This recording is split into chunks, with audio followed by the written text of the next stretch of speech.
Hello everyone, Omni-sensei here with What If I Were Reborn in MHA as Kirishima? Part 4. If you enjoy this content, smash the like button. If you haven't already, subscribe to the channel. Don't forget to check out the original story linked in the description. After confirming his acceptance, Kirishima set off for Mustafu with his parents a few days later. Commuting from Chiba to Mustafu was simply not feasible, so they needed to find a new home. Since Ishido's family was also in search of housing after her acceptance, the two families coordinated their move. After touring several houses, both families went out to enjoy a meal together. At Ishido's insistent suggestion, they headed to an Italian restaurant where everyone ordered their own dishes. As Kirishima was choosing his main course, he noticed Ishido's lingering gaze on him. "What? Got something to say?" "Nope, you're just too handsome." With your parents here, what are you even rambling about?" The adults exchanged amused smiles as they watched the two banter. "Eiji really is handsome, isn't he? Tall, well-built, and smart.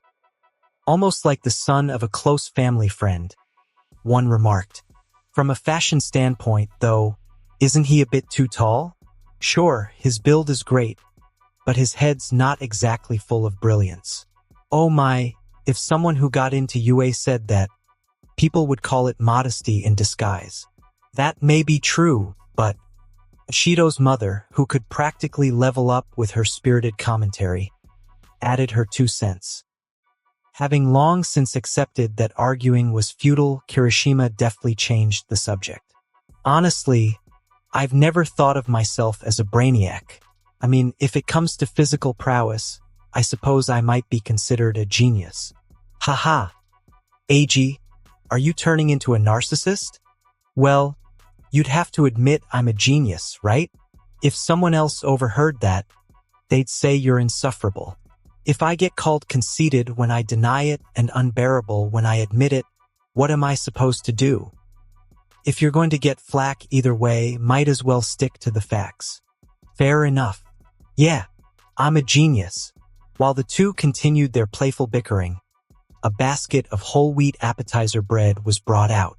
Kirishima reached for a round bocconcini. "By the way, did you happen to notice anyone memorable during the exam?" "Huh? Oh right, I never told you. Remember that girl who sat beside me at the practical briefing?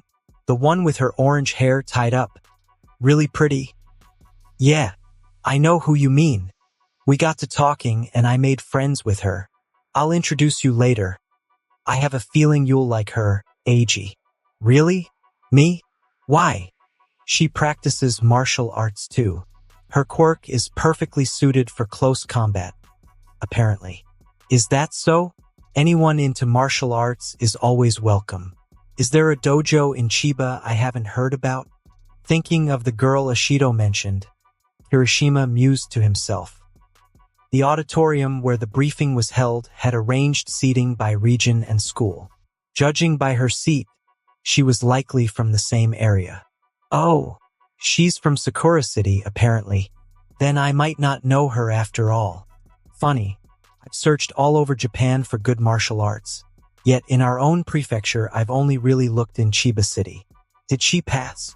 "Yeah, we even exchanged numbers that day, so we keep in touch. She made it through. Then I'll be able to see her at school. Not sure if we'll be classmates, though." Before they could continue their conversation, the appetizers were served. The platter, laden with olives, salami, mushrooms, and various cheeses, was a classic Italian starter. As everyone began to pick up their food, a hush fell over the table, the savory saltiness heightening their appetite. The meal turned out to be thoroughly satisfying. When the meal ended, everyone departed the restaurant with pleased expressions. "Wow, that was delicious. Right, Eiji?" "Yeah, it's been ages since I had authentic Italian food. It exceeded my expectations. Have we ever gone to an Italian place with Eijiro?" Kirishima, speaking offhandedly with memories from his previous life, nearly got caught before he covered by saying he'd sampled similar food while traveling. On the way home, they debated their housing options. One option after another was dismissed until only a mansion remained. They had considered a more affordable apartment, but for safety's sake the mansion proved the better choice. Kirishima wasn't overly troubled by security. He was the type to make burglars and robbers feel sorry for themselves. But he still took Ishido's situation into account. In the end, Kirishima and Ishido ended up moving into adjacent units. 3 days before enrollment, Kirishima moved into the mansion they had leased. Over the following days, he would occasionally meet up with Midoriya and Bakugo and play with Ishido whenever she barged in. Because there wasn't a proper space to train, he spent most of his time researching new techniques. Unfortunately, without any measuring equipment, he could only estimate his own strength. One he suspected was far greater than expected. Before long, the 3 days passed, and the day of enrollment arrived. Rising at dawn, Kirishima lightly exercised, washed, ate, and prepared for the day, though Ishido remained stubbornly quiet. After waiting about 10 minutes, he burst into her room, roused her from her half-asleep stupor, washed her up, fed her, and only then were they able to leave for school. Even though she had overslept, Ishido carried herself with confidence as she strolled across UA's campus, stifling a yawn. "Ugh, I was so excited yesterday I couldn't sleep," she mumbled. "You really didn't need to lose sleep over it. Still, you should take better care of yourself. Without me, you'd have been late on your very first day. Hee, as long as you're here, it's all good. Do I look like your personal alarm clock?" They should have arrived much earlier, but they weren't truly late. Walking down the hallway, the duo spotted Midoriya nervously gulping in front of a massive door. "Oh, Midoriya, that voice. And there's Mina. And Kirishima too. Good morning. What are you doing standing here instead of going inside?" "I'm a bit nervous." Inwardly, Kirishima mused that Midoriya was probably worried about encountering some intimidating figures in there. Yet even now he looked as unchanged as ever. It was astonishing how such a seemingly meek exterior could conceal a fanatical sense of altruism. "If you're not going in, should we head inside?" "Huh? No, I'll come too." Kirishima pushed open the huge door. The automatic door slid open silently and smoothly, as he found himself once again marveling at UA's resources. Even in something as trivial as a door, he frowned at the scene inside. There, Bakugo had his feet up on a desk while a square-faced student was busy lecturing him. "Don't put your feet on the desk." "Huh? Don't you feel any remorse for UA's upperclassmen or for the person who made this desk?" "Not in the slightest. What middle school did you attend?" "You're nothing but a background extra. I am Tenya Ida, from the private Soma Middle School." "Soma, huh? Typical elite snob. Makes you almost worth killing." "Worth killing? You're awful. Are you really cut out to be a hero?" Kirishima pressed a hand to his forehead in exasperation. It was Bakugo, hissing like a stray cat in an unfamiliar place, that had caught him off guard. For someone whose performance was supposedly far improved from the original, Bakugo was one of the few who still managed to genuinely surprise him. Then Ida turned toward the group, approached them, and greeted, "I'm from private Soma Middle School. I heard you." "I'm Midoriya." "Nice to meet you, Ida," replied the cheerful boy. "I'm Kirishima Ijiro," he introduced himself. "And I'm Ishido Mina," came the bright interjection. "Great. Nice to meet you all. By the way, Midoriya, did you notice the structure of that practical exam?" "Huh. I didn't catch on at first. I underestimated you. Frustrating as it is, it seems you were more perceptive than I thought." Internally, Midoriya cringed at the thought. "Sorry, I had no idea." Noticing the look on Midoriya's face, like his thoughts were on full display, Kirishima clicked his tongue. The memory of all the trouble he'd gone through on exam day just to cheer up a dejected Midoriya made his chest tighten. Though everyone here was clearly more improved than in the original, Somehow it felt as if they were collectively making Kirishima's life an endless challenge. That Deku guy. Watch your mouth, you punk. And why are you already sabotaging your first impression by putting your feet on the desk? Leaving Midoriya and Ida to their conversation, Kirishima marched over to Bakugo and began his scolding. Shut up. What I do is none of your business. Oh, your mom asked me to keep an eye on you. In other words, I've been given the right by your legal guardian to guide you properly. If you understand that, get your feet down. I don't expect you to look especially kind, but at least don't act like a thug. If you don't like it, should I lower them for you? TCH. Just wait until later, you bastard. Really? What's with that third-rate villain talk? Ha! Bakugo got another dressing down from Ijiro, didn't he? Quiet. Black eyes. The other students watched in astonishment at how casually Kirishima and Ishido conversed with Bakugo. They seemed taken aback that such a formidable-looking delinquent could be so friendly. Kirishima, though large in stature, had a pleasant face, and Ishido was charming in her own unique way. Just then, a girl appeared behind Midoriya, the same girl who had nearly tripped the day before and whom Midoriya had helped up. Ah, that tousled hair. Such a humble style. Midoriya turned around, his face flushing with embarrassment. The very girl who had rescued him during the exam was standing right before him. Wow, what a great person.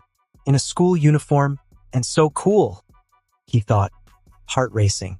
Undeterred by Midoriya's reddened face, she continued energetically. So you passed just like President Mike said. Of course you did. Your punch was incredible. I only made it through because of your decisive help. As she waved animatedly and Midoriya turned beet red, Bakugo's eyebrow twitched in quiet irritation. To be honest, Bakugo wasn't particularly fond of Deku, but he'd learned something from enduring the brutal training Deku had stubbornly followed since childhood. Despite being outmatched, Deku never gave up. At first, Bakugo had merely seen it as a test of endurance, wondering how long Deku could bear such strenuous training. Days turned into weeks, weeks into years, and eventually, after 10 years had passed, Bakugo had to admit the truth. Deku deserved a chance to become a hero too. Of course, the number one spot was still his. In that sense, it wasn't Deku who mattered, it was the burly kid standing right before him. Bakugo still wasn't sure how he would beat him, but this was no longer a simple contest of physical strength. Now it was a competition that would see quirks unleashed, making it utterly different from before. He resolved then and there to crush that giant and claim the top spot. There was no doubt that no one his age could surpass him, so if he could just take this one down, victory would be his. Lost in thought, Kirishima noticed a piercing gaze fixed on him and wondered if the other boy was on the brink of another outburst. The girl continued to chat with Midoriya. So, is today just the entrance ceremony and orientation? I wonder what kind of teacher we'll get. If you want to play around like kids, go somewhere else. This is the hero course, replied a voice from the back of the classroom. A man half buried in a yellow sleeping bag. Everyone, except for Kirishima, whose aerial awareness had already registered the man's presence, looked on in surprise. At the sight of his bloodshot eyes, scruffy beard, and unkempt hair, Kirishima couldn't help but smile in recognition. He remembered this man. So he is the teacher, the one who cares more for his students than I expected, Kirishima thought. All right, quiet down in 8 seconds. Time is limited, and you lot are utterly irrational, the teacher announced in a measured tone. Midoriya was clearly taken aback by the sight of a hero in teacher form. He had never seen a pro hero look so drained. Nevertheless, the man continued calmly, I'm your homeroom teacher, Shota Aizawa. Nice to meet you. Homeroom teacher. It's abrupt. But put this on and come out to the field immediately. Ignoring the murmurs of the students, Aizawa retrieved gym clothes from his sleeping bag. At that, Kirishima couldn't help but ask, That outfit you just showed seems a bit small for me. And you are. Kirishima Ijiro, obviously. I'm a big guy. I prepared sizes based on everyone's measurements, so there should be one that fits you perfectly.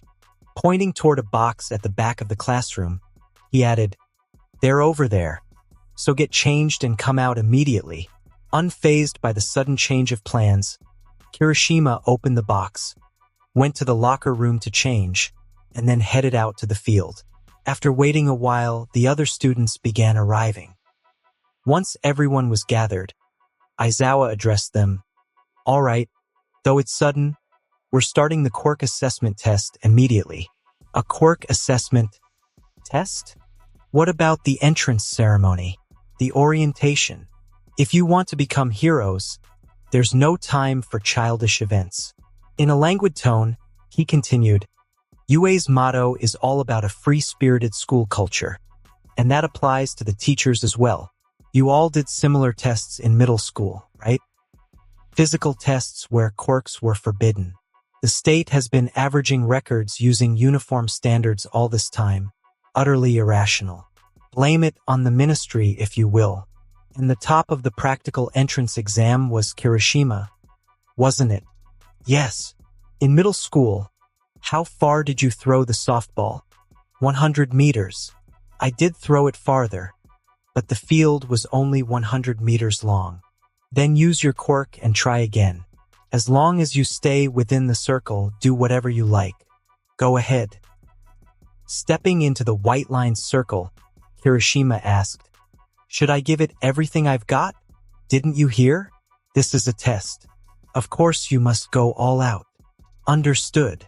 Meeting Aizawa's indifferent gaze, Kirishima replied.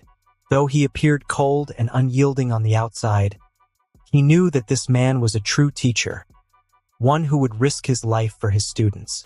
After all, everyone here would eventually become an ally. Out of respect, Kirishima decided it was time to reveal the power he'd been keeping hidden. Steeling himself, he closed his eyes and focused. He could feel a deep power coursing through him.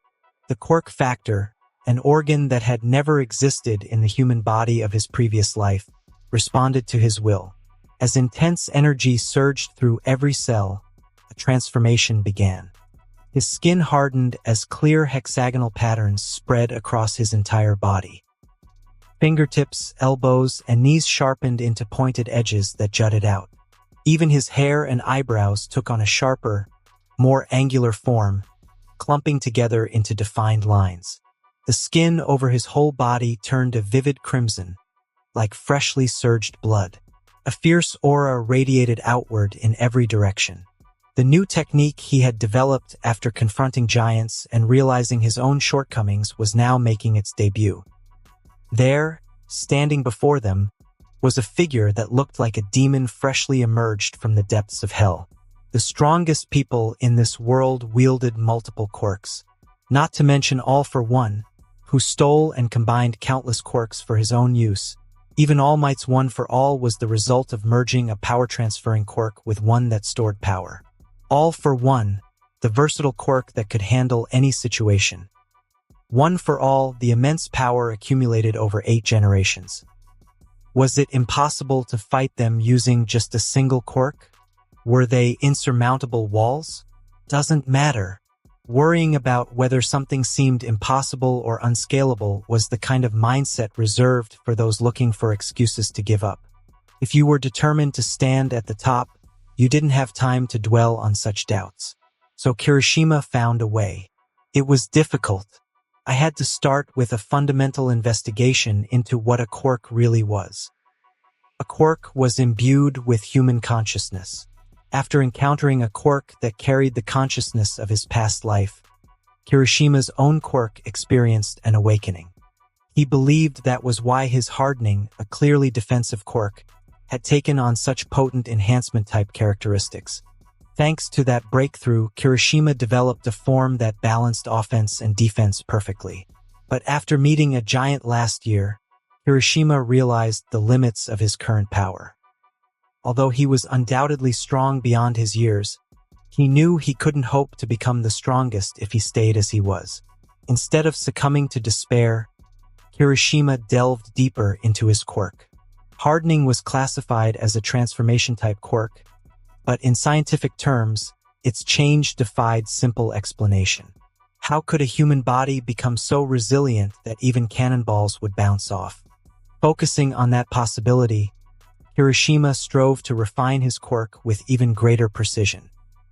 By dedicating himself entirely to understanding his quirk, he began to sense an immense, pulsating power deep within his body.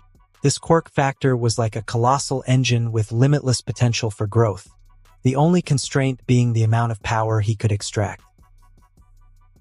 As a result, not only could he absorb the supernatural energy generated by his quirk at levels far beyond his previous limits, but his raw physical strength increased dramatically as well. The downside was that his skin took on a reddish hue, and he still struggled to convert individual body parts into his demon form. Additionally, features that had barely protruded before, like his elbows and knees, had grown long and sharp enough to resemble horns. All of Kirishima's changes transcended what could be confined under the term transformation type, evolving him almost into a new level of life itself. He looks seriously scary. I thought he was pretty good looking before, but the difference is enormous. Still kinda cool though, right? Feels like someone's Chinibu is coming to a head. Demon Lord. Ignoring the murmurs of the children, Kirishima clenched the ball in his hand. It felt as if even a small squeeze might shatter it to pieces. Embracing the overwhelming sense of power coursing through him, Kirishima suddenly stepped forward and swung his arm. The playground shattered outward from his position, and the ensuing shockwave swept in every direction. The children struggled against the fierce wind, their hair whipping wildly. This is beyond regulation. It's absurd. Aizawa watched, a look of disbelief on his face. Since the practical exam, Kirishima had been in a league of his own, not just compared to his peers, but even against those several years older. While Midoriya had demonstrated his ability by toppling a giant robot, Aizawa focused on Kirishima's impeccable control. Here was a kid who could throw a barrage of punches with such force that not even a scratch appeared. A feat utterly incomparable to Midoriya, who had been sidelined by a single blow. Yet now, Kirishima was displaying an entirely different level of prowess. For a moment, Aizawa recalled an old film he had watched with a friend who was no longer by his side. The movie chronicled humans recklessly sacrificing tens or hundreds of thousands of lives, and featured an array of formidable weapons. One such weapon, an enormous machine that floated on the sea and unleashed thunderous blasts from a cannon barrel larger than life, reminded him of Kirishima's recent display. The image of a steel colossus, carrying innumerable people and cutting through the ocean while sending shockwaves rippling outward, played vividly in his mind. Though, by appearance alone, he might have seemed more a villain than a hero, Aizawa thought that suited the image just fine. At 15, exhibiting such overwhelming power seemed nothing short of demonic. First, know your limits. That is the rational foundation of becoming a hero. With his tone steady, Aizawa continued, his voice devoid of emotion as the display screen showed a distance of 62 kilometers. 62 chilometri? Seriously, what is this? It looks fun. This is the hero course for you. Unlike Aizawa, the students were visibly shaken by Kirishima's performance. Soon, however, excitement began to replace their apprehension. The prospect of finally being able to use the quirks they had long suppressed felt liberating. Looks fun, huh? Aizawa murmured quietly as he observed them. Then, with a chilling tone, he delivered a stern rebuke to the students. Do you plan to spend the next 3 years with that kind of attitude toward becoming heroes? Fine. Anyone who ranks at the bottom across all 8 events will be deemed hopeless and expelled. Surveying the stunned expressions of the students, Aizawa continued. Student transfers are at the teacher's discretion. Welcome. This is UA High's hero course. Expelled for being last? It's only the first day of school. No, even if it weren't, that's unreasonable. Natural disasters, major accidents, and unpredictable villains. Japan is already a land of absurdity. Heroes are those who turn these crises around. If you wanted to spend your afternoons chatting at McDonald's, too bad. For the next 3 years, UA will relentlessly hurl challenges your way. Beyond that, plus ultra. Overcome them with everything you've got. Students all reacted differently. Ida took a determined sip from his water bottle, while Bakugo wore an amused grin. Midoriya, on the other hand, appeared so flustered and tense that his nervous energy was almost palpable. Then the demonstration is over. From now on, it's real. The test began with the 50-meter dash.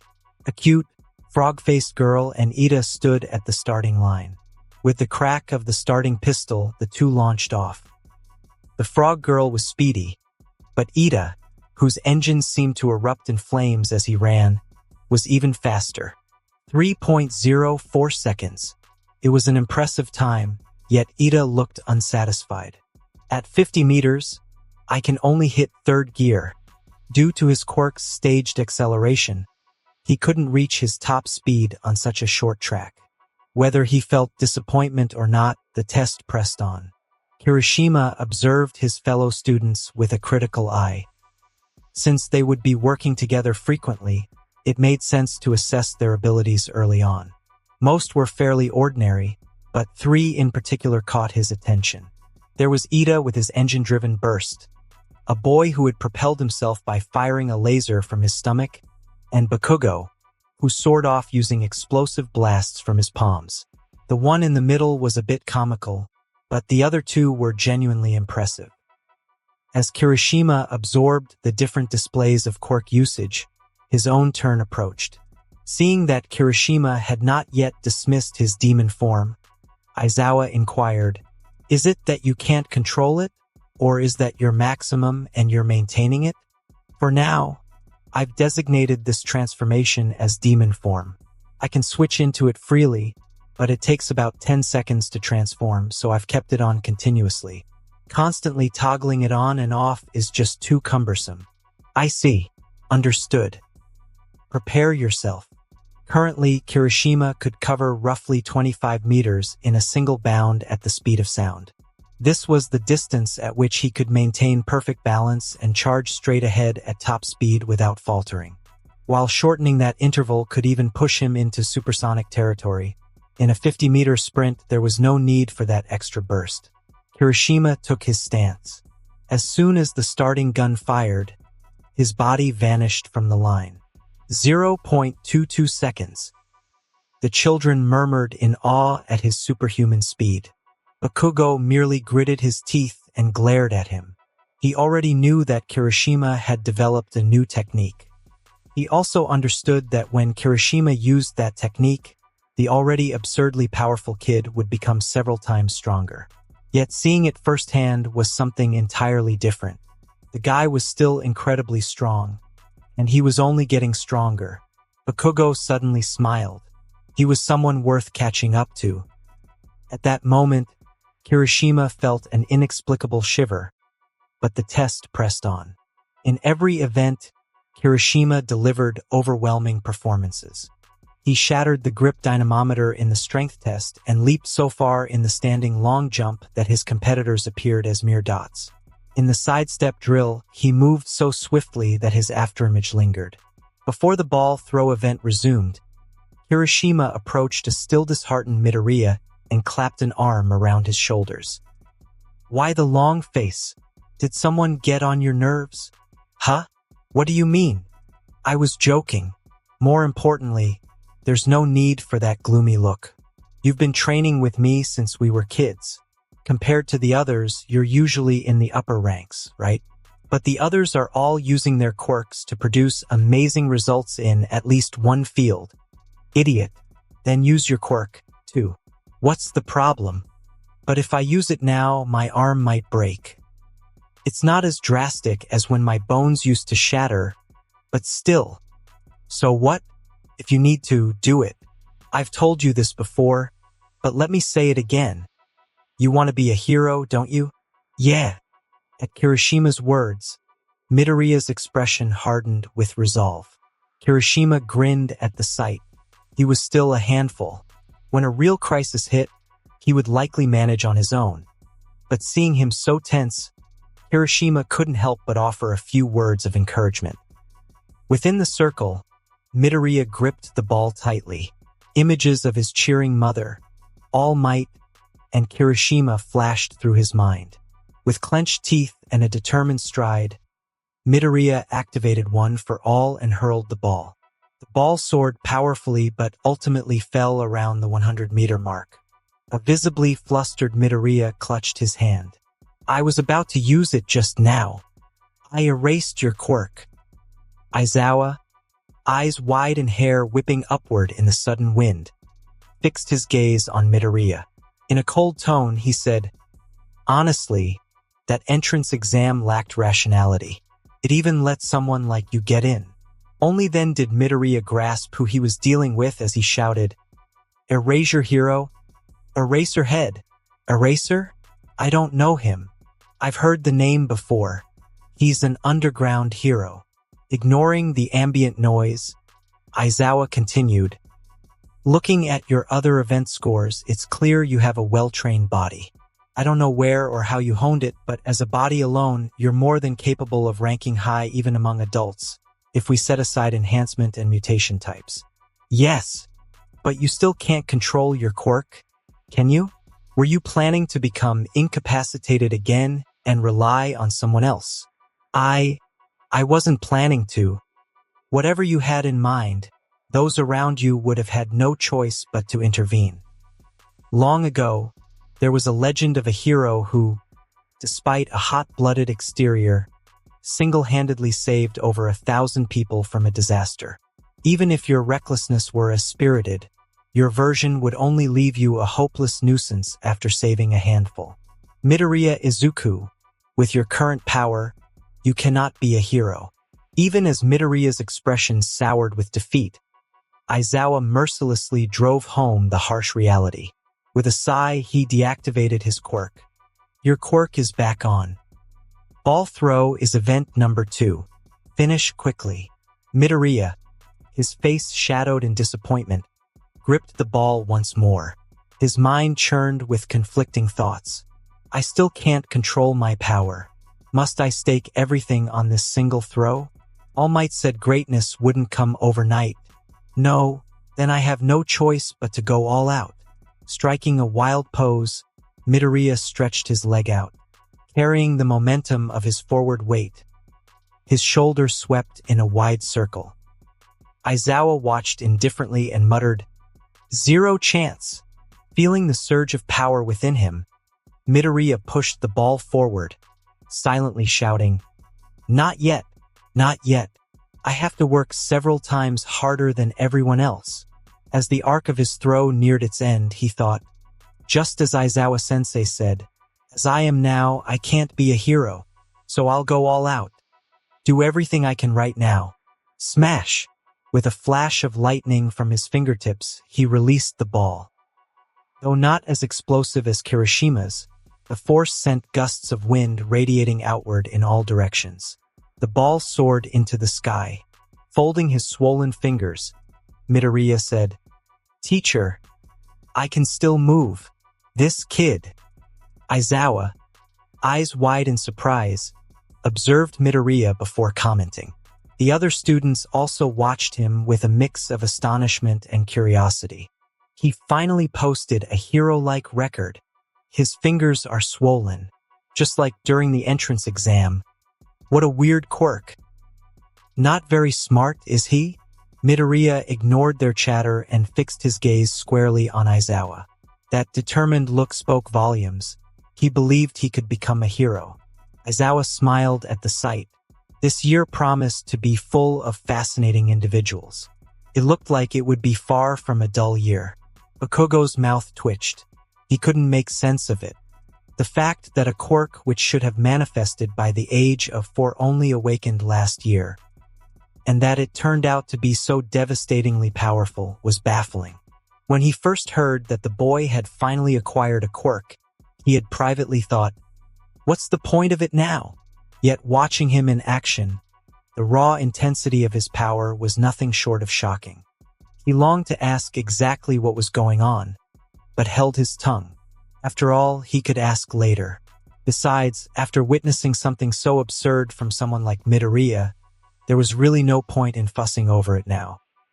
In the subsequent tests, Midoriya's scores fell compared to his earlier performance, seemingly due to the pain that made it hard for him to focus. Still, he managed to secure a middle-ranking result, and with a relaxed expression he watched Aizawa among the other students. "Then I'll announce the results immediately. The total score is simply the sum of each event's points. Explaining every detail would be a waste of time, so I'll reveal everything at once." The boy with the distinctive features trembled at Aizawa's announcement.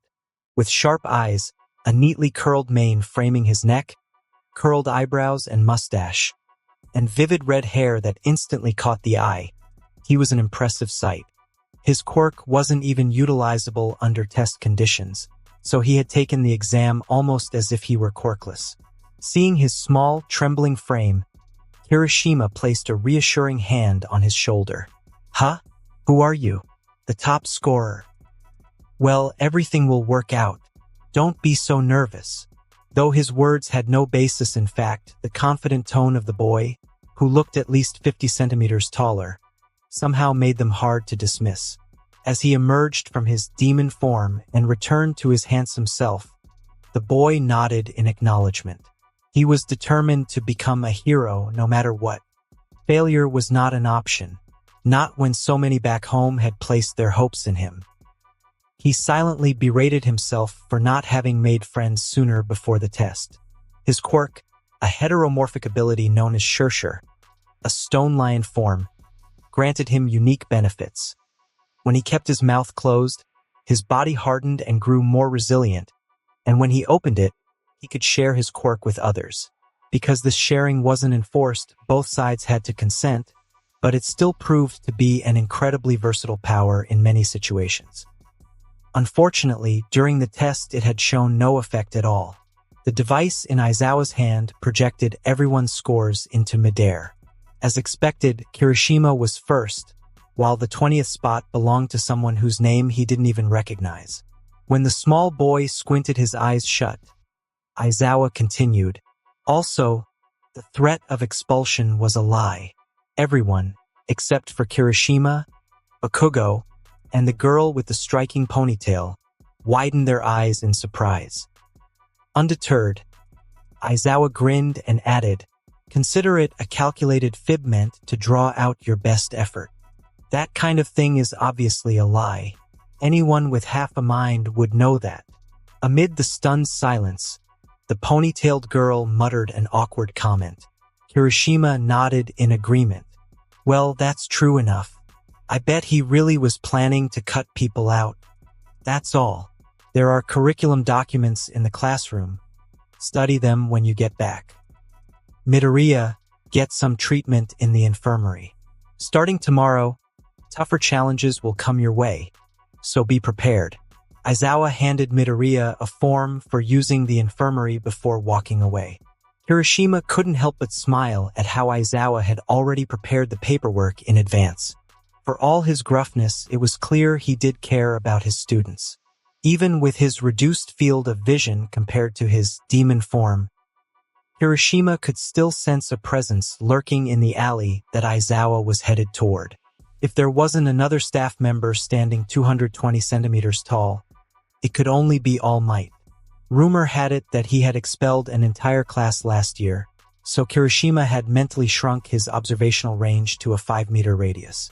Not that the conversation was particularly important, nor did he really want to eavesdrop. Expanding his normal field of vision was too taxing on his brain.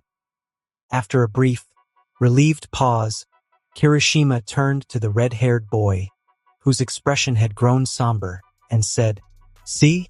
It all worked out, didn't it? Maybe so, but I really ended up at the bottom. I've got a lot to learn and train for. Oh, and thanks for the encouragement. By the way, what's your name?" I'm Shao Naoya. I'm Kirishima Eihiro. You've probably heard my surname already. After a brief glance toward Midoriya heading for the infirmary, Kirishima headed with Sho to the changing room. Earlier, he had been the first to arrive and the first to leave, so while the others had trickled in as he headed out, now everyone changed together. Among them, a blonde boy couldn't help but shout as he eyed Kirishima's physique. Whoa, that body is insane. What, like 10% body fat? It usually hovers around 10%, came the reply. Damn, I train hard too, but I can't even dream of that. Seriously impressive. Leaving the children's admiration behind, Kirishima casually dressed. Anyone can build a body like this, if they train hard enough. TCH, you show off. I might be able to keep my body fat that low, but there's no way I can get legs as long as yours, shoulders that broad, and such a small head. Hey, your proportions aren't bad either, so why complain? After a back and forth that resembled a light-hearted comedy routine, Kirishima exchanged greetings with the other students. Some faces he remembered, others not so much, and for the most part, their names escaped him. Determined not to forget, he resolved to commit everyone's name to memory. By the way, aren't all the girls in our class pretty? Well, except for that one who seems so transparent. You can't even tell much about her. I agree. I think so too, came the reply. As the group noisily made their way back to the classroom, the topic of the girls surfaced. The blonde boy Kaminari and the lion-hearted Sho led the conversation, though others occasionally chimed in. Meanwhile, Kirishima, barely sparing a thought for anyone else, went over to Ojiro, whom he hadn't properly greeted earlier, and draped an arm around his shoulder. Yo, Tailman. I told you not to call me Tailman. Anyway, long time no see, right? What have you been up to? Not staying in touch at all. You make it sound like I'm the only one who didn't reach out. You didn't contact me either. Well, I was busy. I've been working on my demon form and all that. But you kept in touch with Yui just fine. And what was that earlier? Demon form? That's a great name. With how it looks and the power behind it, it didn't seem human at all. What else would it be? It's all part of the journey to becoming the strongest.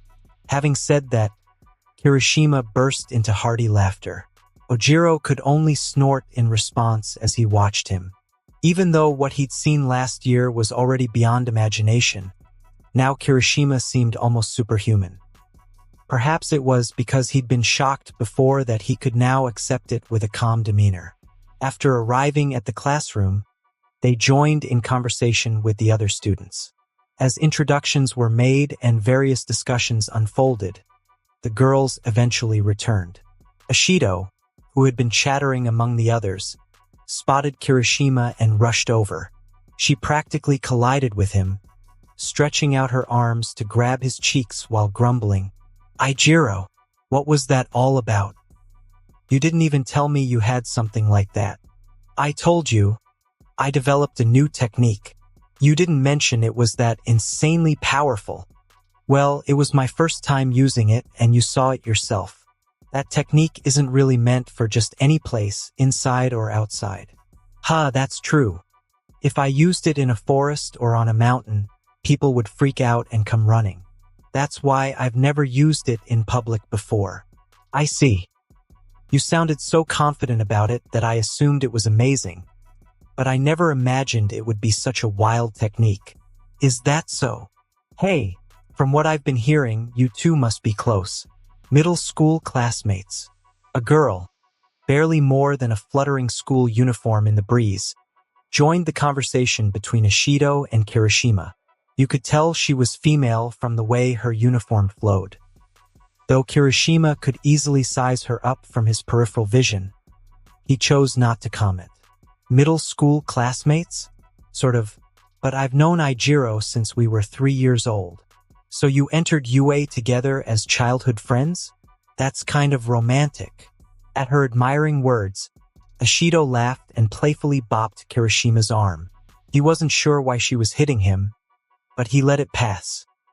It didn't hurt much, and experience had taught him that sometimes it was best to just let things be. Is that so? While Ijiro seemed calm and confident, I was pretty nervous. Still, I'm glad we both made it in. And what about Midoriya, the one with the explosions? Bakugo? I've known him since we were little too, though Ijiro was closer with him than I was.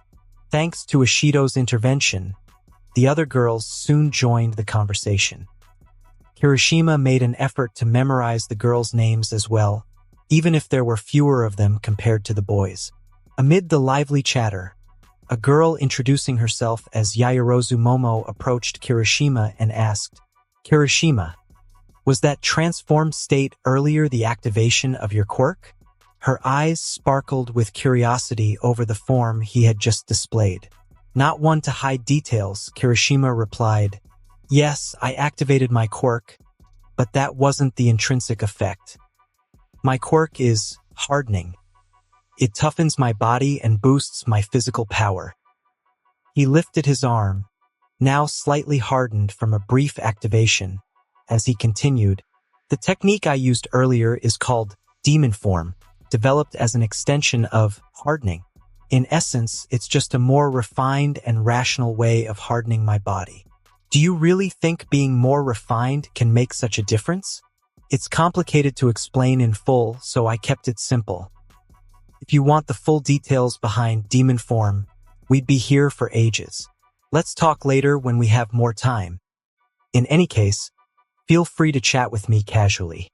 Understood. I look forward to it. And honestly, speaking this way is much more comfortable for me. Hearing that, Yaoyorozu stepped back, clearly satisfied. The students continued their varied conversations until, just as Kirishima began to worry about Midoriya taking too long, Aizawa reappeared to signal the end of the session. Since Kirishima had something on his mind, he trailed alongside Aizawa as they left the classroom. "Teacher, may I ask something?" "Yes, what is it? Is there someplace we can train after class?" "Of course there is. Every UA student is welcome there." Like a gym?" "Exactly. That's where you should practice. I need to adapt to the technique I used earlier. Its range is so vast that today was the first time I really used it properly. Is there a place suited to that?" Aizawa studied the considerably taller Kirishima, tall even by Japanese standards. Although he'd been teaching for years, this was only the second time on the very first day of school that a student had asked about a special training space. It was clear that this boy's strength wasn't just a natural gift. He had become strong through blood, sweat, and relentless effort. There is a facility for testing and developing new techniques, though you'll need permission to use it. I'll give you the application form now. Follow me." "Yes, sir." Following Aizawa to the staff room, Kirishima received the application form for the special training area and returned. By then, most of the students had already headed home. Only Midoriya, busy packing his bag, and Ishido, who had been waiting for him, remained in the classroom. Kirishima quickly slung his bag over his shoulder and left with them. As they walked toward the school gate, someone grabbed Midoriya's shoulder.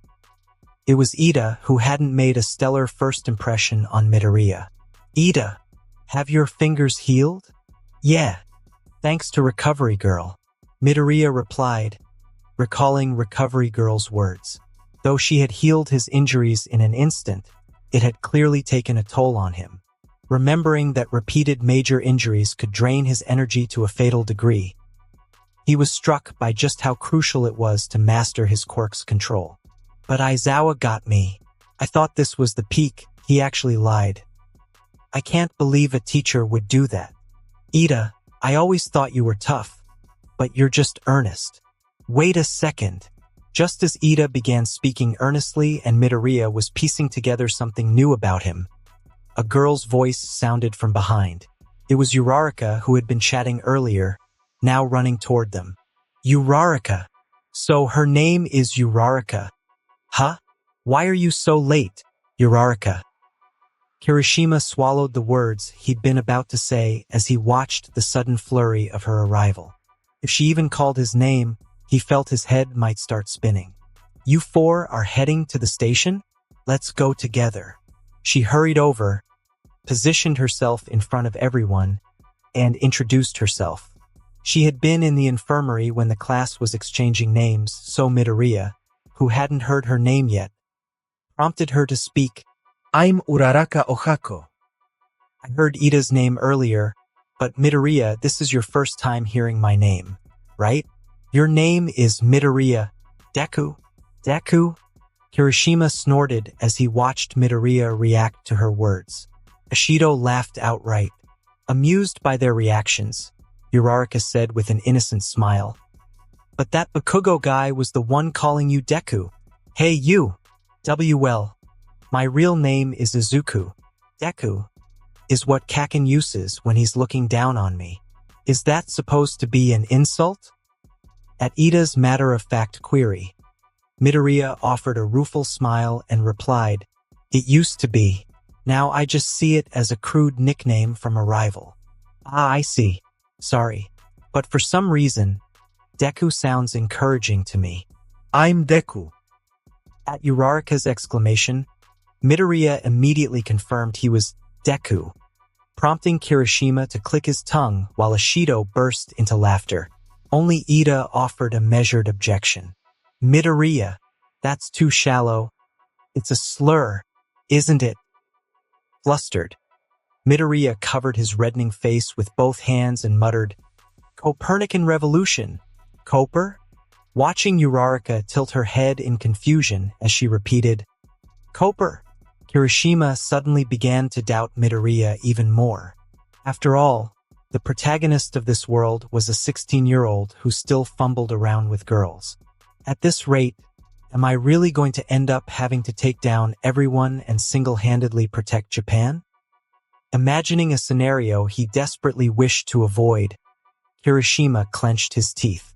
He had no intention of living his life like All Might, sacrificing everything to protect everyone. Kirishima's goal was to take down the strong one by one and become the strongest himself, not to risk his life saving every single person. That sort of nobility belonged only to a hero in the stories. With a cold smile, Kirishima resolved to toughen up Midoriya. He began conjuring all sorts of plans to mold him into the kind of man who belonged at the center of an epic tale. That day, the hourglass turning Midoriya's gates of hell was irrevocably flipped. The first day at UA, marked by an impressive test, was drawing to a close. Kirishima was carefully reviewing everything the students had demonstrated.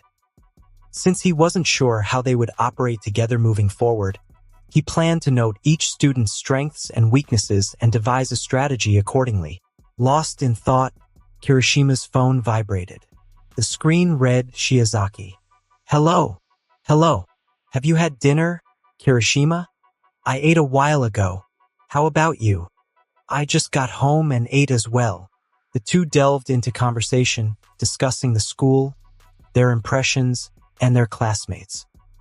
The chat continued until Kirishima learned that Class B hadn't mentioned anything about expulsion or similar issues. At that moment, the front door opened. Kirishima frowned and immediately expanded his situational awareness. As information streamed in from all sides, he quickly identified the intruder. It was Ashido balancing a tray in her hand.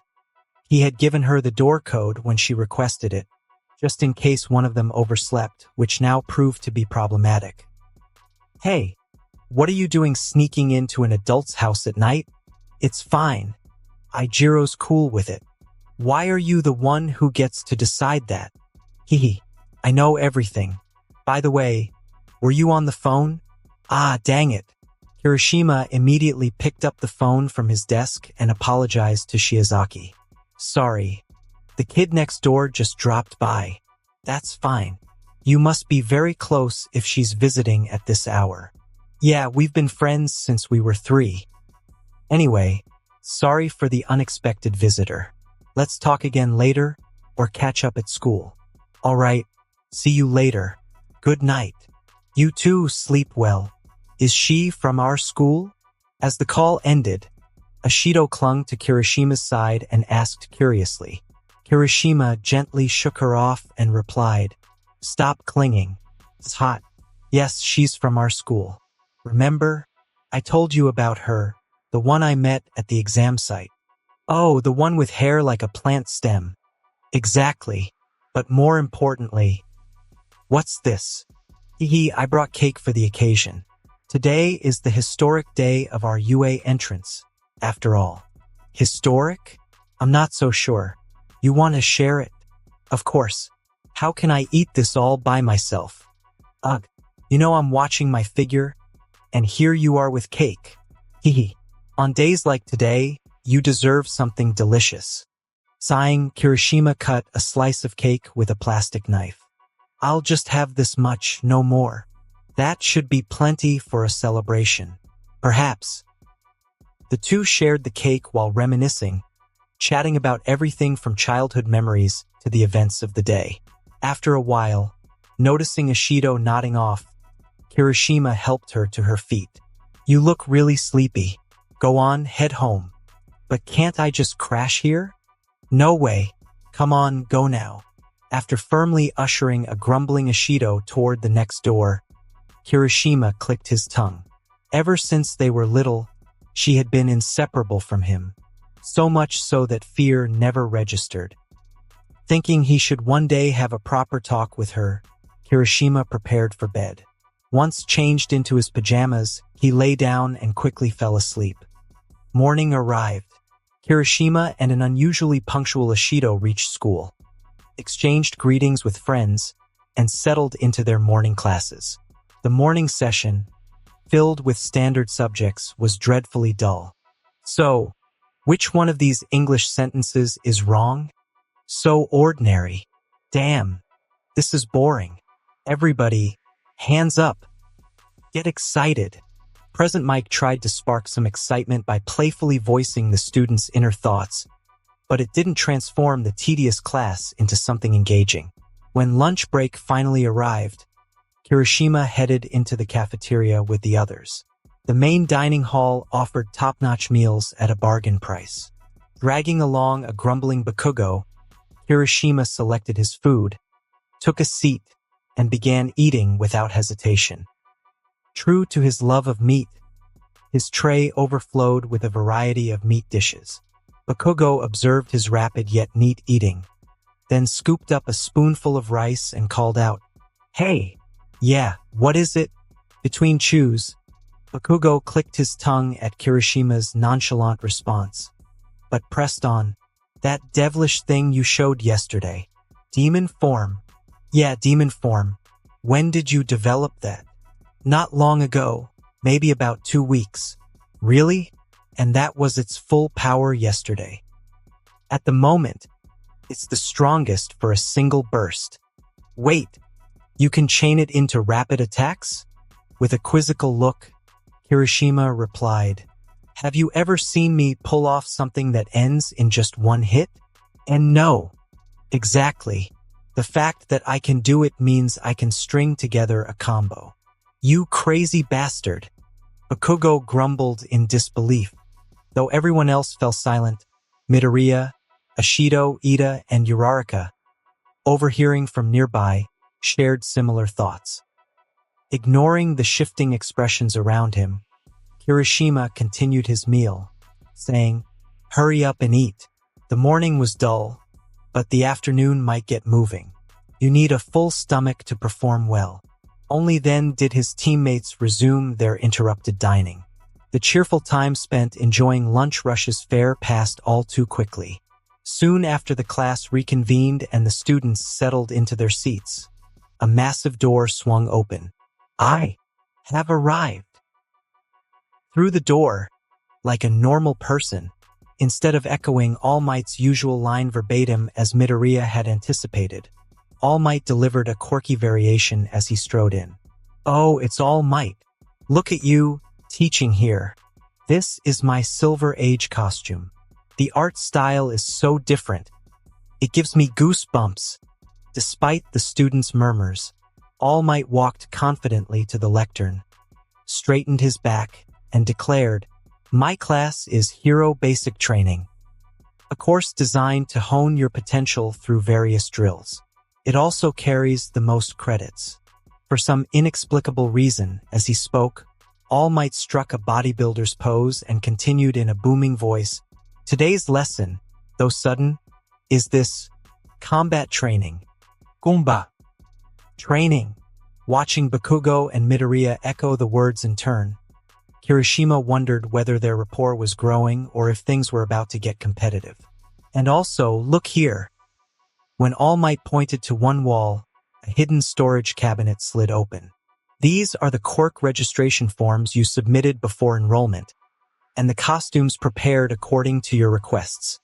Oh! Amid the students' cheers, All Might's resonant voice reached every ear as he continued, "Change into your costumes and assemble at ground beta in order." Once everyone had received their costumes, they headed to the changing rooms. Watching the students' infectious excitement, Kirishima mused that kids really would always be kids. He recalled that even the Kirishima of his past life had felt his heart pounding when he first donned his robe and stepped into the ring. Back then, he had wanted to impress his mentors and the audience with his boldness, and perhaps even look a little cooler. Now, however, those feelings had waned.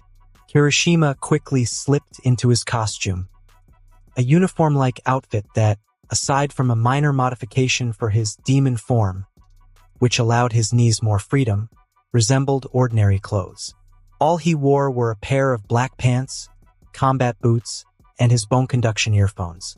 The only unusual detail was his belt, featuring a heavily horned buckle shaped like a demon's face.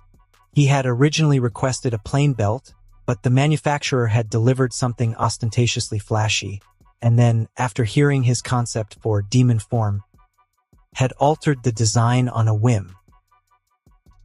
Though the belt was the only standout detail, his chiseled upper body, resembling a finely sculpted statue, naturally drew attention. "Kirishima, aren't you wearing a shirt?" "Nope. Thanks to my quirk, if I absorb impacts with my body, my clothes would tear every time. Instead of constantly mending them, it makes more sense to forego a top, although I don't always take hits directly." Sho asked timidly, prompting Kirishima to tap his own chest with a confident grin. Sho hummed in agreement. "I see. Maybe I should redesign my costume too." Did you say your body gets tougher too, Sho?" "Yeah. When I keep my mouth shut, my body becomes sturdier." "I suppose that's your choice. Honestly, having 4 or 5 spare costumes wouldn't be a bad idea." "I see." After their brief exchange, the students finished changing and gathered at ground beta, where All Might addressed them once more. "Appearance is important, too. Boys, girls, take note. From this day forward, you are heroes." His voice was buoyant as he looked out at the assembled students in their costumes. "Isn't that great? You all look amazing. Now, shall we begin? Let's get started, hatchlings." All Might's hearty proclamation rang out, striking everyone in the chest. Midoriya, heartened by the reassuring tone, ran a hand over his new costume. It was his first time wearing it, reminding him of events that had unfolded a few weeks earlier. Before enrollment, UA operated a clothing subsidy system. By submitting their quirk registration and physical details in advance, students received cutting-edge uniforms courtesy of the school's dedicated support company. Having handled his registration long ago, Midoriya felt no urgency. Still, he had given much thought to his costume. He'd wished for features to reduce the shock when using One for All, though he knew such enhancements were unlikely. While discussing costume details with All Might over the phone in his empty house, Midoriya's mother had arrived home. "I'm home. I accidentally hung up. I'll have to apologize later." "Welcome back, Izuku. Congratulations on your acceptance. It might seem premature, but a jumpsuit. It might not fit perfectly as it is, though." Startled, Midoriya ended the call and turned toward his mother, surprised when she pulled a jumpsuit design he had been contemplating from her bag. She immediately addressed his unspoken question. While you were sleeping and I was studying, I caught a glimpse of your notebook. Your mother said some harsh things, and I couldn't stop thinking about it. Looking down with a somber expression, Midoriya could only listen as his mother continued. Back then, I almost gave up. But you, Izuku, you never gave up on your dream. I'm sorry, Izuku. From now on, I promise to support you no matter what. With tears in her eyes over the wound of the past, she extended the outfit toward him. Izuku silently took the clothes, wishing he could tell her that everything was fine, that with people like her around, he could face anything, but the words remained unspoken. As the memory of that painful moment surged, Izuku dashed into the dim corridor leading to ground beta, thinking, "This is my mother's heart. What else would I choose but this? Even if it isn't the most convenient or the latest model. This is my costume." Uraraka, who had been walking ahead of Midoriya, turned at the sound of his footsteps and said, Oh, Deku-kun. "You look cool. You give off such a determined vibe." Flustered by her compliment, Midoriya covered his mouth in embarrassment. Uraraka, noticing his reaction, gave a shy smile and fiddled with the back of her head. I should have filled out my request more carefully. It turned into this skin-tight suit. How embarrassing. All Might, whose eyes briefly met the flushed expressions of Midoriya, stifled a laugh. Determined not to let his amusement show, he boomed in a mock-serious tone. Now, it's time for combat training. Teacher. At that moment, a student clad in futuristic armor raised a question. Only after hearing the voice did Midoriya realize it was Ida speaking. Teacher, isn't this the same practice field we used for the entrance exam? Are we doing urban combat training again? No. We're taking it a step further. This is indoor team combat training. All Might flashed a V sign with 2 fingers and explained, while villain suppression usually takes place outdoors, statistics show that vicious villains appear more frequently indoors. Think confinement, black market dealings, and so on. In a society overflowing with heroes, the truly cunning villains hide inside. Though All Might felt the weight of the students' expectant glances, the pressure was far less daunting than the relentless scrutiny he faced as a top hero. From this moment, you'll break into 2 groups, villains and heroes, and conduct a 2-on-2 indoor battle. Without basic training? At the Frog Girl's exclamation, All Might clenched his fist and retorted, "This is the practical test of your basic skills, and this time you won't be fighting fragile robots. How do we decide a win or a loss? Can we just obliterate them? Are you going to expel someone like Aizawa-sensei did? How do we split the teams? Isn't this cape absolutely amazing?" As the questions flowed from every side, All Might, visibly flustered, exclaimed, I only have 2 ears." Then he retrieved a sheet of paper and read aloud to the class. A cheat sheet. Understand this. The scenario is that villains have hidden a nuclear weapon in their hideout, and the heroes must either capture the villains or retrieve the weapon within the allotted time. Conversely, the villains must either protect the weapon or hold the heroes until time runs out. The teams and opponents will be decided by lottery. Is that really acceptable? In response to Ida's incredulous shout, Midoriya offered his own observation. Professionals often have to form ad hoc teams with heroes from other agencies, so maybe that's what we're simulating. I see. Pardon me for getting ahead of myself. With Ida's punctual bow, All Might turned, raised a fist, and declared, "It's fine. Let's get started quickly." Each student reached into a box to draw lots. Soon enough, the results were in. Kirishima shook hands with Siro, his newly assigned teammate, and said, "Let's give it our all, Siro. Right? Yeah. I'm counting on you too, Kirishima. Being on the same team as the top scorer is reassuring." Kirishima only grinned in silent agreement at Siro's words. After the teams were set, All Might drew the opposing matchups.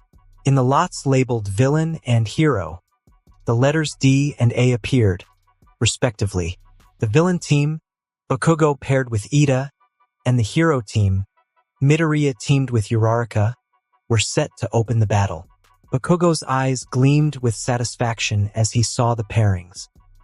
It felt as if fate had smiled on him. An opportunity to finally put Deku in his place had arrived.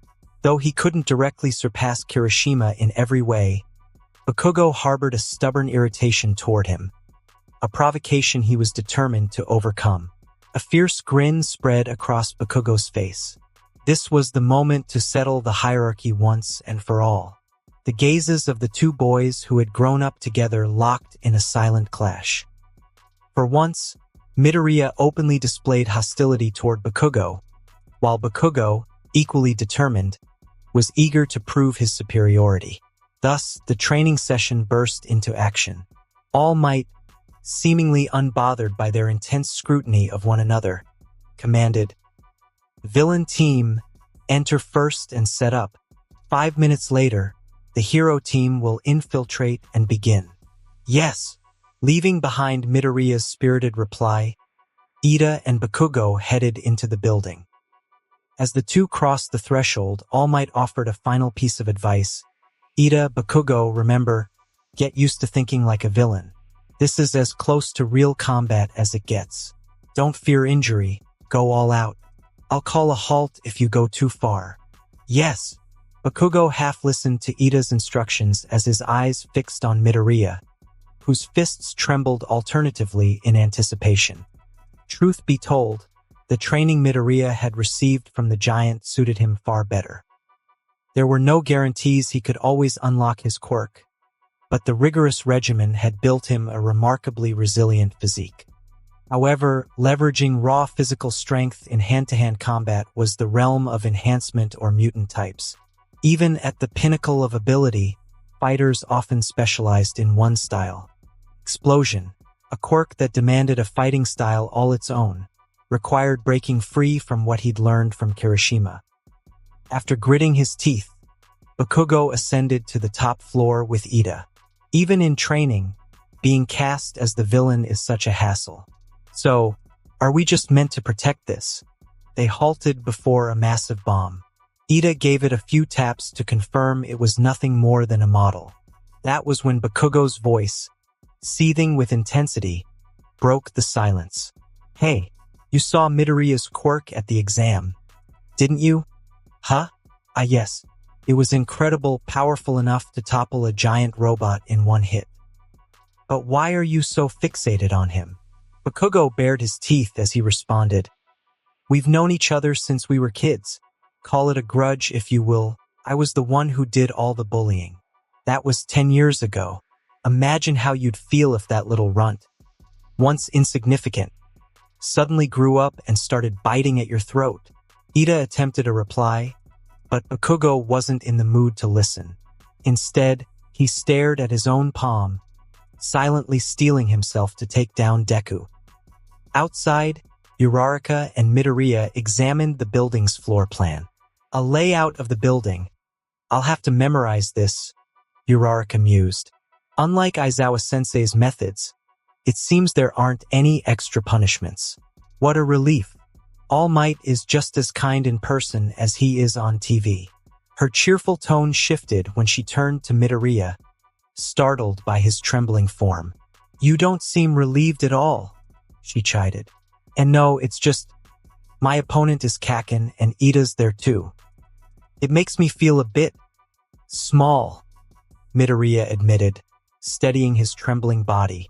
If Kirishima had known, he'd have given him an earful. Thinking of the giant friend who always believed in him, Midoriya clenched his fist. Uraraka spoke softly. "You said Bakugo looks down on people, didn't you? Honestly, it doesn't feel that way these days. He still seems to despise me, but he's undeniably impressive. His ambition, confidence, stamina, and quirk far surpass mine. I hate to admit it, but it's true.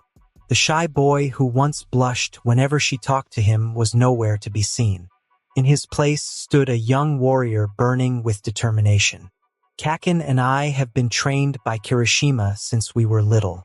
Even when we trained side by side, he was always a step ahead. I worked my hardest, but he was just that much better. Even so, I absolutely refused to lose now. Although Midoriya suppressed his desire to push forward, to surpass Bakugo and even Kirishima, the fierce competitive spark in his voice resonated with Uraraka. "So that's what you call a man's bond?" she teased. "And no, sorry.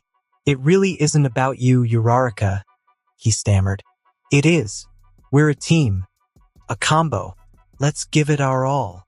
Though Midoriya faltered at her kind encouragement, he soon regained his composure and quickly formulated a plan. "Kakin is likely to charge straight at me, aiming for a one-on-one showdown. Uraraka, you head for the bomb in the meantime." "Okay." Midoriya and Uraraka then mentally mapped out several potential scenarios that could unfold inside the building and laid down contingency plans for each.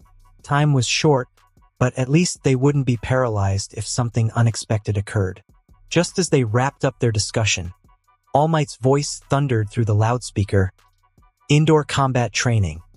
A combo versus D-combo. Start." From the observation room, where he could monitor both the interior and exterior, All Might announced to the children, "Everyone, watch carefully now. Midoriya, you're nothing more than a student here. I'll be grading you strictly and without favoritism." Meanwhile, Midoriya and Uraraka climbed through a second-story window into the building. Strolling down the unadorned, somber corridor, Midoriya thought, "One for All still can't be fully controlled in terms of output. If I were to unleash it recklessly, anyone but Kirishima or All Might would end up dead. I have no choice but to rely on my current strength and Uraraka's zero-gravity ability." With every sense on high alert and his nerves stretched taut, Midoriya pressed on, the rhythmic echo of footsteps serving as his silent soundtrack. Remember the lessons learned from close-quarters combat. Figure out your moves. Then, just before a right turn, a sudden jolt of intuition struck him. In an instant, he pulled Uraraka into his arms and hurled himself backwards. His instincts proved true. Bakugo emerged from the side, slamming the spot where Midoriya and Uraraka had stood with a ferocious explosion. Helping a dazed Uraraka to her feet, Midoriya asked, "That was close. Uraraka, are you all right?" "Yes, thanks," she replied. At that very moment, Bakugo pushed aside the lingering smoke and reappeared, with a wry smile as he looked down at Midoriya, and with dangerously intense eyes that belied his casual tone. He said, "Hey Deku, long time no see. So you're willing to spar like this too?" Midoriya rose steadily and replied, "I figured if it was Kakin, he'd come straight for a showdown. Besides, I haven't clashed since I got my quirk last year. It's almost been a year." "Ah, you've grown quite a quirk and taken on a more dignified air, Deku. I hardly recognize the pathetic Deku I used to know. But flashing that defiant look at me crosses the line. Fine, before I bring down that giant, I might as well re-establish the pecking order." Watching the clash from the observation room, Kirishima pressed a hand against his forehead. That fool Bakugo was acting as if this were simply a one-on-one sparring match. "Idiot, you're supposed to take it easy on Midoriya, not go all out." Though he could understand Bakugo's pride, the timing and place were all wrong. Kirishima couldn't fathom why Bakugo was behaving so recklessly when he'd never encouraged such antics before, muttering under his breath. Midoriya dodged that perfectly. Or was it obvious? "Of course, I've drilled him in this countless times. He can't fall for such a clumsy ambush," Midoriya replied coolly. "Did Ijiro actually teach Bakugo to charge in alone like this?" "No way. You should already know better than to ask," responded another voice. As Ishido's teasing question faded with a sigh, the duel between Bakugo and Midoriya reignited. Adopting the stance Kirishima had taught him, Bakugo thrust his left hand toward Midoriya's head. The only difference was that, instead of a clenched fist, his hand was open. With explosions erupting from his palm, Bakugo didn't need to strike with his knuckles. His attack, a lightning-fast jab that left no time for counter, hurtled toward Midoriya, yet the latter remained unfazed. This wasn't their first bout. Midoriya had repeatedly envisioned this moment in his mind. Bakugo's assaults always began with a jab. Without hesitation, Midoriya dropped his stance precisely as he had imagined 100 times before and grabbed Bakugo's wrist. Then, turning sharply, he drove his hip into Bakugo, shoving his rear forward and yanking the captured arm downward. Midoriya sent Bakugo's body lifting off the ground. Before Bakugo could react, he crashed flat on his back with a resounding thud. JHK. Kaken always starts with a jab. How many times do you think we've fought? I admired him enough to memorize all his moves. I'm not the weak Deku who used to lose every time anymore. Kaken, I'm Deku, the one who says, do your best. Numb pain shot through Bakugo's back, and although he clenched his teeth, it wasn't the pain that stoked his fury. It was Midoriya's newfound fighting spirit. For the first time, the timid boy who had once cowered, lost, and smiled meekly was standing his ground with defiance. It was insolent and infuriating. Bakugo seethed as he realized Midoriya was echoing the very determination of the giant he once idolized. With a dangerous, crooked smile, Bakugo rose. Good. That's far better than shrinking away in fear. Deku, if you think that way, then come at me. Use that body. Convince me. Their momentum clashed in the narrow corridor, each blow echoing their clashing wills. In the tense atmosphere, Ida's voice crackled through Bakugo's headset. Hey, Bakugo, update the situation. What's happening? Bakugo tapped his earpiece and barked. I'm settling this with Midoriya. I doubt I can spare the round-faced girl, so you handle her. What are you talking about all of a sudden? You just rushed out, and now you expect me to handle it? What am I supposed to do? Quiet. I said one of them is mine, one for each of you. Just handle your part. Handle our part? What do you mean by that? Huh? Did the line just cut? What's with you? Watching Bakugo's rough outburst on the monitor, Kirishima clicked his tongue. I can't really hear the words, but I get the gist. Same here.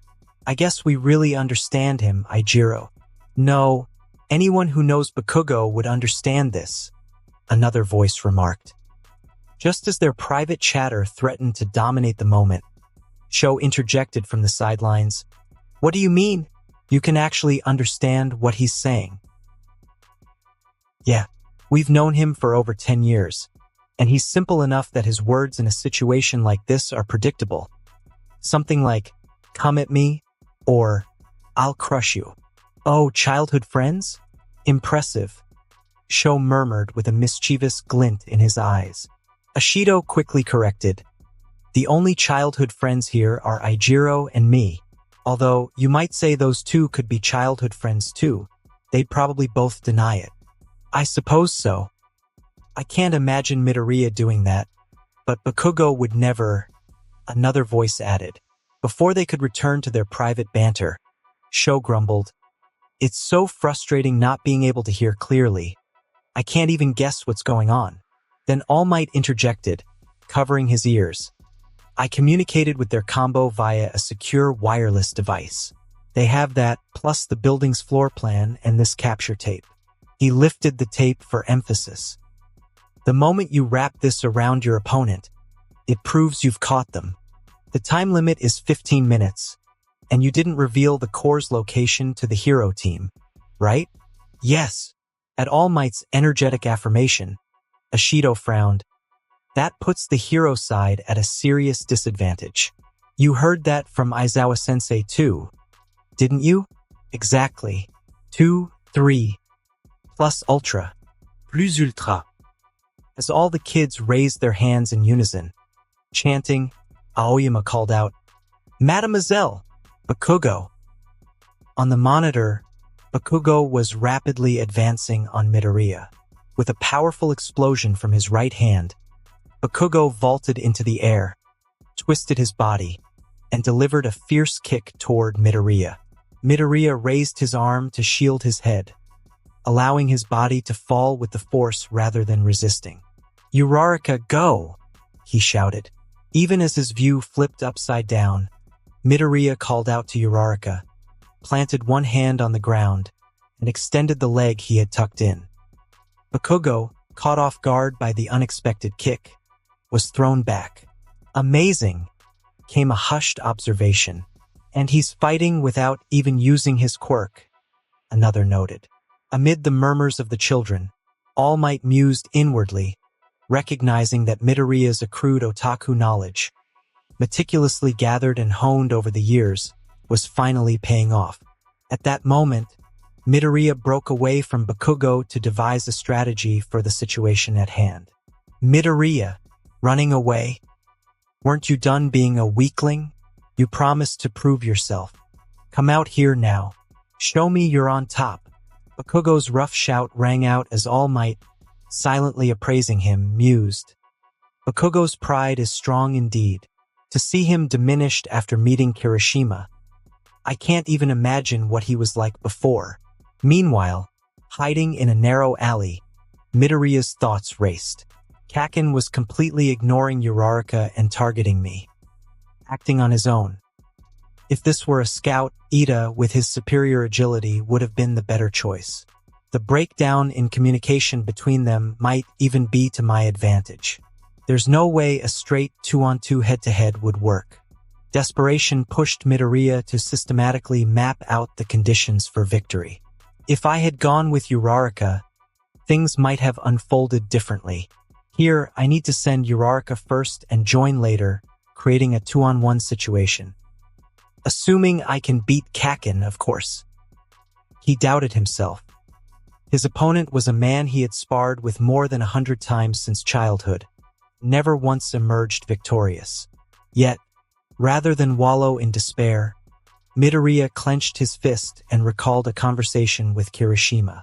There was a time when, overwhelmed by training, Midoriya had pleaded with Kirishima, who diligently monitored his progress, to allow him a moment's rest. It had been around the 5-year mark of Kirishima guiding his training. Back then, Midoriya was utterly exhausted. Torn by an uncertain future and relentless practice, he had felt defeated. Gazing into the small screen of his phone, Kirishima's expression had turned cold as he said, "The training I put you through is essentially like that of a boxer, fighting in the ring. What do you mean by that all of a sudden?" Midoriya had pleaded, his face etched with sorrow. Meeting his eyes directly, Kirishima abandoned his usual warm, brotherly smile. In its place were the steely eyes of a beast ready to push its young off a cliff. In that frozen moment, Kirishima's calm voice declared, "Once a boxer steps into the ring, there's no stopping until he knocks his opponent down, gets knocked down himself, or the bell rings. He must keep moving, reaching, and striking without pause. And life never rings a bell, Midoriya. You're destined to be a hero, aren't you? A boxer carries only his own life, but a hero bears the weight of everyone's. The day you choose to rest might become the thin line, just 1 centimeter, between a person yearning for salvation and the outstretched hand that can save them. Do you still want to rest?" Midoriya bit his lip. Truth be told, he did yearn for a break. The ceaseless self-denial in hopes of an elusive rescue was agonizing. Yet, despite it all, he refused to succumb to weakness. Kirishima, witnessing Midoriya's inner turmoil, offered a small, understanding smile. "And I do make sure you get enough rest in my own way. Do you know how hard I work to prevent the training from becoming too brutal?" That memory of kindness brought Midoriya back to the present. Now was the time to fight.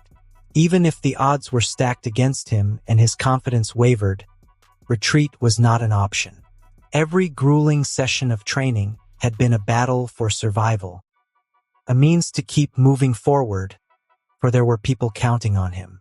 With a final surge of resolve, Midoriya crushed the tension and burden, straightened his back, and strode out of the alley with newfound pride. It was the moment a boy truly became a man. Bakugo searched for Deku as he recalled last year. It had been a humiliating time, trapped by the sludge villain and rendered completely helpless. When even a pro hero could only stand by and watch, Deku had rushed in to save him. He'd thrown aside his bag and charged in, scooping the sludge away with his bare hands. It was a sight that terrified him. No quirk at all, yet Deku risked everything to save someone he wasn't even close to? Did he really believe himself to be some kind of saint? Bakugo had known from a very young age that Deku was that kind of person. And that was exactly why he hated him, why he bullied him. After meeting Kirishima and coming to see the world a bit through his eyes, Bakugo realized that true composure belonged to the strong, and that his own unease at leaving Deku alone stemmed from his own weakness. So rather than picking on Deku further, he had set himself the task of surpassing Kirishima. Compared to Kirishima, who loomed like an ever-growing mountain, Deku seemed nothing more than a minor obstacle. That, however, did nothing to diminish the simmering dislike within him. The reason Bakugo despised Deku was essentially the same as why he abhorred and dreaded villains. They were creatures beyond understanding and empathy. To him, Deku was no different. Stop wasting time and get out here already. This is the time to prove ourselves. Both you and me. Bakugo bellowed as small, deliberate explosions danced at his fingertips. And just as he had declared, it was time for him to prove his worth. It was time to show Kirishima, the rival destined to cross his path for life, how much stronger he had become and the way he fought. Bakugo's mind wandered back to a day long past. It was another day when he had been utterly defeated by Kirishima. No matter how many times he endured that bitter taste of defeat, the memory always left him glaring at Kirishima. While he struggled to wash away the sour taste in his mouth, that arrogant bastard had sneered, "Bakugo, there's a mountain so high that if you want to climb it, what's the first thing you must do?" Bakugo spat, replying, "What are you blabbering about all of a sudden? Fine, I'll play along. First, you'd need to get some gear, right? Or maybe gather a team. Wait, are you saying I need more training? That I should train harder?" Kirishima immediately shot back. "No, everything's wrong. The only correct answer is to set your sights on the summit." A faint smile played on Kirishima's face as he spoke. For a moment, Bakugo was left speechless, and then Kirishima continued, "In that sense, you're doing well.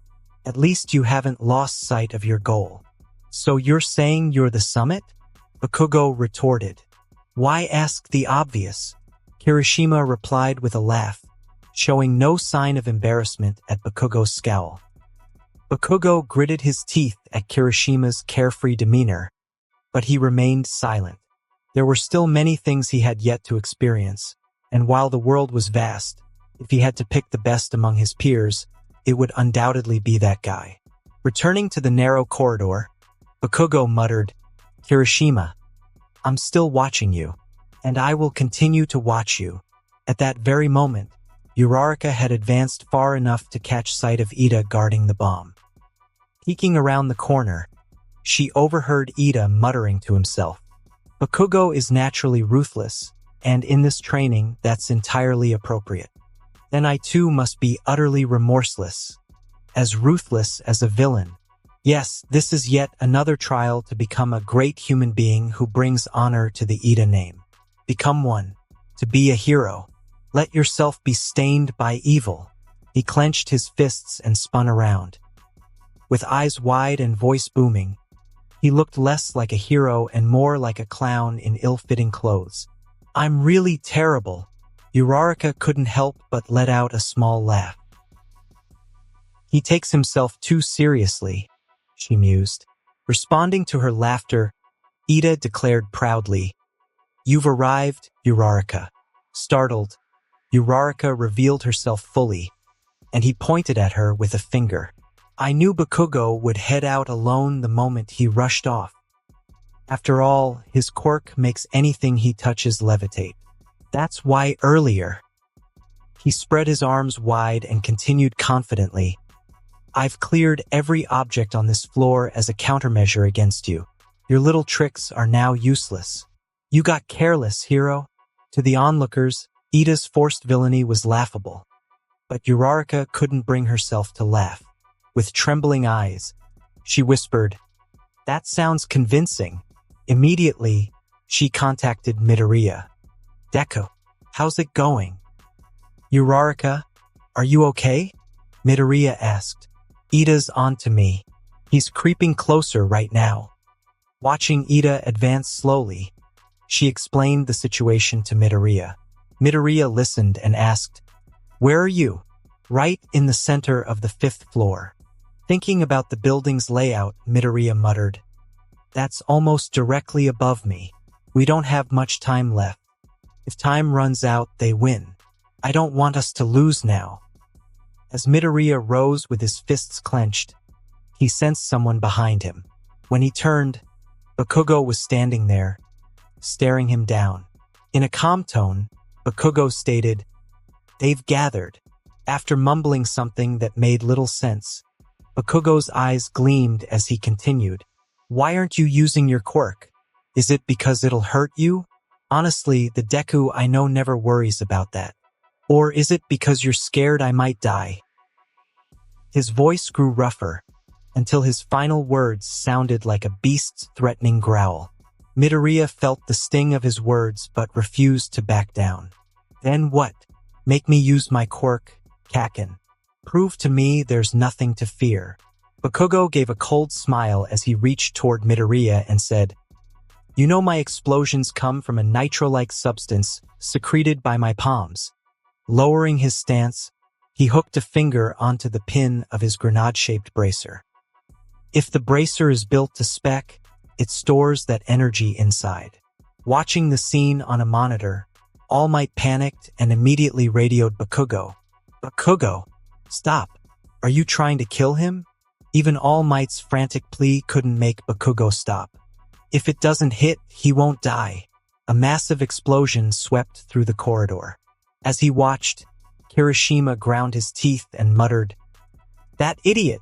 I told him to learn to read the room." He longed to rush over and give him a piece of his mind, but there was nothing he could do at that moment. Seeing the fierce determination in Kirishima's eyes, Ashido flinched. It was a rare sight, Kirishima truly angry. "I need to be extra careful today," she thought. Amidst that resolve, All Might desperately called out to Midoriya, "Midoriya!" Fortunately, despite the blast that had rolled him onto the floor, Midoriya wasn't seriously injured. Still, his stunned expression was all too evident. In that moment, the long-buried resentment between two longtime rivals finally erupted. Though he might not admit it himself, it was clear that for Bakugo, the rivalry was personal.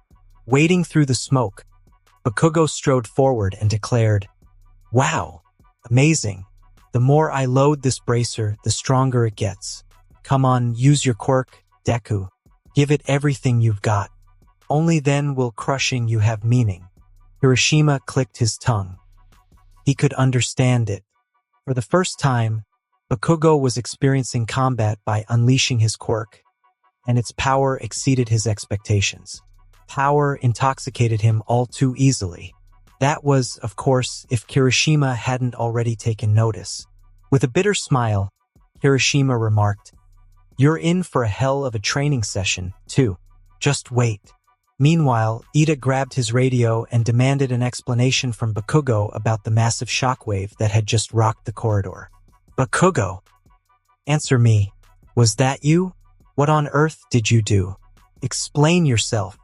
The moment Uraraka's attention wavered, she dashed forward. Her mind was set. If she could retrieve the bomb, victory would be theirs.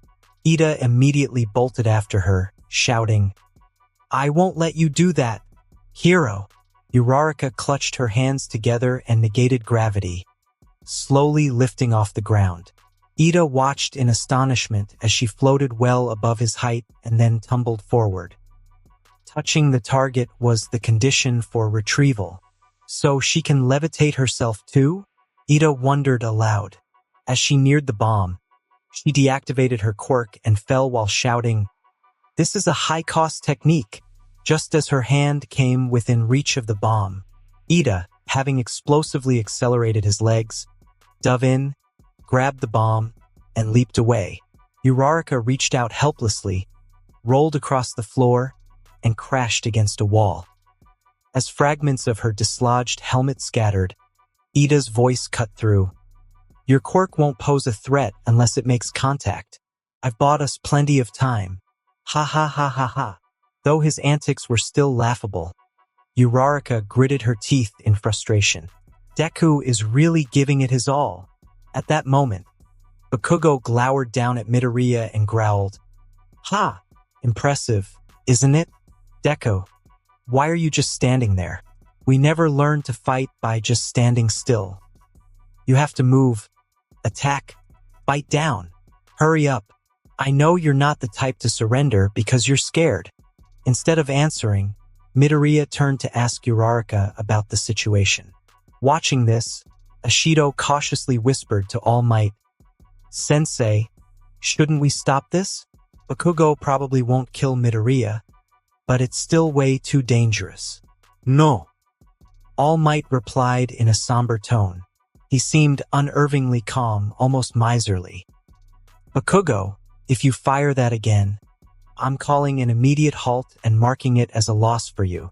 In an indoor battle, a large-scale attack only damages the fortress you're supposed to defend. For a hero, or even a villain, that's downright foolish. Consider yourself heavily penalized." Though his words sounded like a cool declaration of a penalty, his heart wasn't entirely in it. Unease and anticipation swirled within All Might. "I should have stopped this already as their teacher, but..." Bakugo scratched his chin at All Might's declaration and muttered, "That's just something he does when he's in trouble. You know that too, Deku? Looks like I really made a mistake. No more big attacks, huh? Then let's settle this up close." Using the explosive force emanating from his palms, Bakugo closed the gap to Midoriya in an instant. When Midoriya reacted and reflexively tried to grab Bakugo's arm as before, Bakugo thrust one hand to the ground and detonated it diagonally, vaulting over Midoriya. Then, with his other hand, he exploded once more, circling around and getting behind Midoriya before blasting him in the back. Watching the maneuver, Todoroki murmured. He sets up the same situation to trigger a reflex, then alters his trajectory with an explosion, and uses another blast to twist his path and strike from behind. He doesn't strike me as the type who'd overthink things, but he's surprisingly precise. Yaoyorozu picked up where Todoroki left off, explaining, to counteract inertia further, he must finally adjust the explosive force on each side to the minimum. The blonde boy, Kaminari, commented in disgust, "What a talent monster. Ugh, I really can't stand it." At that moment, Bakugo charged at Midoriya as he was sent flying by the blast. "Here I come. That's not enough. River shot, Deku." Bakugo swept his right hand in a wide arc, striking Midoriya in the upper right abdomen. Although Midoriya managed to block the blow with his lowered arm, Bakugo seized his wrist in return. Gripping Midoriya's wrist, Bakugo unleashed another explosion with his remaining hand and spun like a raging storm. Helplessly, Midoriya was thrown in a wide circle before slamming into the floor with a thud. GHK. He won't even give me a second to think. As expected, he's strong. I have no choice now. In the observation room, several exclamations burst forth at the sight of Midoriya's brutal situation. "He's bullying him. Look at this. He could just tape him up. That's not a hero's behavior." I always thought Midoriya was impressive too, but in combat, Bakugo is the embodiment of raw instinct and skill. Listening to those reactions, Kirishima realized his mistake. He had drilled into them the value of unwavering resolve and fighting even against the odds, but only mentioned adapting to circumstances in passing. That approach might have worked for Midoriya, but Bakugo needed something different. Kirishima had long assumed that Bakugo's naturally aggressive, all-or-nothing style was just the way he was born. It was simply part of who he was. This is my fault, Kirishima thought. While Kirishima brooded, the situation continued to escalate. Staggering backward, Midoriya heard Bakugo shout, "Why aren't you using your quirk? By now, you should understand that this isn't over unless you do. If you're not looking down on me, then use your quirk. Considering you've always aimed so high against me, maybe you are indeed looking down on me." Deku, Midoriya, his face set in determination, retorted, "I want to win because you're amazing. I want to beat you. To surpass you, you idiot. Save your nonsense for after you've won." Bakugo roared as he charged at Midoriya.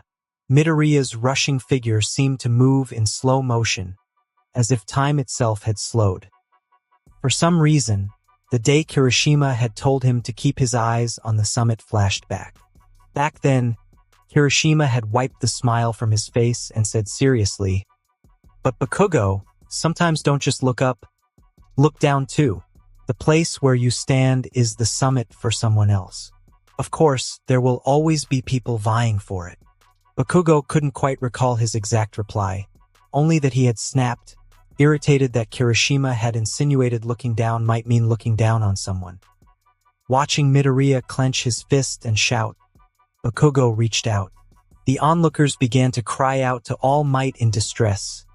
"Sensei, this is dangerous. We should stop it. Sensei." Just when it seemed they might intervene, Midoriya shouted, "Uraraka, now!" "Yes," came the reply from the pillar where she clung.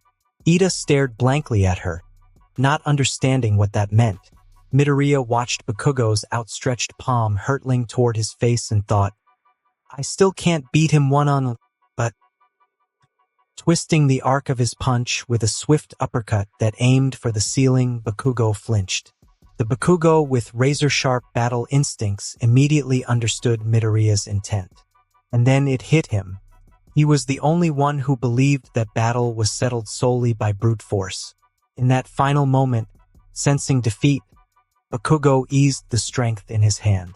"Looks like you're seeing things differently this time, Deku."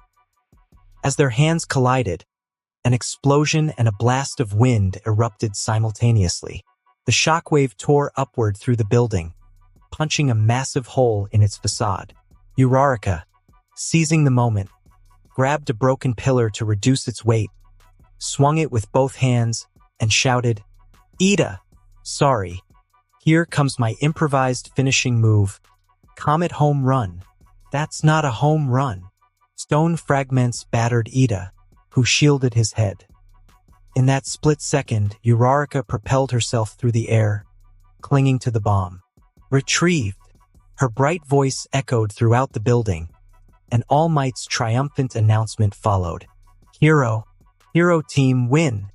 And just like that, the battlefield of old grudges came to an end.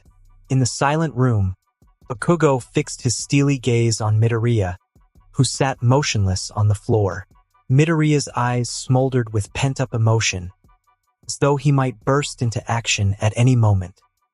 With a determined expression, Bakugo strode over to him. "Huh? Teacher, is that really all right? It'll be fine. After all, once the fight is over, I made it crystal clear that swinging fists any further is off limits." When someone asked All Might a question, Kirishima answered on his behalf. Just as Kirishima had indicated, Bakugo extended a hand toward Midoriya. Midoriya stared at it for a moment, then accepted the offered hand and slowly rose to his feet. The unexpected display drew admiring gasps from those watching. "Wow, who knew Bakugo had any sportsmanship?" Someone remarked. "All that villainy, yet he still holds on to a shred of decency." Before the compliment could sink in, Bakugo abruptly grabbed Midoriya by the collar. Drawing his face close to Midoriya's, he growled, "Deku, this time I lost. I won't be making pathetic excuses. You thought through your moves and acted, while all I did was plan to catch you." With that, Bakugo released his grip. Midoriya, silently staring ahead while clutching his bruised right arm, met Bakugo's intense red gaze, a look that seemed even more ferocious than usual. He bit his lip once before saying, "Savor this victory, Deku. You beat me of all people. You won't ever get a day quite like this again. So celebrate it while you can. From now on, just like today, I'm gonna keep surpassing Kakin. Honestly, I don't see this as defeating him. After all, a one-on-one with Kakin would still be a tough battle. But I'm going to keep chasing you," Midoriya retorted. Before Bakugo could offer a reply, a large hand landed on his shoulder. It was All Might. "Time to head back, Bakugo boy. Evaluation time," All Might announced. Watching Midoriya silently surrender himself to the patient transport unit and be whisked away, Bakugo turned and followed without a word. All Might's parting words resonated as he added, "Win or lose, experience truly comes alive only when you look back on it." Without another comment, Bakugo joined the others descending from the upper floor toward the observation room. Standing before the gathered students, All Might declared the highlight of the exercise. "The standout of today's battle goes to Ida Boy." While Ida looked momentarily flustered, the observant Tsuyu, ever the calm frog girl, raised a finger to her lips and queried, "Wasn't it Achiko-chan or Midoriya-chan who actually won?" Interesting. What do you all think?" All Might prodded. Without missing a beat, Yaoyorozu raised her hand and explained in clear, precise tones why Ida had been the best. "Yes, All Might Sensei. Ida adapted to the situation more faithfully than anyone. Bakugo's actions, tainted by personal emotion and recklessness, were merely solo antics. And, as you mentioned earlier, launching a large-scale attack indoors is nothing short of foolish." Bakugo listened silently to her pointed critique. Even though it stung, he couldn't dispute the truth of her words, a change he'd adopted from spending time with Kirishima. Midoriya-san, too, acted recklessly given the damage taken, and Uraraka-san, letting her guard down midway and then launching a wild final attack. If you really consider targeting the core as strategic, then such wild moves are simply unacceptable, Yaoyorozu continued. Uraraka lowered her head, her expression somber. Undeterred, Yaoyorozu pressed on. By accurately predicting the enemy's response and precisely defining the tussle over the core, Ida-san missed his timing at the end. In short, the hero team's victory came more as a technicality, a sort of training loophole. Her crisp analysis hushed the room. Kirishima quietly nodded in agreement. If one became accustomed to labeling such fortunate breaks as victories, real battles would become all the more dangerous. Although the criticism stung, the students understood that it was as necessary as it was painful. All Might wiped a bead of sweat from his brow and gave an approving thumbs up. "More than I expected," he mused silently. Ida Boy was a bit rigid. "But yes, that's right," someone cheered. "Always push yourself to the limit if you want to become a top hero," came another enthusiastic shout. Watching the exchange, Kirishima scratched his chin. Tsuyu was not only smart but also knew how to use her smarts effectively, at least off the battlefield. And judging by what he'd heard, her quirk was remarkably potent. He was eager to see her in action. But the training before them was not hers to take part in. With All Might's brief summary complete, the villain team, comprising Ojiro and Hagakure, faced off against the hero team of Shoji and Todoroki inside the building. Inside the building, as they prepared for combat, Hagakure removed her gloves and shoes. "Ojiro-kun, I'm getting serious now. I'm taking off both my gloves and boots," she declared. "Ah, okay," Ojiro replied, though inwardly he thought, "Hagakure-san, while that's a logical move for someone invisible, As a girl, it's a bit risky, even ethically. Almost as if reading his thoughts, Hagakure blushed and added, "Oh, you shouldn't be looking. I can't see you anyway," Ojiro mumbled. Then, All Might's booming voice rang out, rescuing them from their awkward moment. Now, indoor close quarters combat training. Round 2, start. At the signal, Shoji transformed the ends of his duplicate arms into makeshift ears. His finely tuned hearing picked up the sounds of activity throughout the building. He shaped one of his duplicate arms into a mouth and relayed the information to Todoroki. There's one person in the large northern room on the 4th floor, and another somewhere else on that floor, barefoot. Could the invisible one be acting as an ambush capture unit? It's too dangerous. Stay outside, Todoroki replied, stepping forward. His steady, calm voice carried an unwavering confidence in victory as he added, "They're likely setting up a defensive formation." He pressed his right hand against the wall, and a chill emanated from it, slowly spreading across the entire building. "But that doesn't concern me," he stated coolly. While Shoji was momentarily outside, the 5-story building was encased in ice. Todoroki then made his way down a frozen corridor and entered the room where Ojiro awaited. Reacting instantly, Ojiro assumed a defensive stance, but Todoroki calmly cautioned, "You may move, but if your feet's skin gets peeled off, you won't be able to fight properly." Even as Todoroki passed by with effortless ease, Ojiro found himself helpless. Though he would have preferred to risk injury to his feet to continue fighting, this was only training. After a tense moment, Todoroki detached his gaze from his lip, coldly reaching out to the nuclear bomb model. Observing the unfolding events, All Might muttered. He neutralized the enemy without dragging in his teammates, without causing damage to the core weapon, and even managed to weaken the opponents? "He's the strongest," someone exclaimed. "Hero team, win," All Might declared. Hearing the resounding declaration, Kirishima glanced at Bakugo, whose grimace betrayed his discontent, and thought, "Terrible matchup, terrible situation."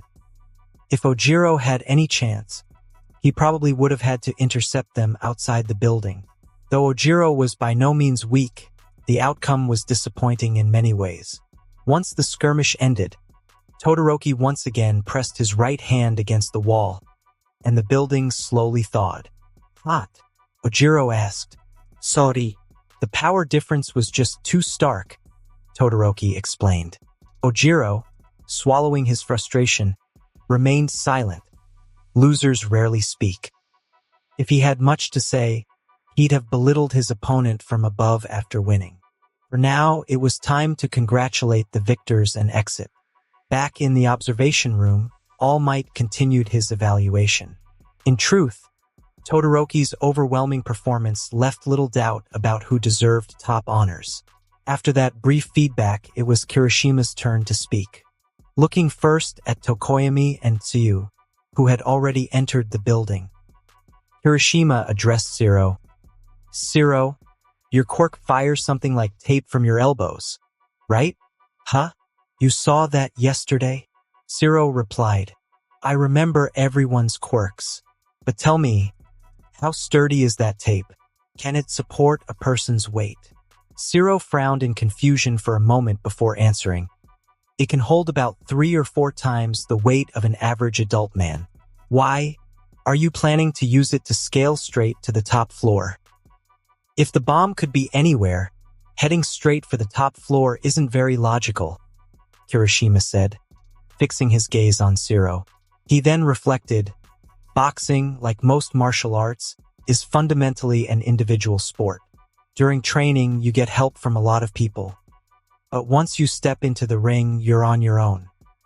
If you don't consider your glaring opponent from the opposite corner a comrade, then the cheerleaders in the other corner have no business stepping into that ring even a millimeter."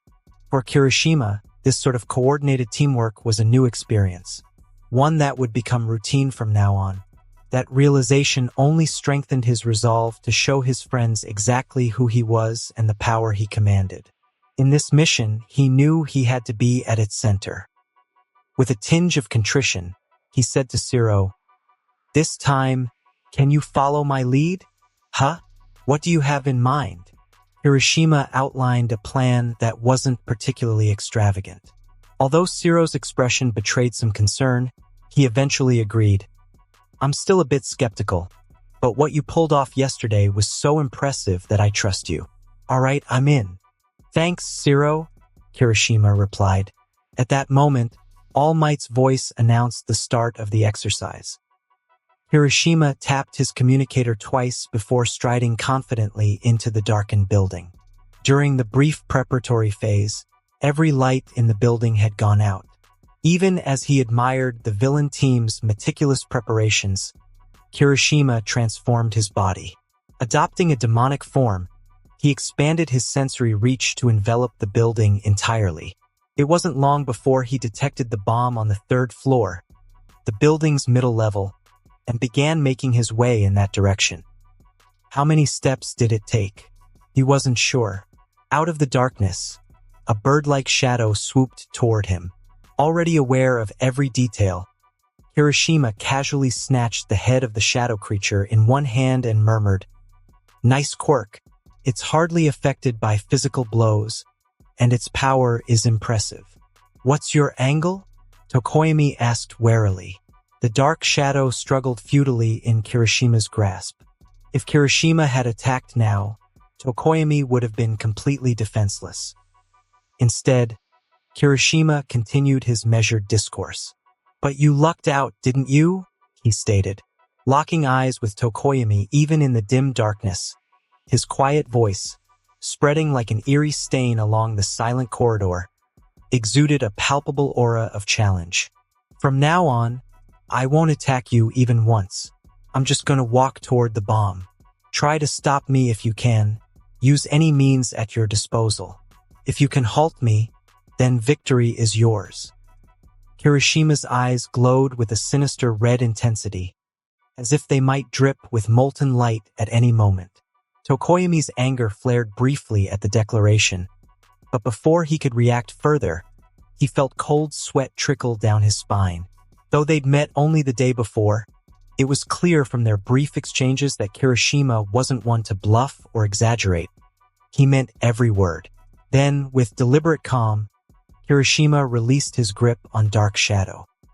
The creature bounded back to Tokoyami in a single leap, its wary, tearful gaze fixed on Kirishima. "I'll give your friend back. I could hold on to him longer, but that would be a waste," Dark Shadow seemed to promise. Tokoyami groaned softly at the creature's demonic, toothy grin. At that moment, Kirishima resumed his forward march. Step by measured step, he advanced without even glancing at Tokoyami. Seeing this, Tokoyami clenched his teeth and shouted to Dark Shadow, "Stop him! Don't hold back now." At his command, Dark Shadow swelled in size and charged toward Kirishima.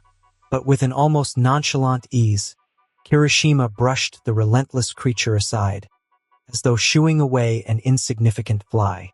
Despite Dark Shadow's fierce ramming, clawing, and biting, none of its assaults could harm Kirishima. They merely scraped against the hardened surface of his skin. He appeared as a demon set in a realm beyond mortal limits. Meanwhile, confronted with a force unlike what Todoroki had earlier displayed, Tokoyami tapped his communicator and said, Kirishima is advancing. I'm sorry, I don't think I can handle him alone.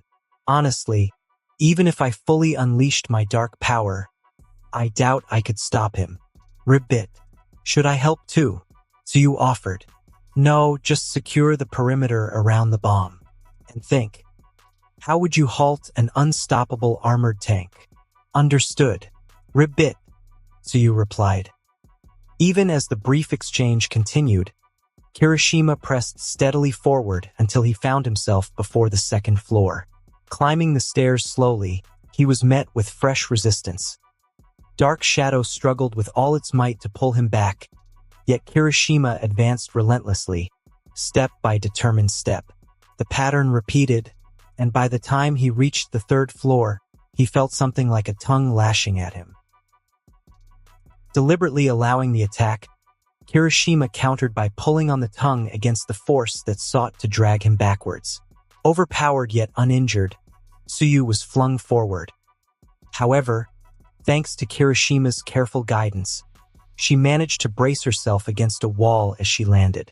Without hesitation, she extended her tongue once more to secure Kirishima's arm and shouted to Tokoyami, "Tokoyami-chan, aim for his toes, his big toe." The moment Tokoyami heard her, he instantly understood. No matter how formidable one may be, fingers and toes are natural weak points, and injured toes in particular can make walking nearly impossible. Not entirely certain it would work on Kirishima, Tokoyami ordered Dark Shadow to concentrate its assault on the upper part of Kirishima's combat boot. Under the fierce strain, the reinforced upper section of his boot was quickly pierced, and Dark Shadow clamped its beak around his big toe. The force of the attack drove Kirishima to one knee. On the surface, it appeared as if their exchanges had finally reached an impasse. In that critical moment, Kirishima seized Dark Shadow's head with one hand and, with the other, grabbed hold of Tsuyu's extended tongue. Then, in a calm and measured tone, he said, "Now, Zero." At that cue, Zero emerged from the tangle on the opposite side. With his elbows propelling tape like a web-slinger, he launched himself through the air, reaching the bomb model in a spectacular swing. The moment his hand made contact with the bomb model, All Might's final call rang out. "Hero Team, win!" Rising to his feet, Kirishima released his clenched fist. Freed at long last, Dark Shadow and Tsuyu staggered, their momentum faltering. After shedding his demonic form and reverting to his charismatic self, Kirishima caught them both. Watching him, Tokoyami couldn't help but murmur the word that had unexpectedly surfaced in his mind, "Immortal." At the Chinibu-sounding title, Kirishima frowned, as if displeased by the overblown compliment. It seemed the stage meant to showcase the defensive prowess of his hardening quirk had taken on an altogether different, almost surreal character. Thus concluded Kirishima's display, a testament to his rightful place as the frontline shield for his team. Returning with a flawless victory, Kirishima was naturally chosen as the standout performer. It was only fitting every moment of the match had been his stage. He had shone so brightly that even the winning team's Zero was barely noticeable in comparison. Leaning towards Zero, Kirishima murmured an apology. "Sorry, I ended up hogging all the spotlight." "No way, you just did what you do best. If I have a strong teammate, I should make the most of that strength too," replied Zero with an easy smile. The gentle warmth in Zero's grin made Kirishima's heart contract with gratitude. If it had been Bakugo, he would have been furious. It was a stark reminder that Kirishima hadn't spent nearly enough time around regular people. The rest of the training session passed in a blur. The students each pushed themselves to their limits, and Kirishima managed to observe sides of them that no simple quirk assessment test could ever reveal. Finally, as the training wrapped up and the students gathered together, All Might declared the session concluded. "Great work, everyone. Aside from Midoriya, there were no major injuries, and you all fought with true determination. For a first training session, you were all nothing short of perfect." After a proper class with Aizawa, "I guess it really helps to relax a bit," someone commented. Encouraged by All Might's thumbs up, Tsuyu broke the silence that had been shared by everyone else. The rest of the class nodded in agreement. A normal class is freedom too. Now, I need to head off and give Midoriya his evaluation. Change quickly and head back to class. With that, he disappeared in a flash, eliciting awe from some and puzzlement from others. All Might is amazing. Why is he always in such a rush? So cool. As All Might moved further away from the group, he glanced back at a head-down Bakugo and mused silently. Bakugo, such a bundle of ego. The more inflated he is, the more fragile he becomes. As a teacher, I must counsel him properly. But for now, feeling the smoke of his transformation starting to dissipate as it unraveled. He resolved to postpone that thought for another time. At the same moment, his mind recalled Kirishima's overwhelming performance earlier. Kirishima, truly astonishing. Even the last time I saw him, it was hard to believe he was still a teenager. Now, he's grown even stronger, and mentally he shows no real weakness. All Might regarded Kirishima as an impressive young man, the same age as Midoriya, yet always looking out like an older brother. His physical strength was remarkable, but what set him apart was the unwavering mental fortitude he possessed at such a young age. Usually, someone with such superlative power might be intoxicated by superiority. However, Kirishima was different. He always kept his gaze steady, pushing himself to rise higher and move forward without hesitation. And he never lost sight of those around him. He was always ready to lend a hand and pull others up as he surged ahead. Perhaps, All Might mused while dashing through the corridor, Kirishima would be the one to guide a headstrong Bakugo.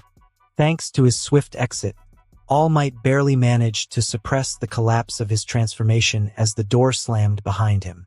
When you're teaching a class, time is always so tight. Shit! Muttering under his breath, he headed toward the infirmary where Midoriya and Recovery Girl were waiting. He had a sinking feeling that a stern scolding was inevitable, but there was nothing he could do about it. Meanwhile, Kirishima rejoined the classroom with the other students.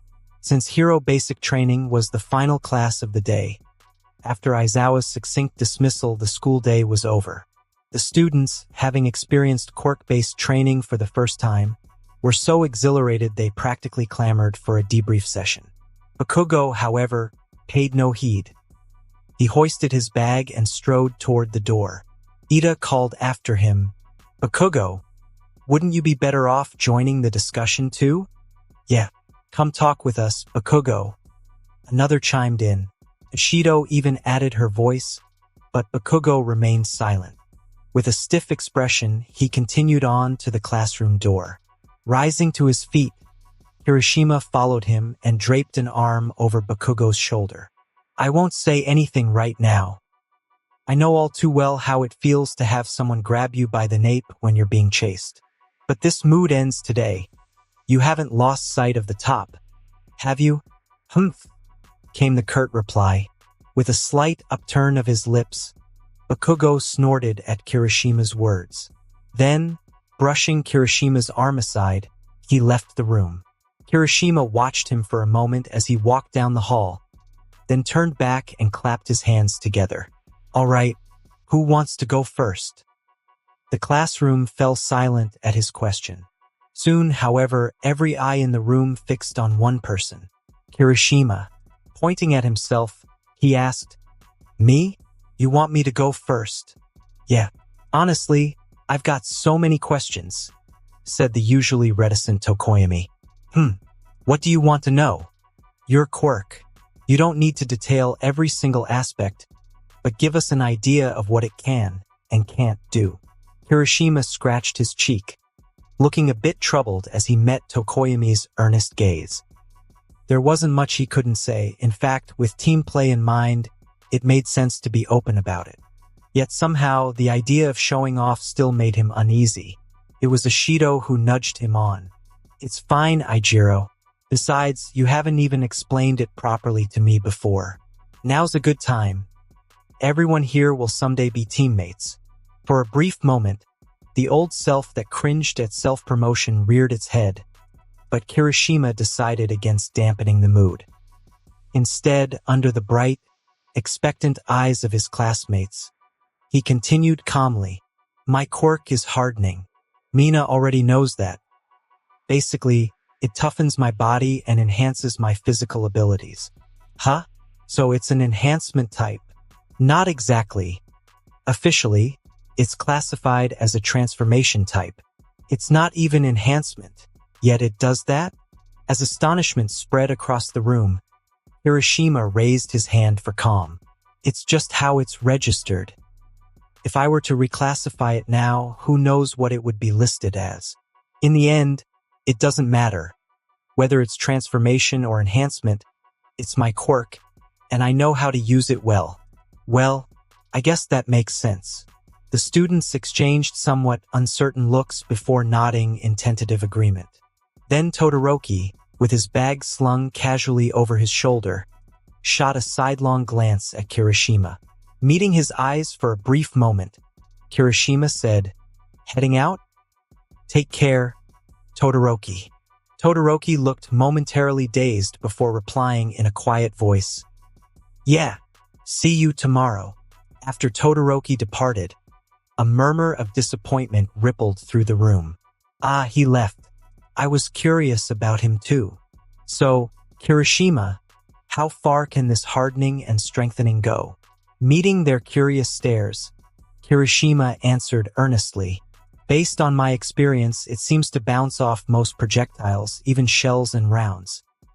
It can block fire and electricity as well.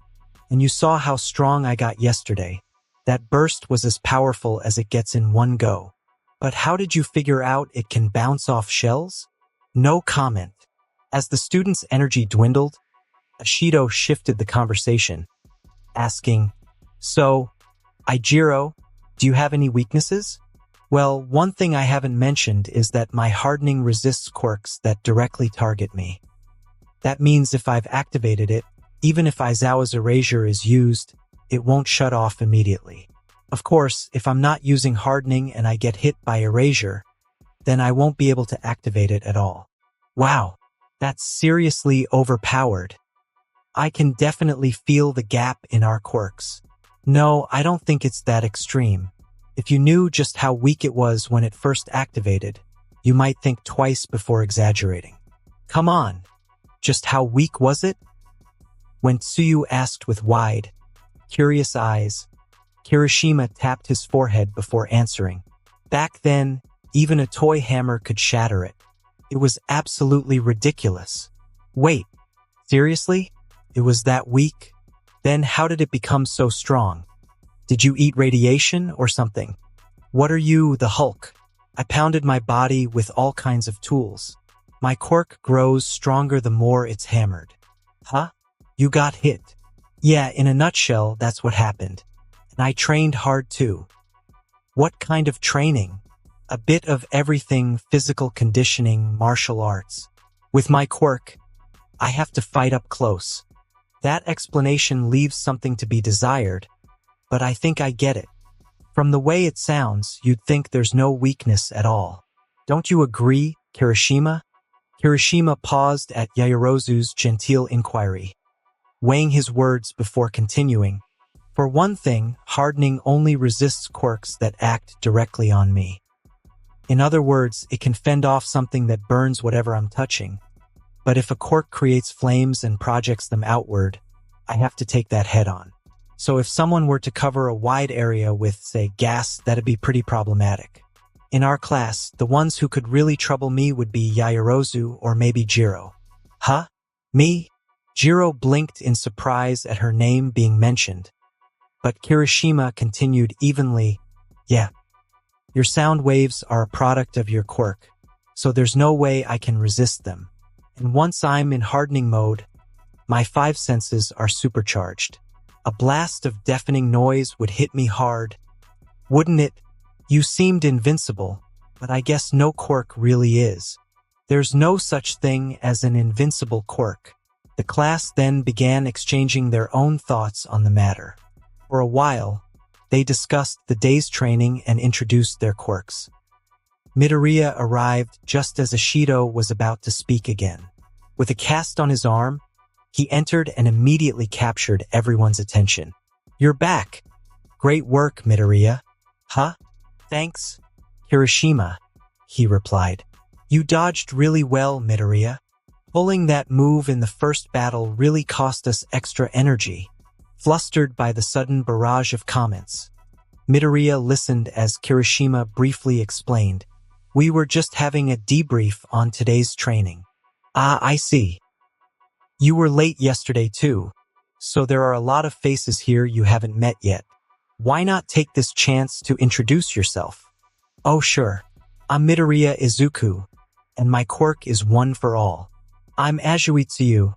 Just call me Tsuyu, said the bubbly girl. I'm Satori Kido. As the introductions continued, the classroom door opened and Uraraka and Kaminari walked in, each carrying a stack of books.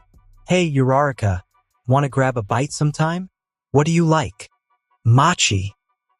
Uraraka replied dreamily with just machi in response to Kaminari's question. But when she spotted Midoriya, she hurried over. Wait, Deku, didn't you get your wounds treated? And no, it's just my stamina acting up. As Midoriya awkwardly tried to explain, his eyes drifted toward Bakugo's empty seat. He cautiously asked Uraraka about Bakugo's whereabouts. Excuse me, Uraraka, do you know where Bakugo went? After hearing the explanation from Uraraka and Kirishima, Midoriya mumbled a quick apology and dashed outside. Watching him disappear into the distance, Kirishima let out a soft laugh. Youth, it must be nice. Aijiro, youth isn't just for you, you know? Well, me and those guys are in a league of our own, Kirishima replied with a teasing smirk, his eyes narrowing in playful challenge. Though their relationship had been far from ideal, Kirishima remained unconcerned. They would sort things out in their own way. Observing this, Ashido asked cautiously, Aijiro, are you sure you're all right? All right with what? What if they end up fighting again? That won't happen. Midoriya isn't the type to instigate conflict, and no matter how harsh Bakugo might seem, he's never gone completely berserk. I guess if it were that bad, you wouldn't have stepped in to help him, right? Both Bakugo and Midoriya were poised to make significant leaps forward from today's training. As the old adage goes, you can learn a bit from victory, but there's nothing like defeat to teach you everything. Bakugo would surely gain invaluable insights from today's loss to Midoriya, a young man he had long underestimated, and Midoriya, who had always been overshadowed by Bakugo until finally surpassing him even once, would undoubtedly shed yet another chain that had been holding him back. With those thoughts fading, Kirishima shifted his attention to the new friends he'd made that day. His gaze grew steely and cold. The long-promised day of conflict was drawing near. On that day, Kirishima vowed to watch over his students as best he could, ensuring that no one would lose their life or be gravely injured. In a quiet murmur, he recited a timeless adage, Si vis pacem, para bellum. Huh? Kirishima, what was that? Nothing. If you seek peace, prepare for war. The eyes of a man, poised to wage war alone, burned quietly with determination. The training that had given most of the students their first taste of battle using their quirks was nothing out of the ordinary for Kirishima. He had first used his quirk in combat at the age of 5, and it hadn't even been a year since he nabbed a villain at Disneyland. For him, today's training was less about a new experience and more about assessing the students and establishing his presence before them. By that measure, Kirishima wrapped up the day successfully, dined with Ashido, and then headed home. He tapped his desk lightly as his mind wandered. It had been 15 years since Kirishima embarked on this new life. His memories of the world from his previous life had faded considerably.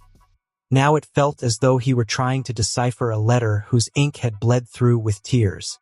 After all, when he used to read manga, he'd often skip past anything that didn't immediately grab his attention.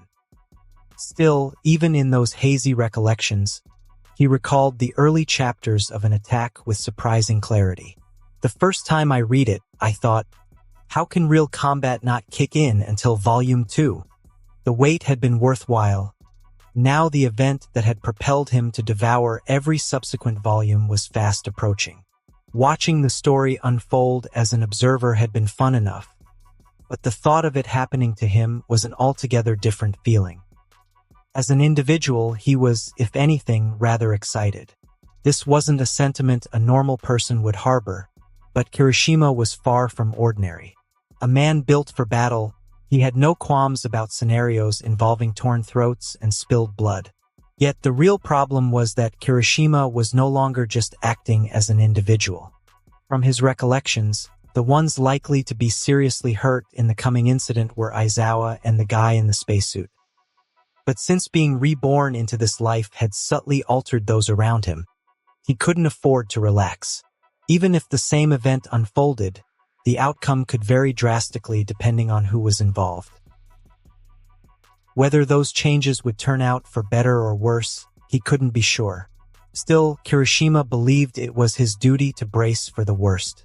That said, there's hardly anything I can do. Knowing what was coming, Kirishima had spent time pondering what being a UA student would demand of him.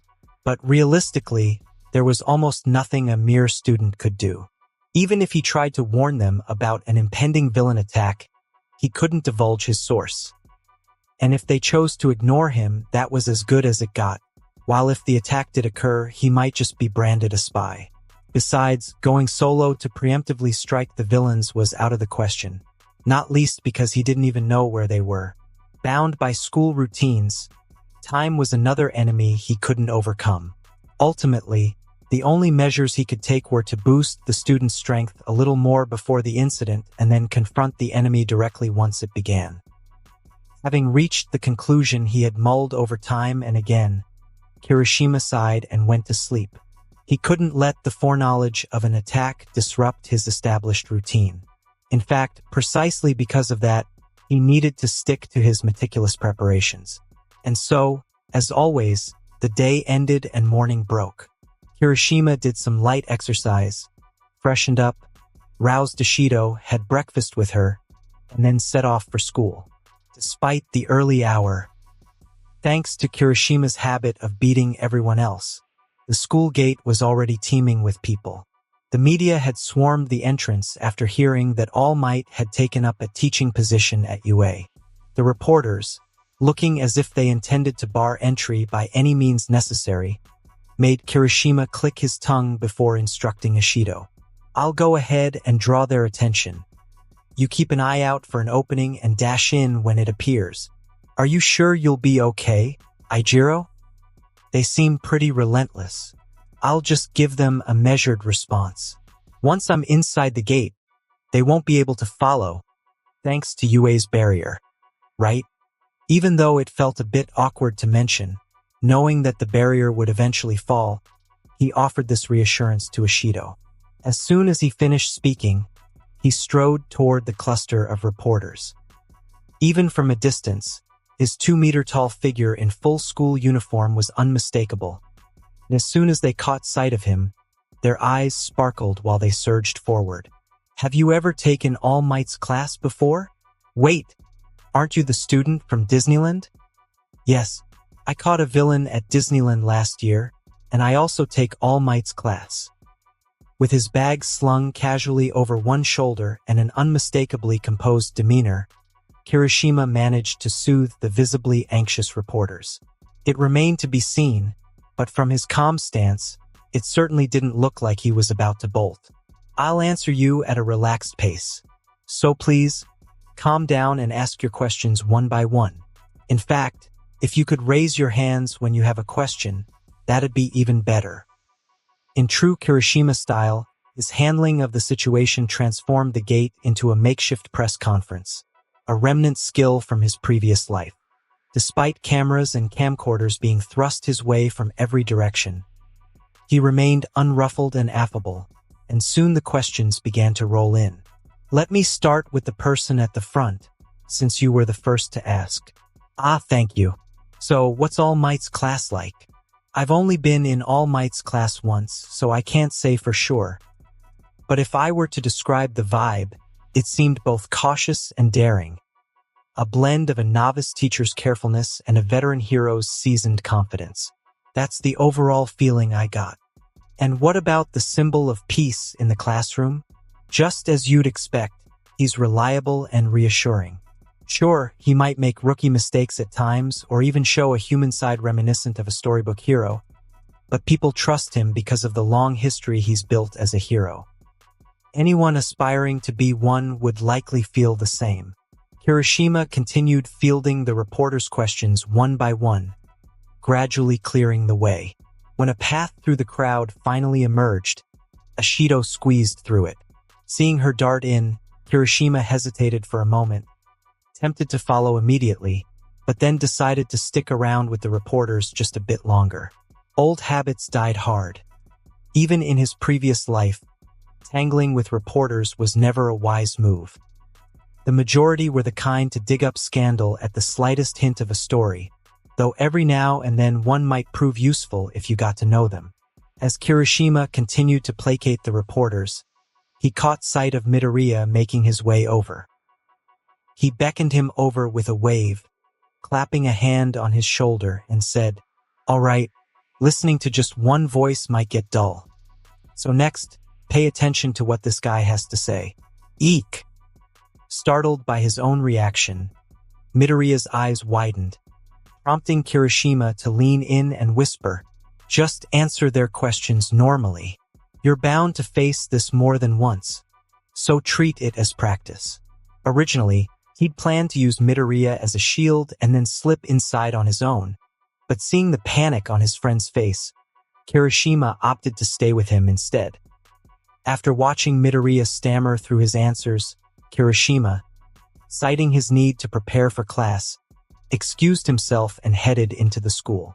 The reporters, having extracted a satisfactory interview, left him to his own devices. "Kirishima-chan, what was that all about? You really caught me off guard. What else? You know how reporters are. If I hadn't intervened, you'd have been cornered and grilled to death." "Maybe so, but no. Without you, I probably would have just claimed a trip to the nurse's office and slipped in unnoticed." Perhaps. But in the end, you got in with just a few words, right? That's what really matters. I was really surprised, though." Patting the grumbling Midoriya on the shoulder, Kirishima led him toward class, where they ran into Aizawa, who was making his slow exit. "Oh, good morning. Good morning. I heard the media had set up camp outside. Was it really that bad?" They were swarming the entrance, stopping everyone to ask about All Might. "We even got interviewed on our way in." The media is always a nuisance. I'll clear this area up so you two carry on to class." "Yes, thank you." Seeing Aizawa's tired state and the palpable aura of annoyance radiating from him, Kirishima escorted Midoriya into class. After exchanging greetings with Ishido, who had already arrived, the rest of the students trickled in. Once everyone was settled and familiar faces exchanged pleasantries, Aizawa appeared at the lectern. In his characteristically flat tone, he began, "Good work in yesterday's training. I reviewed the VTR and the results. Bakugo, cut out the childish behavior. You have the talent, so act like it." "I know." Bakugo muttered his reluctant agreement as Aizawa continued. "And Midoriya, have you finally sorted out breaking your arm again? Control your quirk. If you persist in thinking nothing will work out, I can't pass you." Midoriya flinched and dropped his gaze. Aizawa's words weighed heavily on him. "I don't like repeating myself. Sort out that one issue and you can do plenty more. Get a grip, Midoriya." "Yes." Brightly responding, Midoriya earned a brief nod from Aizawa before the teacher turned his attention to the rest of the class. "Now, for today's homeroom agenda. You'll be choosing your class representative." "This is a school thing, right?" The students erupted in cheers as shouts to become class rep filled the room. "I want to be class rep. I want to do it too. Count me in. I want to lead. I want to lead." In an ordinary school, the prospect of class rep might be unpopular due to the associated chores, but in a hero course it was seen as a prime opportunity to hone leadership skills. Almost every student wanted the position. At this point, both Kirishima and Aizawa, who despised the ensuing chaos, sighed in unison. Then Ida sprang to his feet and declared, "Silence! Leading the majority is a weighty responsibility. It isn't something just anyone can handle. It's a duty earned through trust from those around you. If we're to choose true leadership by democracy, then this must be decided by vote." Despite his serious tone, The hand Ida raised high in the air spurred the class into a unified outcry. Your hand is already raised. Then why even propose it? We hardly know each other. Trust isn't built overnight, Ida-chan. If that were the case, everyone would simply vote for themselves. In response to Tsuyu's and Sho's remarks that a free-for-all vote would be meaningless, Ida gestured emphatically and said, precisely for that reason.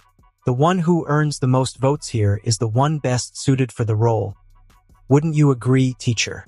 As long as you decide within the time limit, I don't mind what the decision is. Aizawa's casual dismissal spurred the vote, and the outcome was nothing short of startling. In shock at the results, Midoriya cried out, I got 3 votes? Meanwhile, Ida wore an unreadable expression over the single vote he'd received. 1 vote. I never expected that, but I can't help feeling a pang of guilt toward whoever voted for me. You must have given your vote somewhere else. You wanted it badly enough. What exactly was your plan, Ida? Watching the exchange, Kirishima mused to himself, there's no need to feel guilty. I voted for you because I figured you'd be perfect as class rep anyway. Having no ambitions of his own for the rep spot, Kirishima deliberately cast his vote for someone else. The very person who, in the original story, ended up as class rep, Ida. If someone was destined to be class rep, he might as well grab the vote. That was his logic. Yet when he noticed that 1 vote had come his way, a chill ran down his spine. If he had voted for himself, he'd have ended up with nothing more than vice rep or another minor committee position for sure. With a discomforting feeling, Kirishima shot a glance at Ashido. She flashed a bright grin and gave him a thumbs up. It was you. Realizing exactly who was responsible, Kirishima muttered, pressing a hand against his forehead. Meanwhile, Aizawa swiftly wrapped things up by calling Midoriya and Yaoyorozu forward. Midoriya, garnering 3 votes, was declared class rep, while Yaoyorozu, with 2 votes, was appointed vice representative. So, Midoriya is class rep and Yaoyorozu is the vice rep. RRRali. For real. Ugh. So unfair. At the sight of Midoriya trembling like a leaf, Kirishima sighed. Midoriya was undoubtedly bright, and in a crisis he managed to exude a certain charisma. The issue was that, both in terms of his quirk and his fighting style, he bore a striking resemblance to Kirishima. For someone like Kirishima, who was often at the forefront charging into battle, and for Midoriya as well, the role of commander didn't quite fit. Granted, this was merely about choosing a class rep for a group of students, so overthinking it wasn't necessary, but knowing what challenges this class might face, Kirishima couldn't help but wonder, isn't that all right? Midoriya does have some pretty intense moments, and Yaoyorozu looked impressive during the evaluation. Leaving Bakugo to stew silently with a scowl etched on his face, the rest of the class generally reacted positively. It was all thanks to the displays of strength during yesterday's combat training. Once the class rep was chosen, the morning proceeded as usual. At lunchtime, Kirishima joined the others at the table with his tray in hand. After taking a bite of rice, Uraraka beamed happily and said, "This rice is delicious." Midoriya glanced at her before adding uncertainly, "Now that I'm class rep, I'm really worried I won't be able to handle it." "You can do it. You'll be fine." Uraraka and Ida both assured him with unwavering confidence. Kirishima didn't say anything, but inwardly he believed Midoriya was up to the task. Truthfully, if you considered the role from a battlefield commander's viewpoint, Midoriya wouldn't be ideal, but when it came down to the actual duties of a class rep, he was more than capable. Ida lifted his spoon, scooped up some curry, and said, "Midoriya-kun's courage and quick judgment in critical moments are enough to guide the majority. That's the reason I voted for you." "It was you." Midoriya's expression said it all, but Ida pressed on, addressing Uraraka. "But didn't Ida-kun also want to be class rep? You're even sporting glasses. Wanting it and being cut out for it are 2 different things." I simply made the decision I knew was right. I do feel sorry for whoever gave me their vote, though. That was me. Kirishima's sudden interjection. All eyes turned to him. Huh? But Kirishima-kun got one vote, didn't he? Wasn't that your own vote? I voted for Ida. The one vote I received must have been from her. Kirishima gestured toward Ashido, seated beside him, as he explained. Ashido, looking a bit sheepish, clasped her hands and replied, Hee. Yup, I really do think Ijiro was the perfect choice for class rep. So, where exactly do I look like rep material? Even amidst their light-hearted banter, Ida's expression grew contrite as he murmured to Kirishima, I'm sorry. I completely wasted the vote you gave me. No, I'm fine. You don't need to worry about it. And what about me? Boku and all that. I figured that was part of it. Ida-kun, are you from a well-to-do family? A well-to-do family. I switched my first-person pronoun because I didn't like being labeled that way. But Ida sighed before confessing, yes, my family has been in the hero business for generations. I'm the second son. Wow, amazing. Have you heard of Turbo Hero Ingenium? At Ida's mention, Midoriya, ever the hero aficionado, blushed and exclaimed, Of course. He's that enormously popular hero who employs 65 sidekicks at his Tokyo office. Wait, don't tell me. He's my older brother.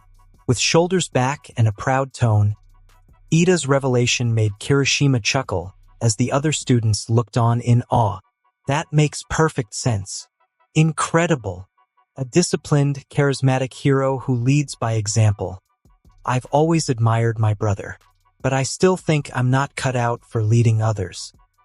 Unlike me, Midoriya-kun has already caught on to the structure of the practical exam, so it just makes sense for someone a notch above me to take the reins. I think that might be the first time I've seen you smile, Ida-kun. Huh? Really? I smile plenty. As Ida's smile widened, Midoriya returned it with a quiet one of his own while thinking. For me, all might is to Ida-kun as ingenium is, though still. Just as Midoriya's thoughts began to wander, a sound, sharp and jarring as if it were slashing at everyone's nerves, shook the entire building. It was an ominous, unsettling sound. Amid the ensuing chaos, a premonition of disaster cast its shadow over the previously peaceful lunch hour. The sudden blare of the siren produced an unmistakable effect. The cafeteria quickly descended into chaos as everyone froze in place. Then, the announcement echoed through the room. Security level 3 has been breached. All students, evacuate outside immediately. As students leapt from their chairs in a flurry, Ida shouted in alarm. What does security level 3 even mean? It means somebody's infiltrated the school. In 3 years, nothing like this has ever happened.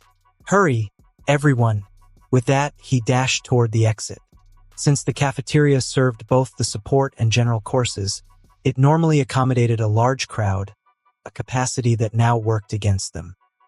While throngs of students jammed the exit, causing a complete bottleneck, Kirishima remained seated in deliberate calm.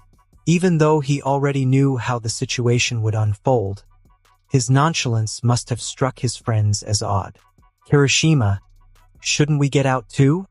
If you head for that door right now, you'll probably only get out after everything's settled.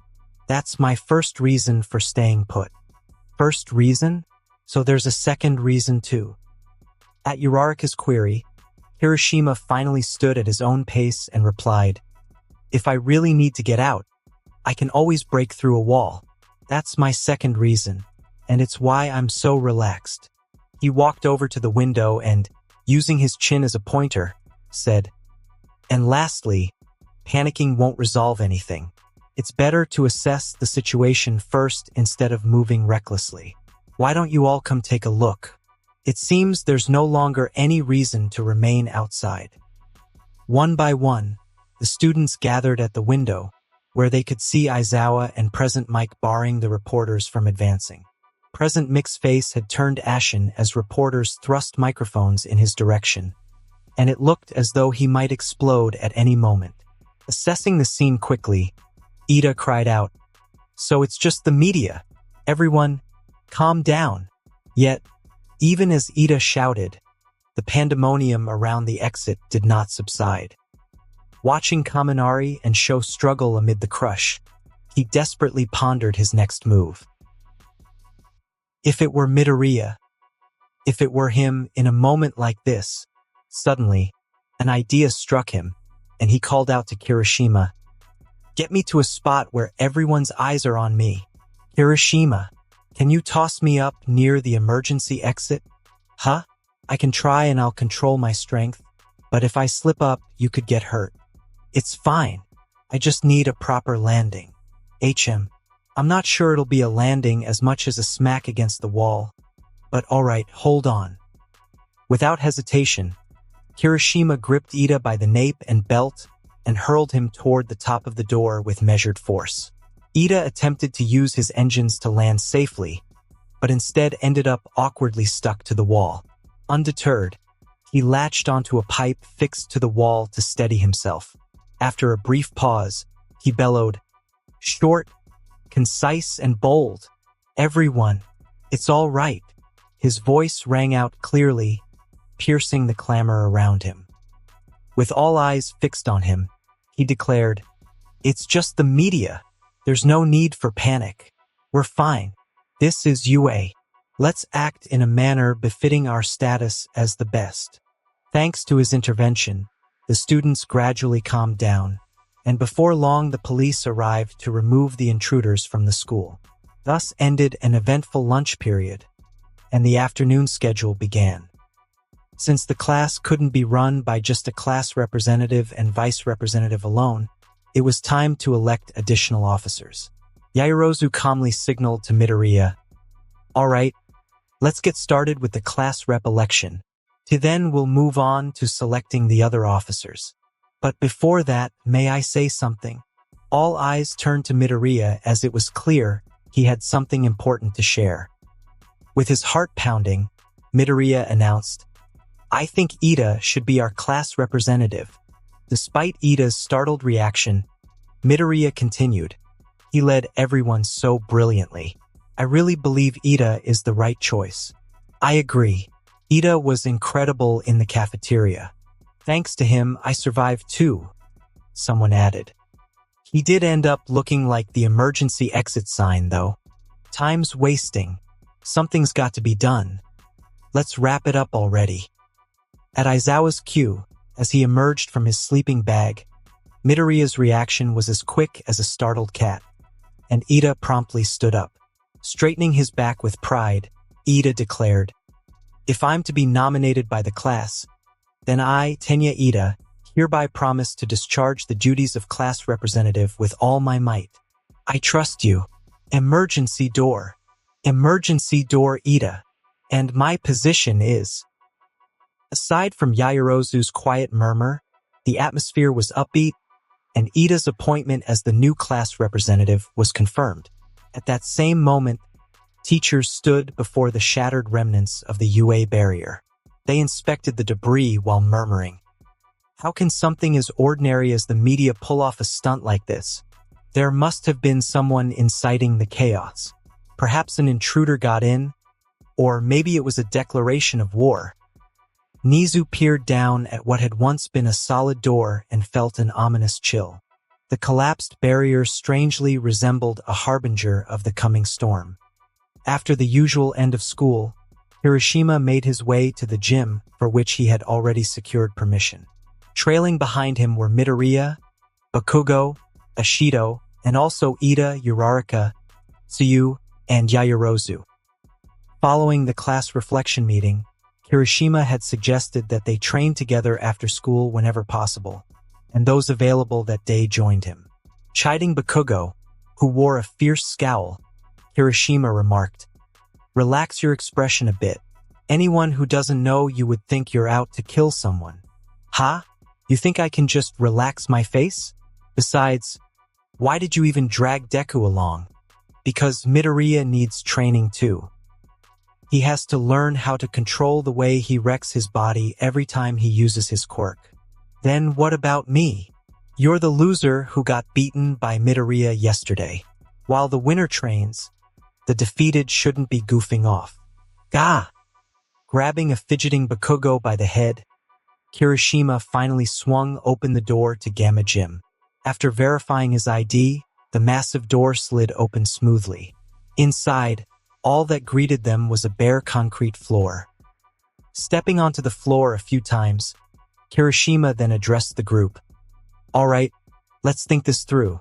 I got permission to use this space so I can train at full power with no restrictions, but it should also be a safe place for you to test your quirks without worrying about your surroundings. Ribbit, if you suddenly tell us to train using our quirks, it sounds a bit daunting, Kirishima. Exactly. It's hard to know what to do in a place that's completely empty. Kirishima smiled at their honest comments and continued. First of all, everyone here shares one thing in common. Enhancing your close quarters combat skills will benefit you. Your individual styles will vary based on your unique traits, but that's where I can assist. Trust me, I've been training for 10 years now, right? Midoriya and Bakugo responded in their own distinct ways. Yeah, it's been over 10 years since I started training with Kirishima, Midoriya said. TCH. I don't want to admit it, but that's the truth, Bakugo grumbled. Wait, if it's been over 10 years, does that mean Kirishima has been teaching you and Midoriya since you were 6? I started when I was 5, so that makes it 11 years. Don't ask how, that's a man's secret, he replied with a sheepish grin. In response to Ida's query, Kirishima scratched his chin thoughtfully, though it felt a bit like bragging, a temperament not usually his. His track record was the best reassurance he could offer. After all, a teacher's worth was measured by the success of his students. Anyone who made it into UA was already elite. Having nurtured 3 such elites, Kirishima was a trusted mentor. Even if he hadn't trained them at all, they likely would have made it into UA, but he was convinced they had grown even stronger than their original selves. Anyway, that's that. I wish Ojiro could be here too for extra help, but that's a challenge for another time. Ida, Ashido, Midoriya, and Bakugo all have their own approaches to close combat, so you should discuss your tactics together. As for Uraraka, Yaoyorozu, and Tsuyu, you seem like beginners. Have any of you ever been taught combat? The 3 girls all shook their heads. No. I've thought about how to fight using my quirk, but until middle school, training with your quirk is pretty rare, isn't it? I'm a heteromorph, so practicing wasn't too hard, but I never had anyone teach me. There wasn't anyone available. Ribbit, one replied. Same here, echoed the other. Sighing inwardly at their inexperience, Kirishima mused that while Japan was known for its low crime rate, with villains cropping up so frequently, it was ironic that combat training was so elusive. For someone like him, who had learned shooting as a hobby and lived in a country overflowing with martial arts, it was simply baffling. For the moment, Kirishima gathered his thoughts and said, All right, for now, the 3 of you should begin with the basics tailored to your needs. But first, explain your quirks. Training isn't about speed, it's about direction. Success depends on where you're headed, not just how fast you get there. So today, let's start with a discussion. Discussion? I don't really have anything to add, one muttered. Come on now, do. Your tongue can extend, right? Yes, ribbit. We need to know how far it can stretch, how strong it is, and any other physical traits so we can determine what kind of training you require. After that, Kirishima turned to Yaoyorozu and added, I think it'd be beneficial for you to learn shooting as well. Shooting? I've considered it, but there are permission issues, and if I'm not careful, I might seriously hurt someone, she replied cautiously. Why not check with Snipe about the permissions? Plenty of long-range heroes use firearms, and I doubt they all trained with toy guns. Besides, with non-lethal rounds, you don't have to worry about causing fatalities. Now that you mention it, that might work. Honestly, I'm not entirely sure which direction your quirk should develop. From the assessment, you seem capable of creating almost anything, provided it's not too massive or something beyond your understanding. Exactly. I can produce anything, as long as it's within certain limits. That versatility makes it hard to pinpoint a single direction. Still, from a combat perspective, I think shooting is a solid choice. More specifically, engaging in firearm combat with close-quarters battle techniques. And ideally, you'd also learn to handle a shield. She considered his words thoughtfully. If used well, you might even be able to create devices like flashbangs or tear gas. Alternatively, you could fashion something to disperse sleeping gas. I don't believe there are weak quirks, and yours has limitless potential. Then what should I do, Kirishima? When Uraraka asked about her approach, Kirishima replied without hesitation, Uraraka, it's clear. Just focus on learning martial arts. Really? Is that all? Yes, you have the ability to make things float with a touch, right? First, practice how to make contact. It's not much different from striking in martial arts. Beyond that, you'll need to figure out what to do with what you've made float, or even how to use your own buoyancy for unpredictable movement. When you put it that way, it does sound simple, Kirishima. Ha, it only sounds simple. Once you actually try it, you'll see it's not that easy. Midoriya and Bakugo, even after 11 years of training, still end up complaining after practice. Does that look like complaining to you, you crazy giant? Exactly. Don't mind him. Kirishima pushes everyone efficiently and logically. Amid their banter, Kirishima shrugged and turned to Ishido, who had been silently watching. Mina, you seem to disagree? Sorry, Ijiro. I think what you're doing is a bit too inhumane, she admitted. Mina, even you? Kirishima looked momentarily taken aback by Mina's objection, but then clapped his hands once to recapture everyone's attention. We're students with a regular curriculum, so I'm not planning on making today's training brutally intense. It might be tough for those who've never done much physical training, but you'll adjust quickly. I intend to focus primarily on the technical aspects. If any of you want to improve your physical strength further, let me know separately. That kind of training needs to be tailored to your personal habits and circumstances. With that, the students gathered for a free discussion. Kirishima watched them, considering what type of training would best suit each of them. The three he had taught since childhood, along with Ida, who had practically learned everything at home, hardly needed major adjustments. Sometimes a little guidance or a hint toward further development was all that was necessary. Yaoyorozu had been advised to study shooting, so Kirishima couldn't do much for her directly.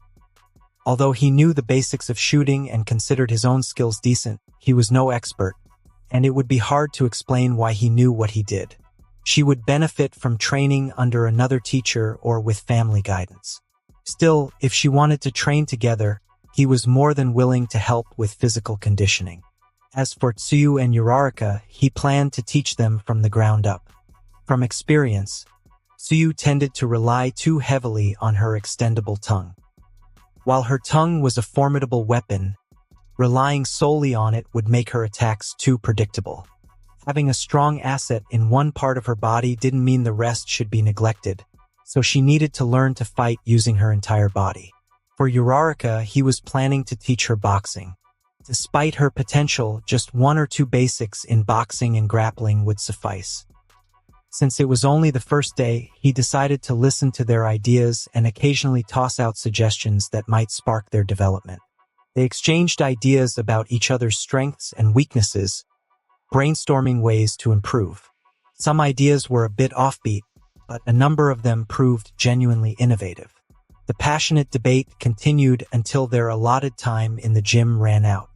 Watching future heroes forge themselves in the heat of discussion, Kirishima couldn't help but smile. His duty was to ensure that when the storm struck, the sparks of potential would never be extinguished. Quietly, he vowed to protect that flame. After-school training had successfully taken root. Not everyone could attend every day due to their own circumstances, but they still participated with enthusiasm and worked hard. Though the period had been short, the results were starting to show, and soon the day of the decisive battle arrived. Kirishima got out of bed and stretched, carefully checking the condition of his entire body. "I feel good. Nothing hurts, and my body feels light." He clenched then unclenched his fist before heading toward the mirror. A sharp, handsome figure in the mirror regarded him with a stiff expression. Noticing the hint of youthful immaturity in his own reflection, Kirishima offered a crooked smile. The man in the mirror returned the gesture by lifting the corners of his mouth. The sight made Kirishima feel his blood begin to boil. In truth, he was eager for what lay ahead. How could he not be excited by the opportunity to face a monster on All Might's level? Any fighter's heart would race with anticipation. "Humph! Calm down."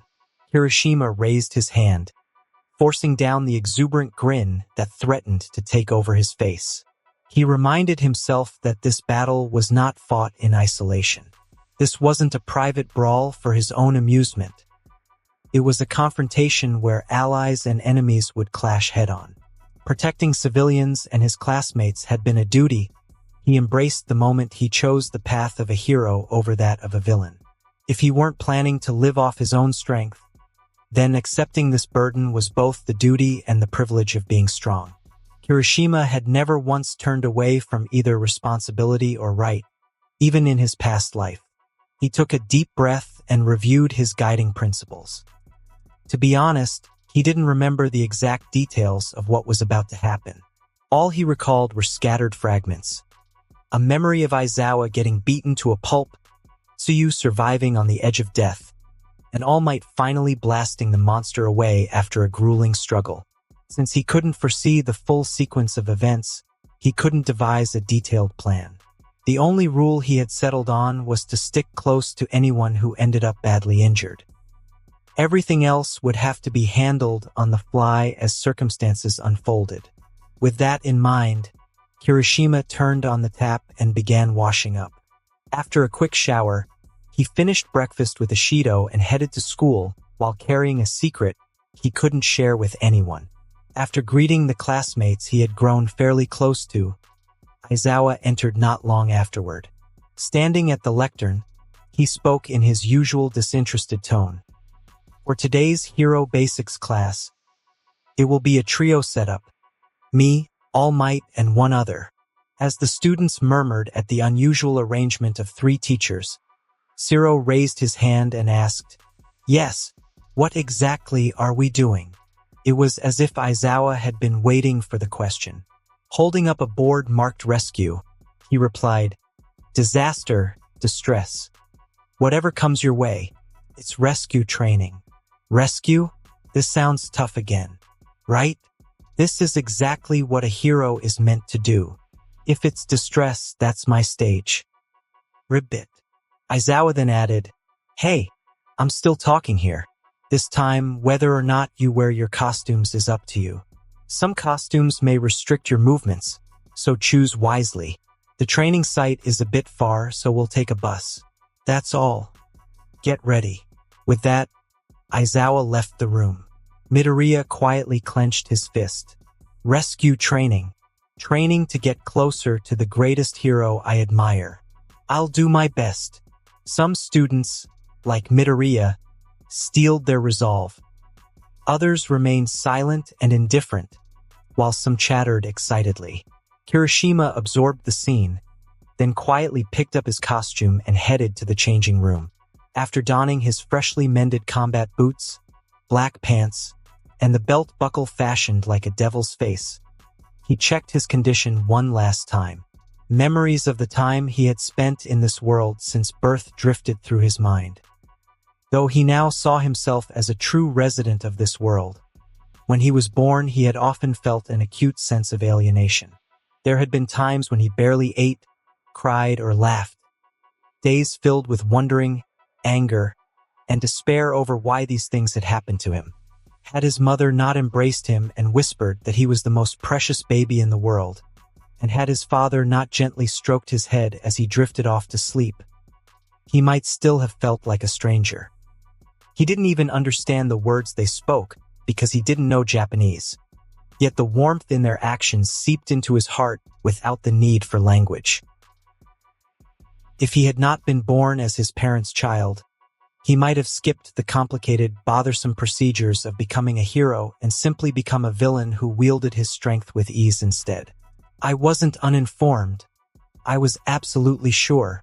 Kirishima, fully aware of who he was, thought that to himself. Now battle awaited. Kirishima had assessed the enemy as being on All Might's level and intended to take on the monster that had once gone toe-to-toe with All Might for a long time. Even when stripping away any sense of arrogance, it was clear that until All Might appeared, Kirishima was the most formidable force present.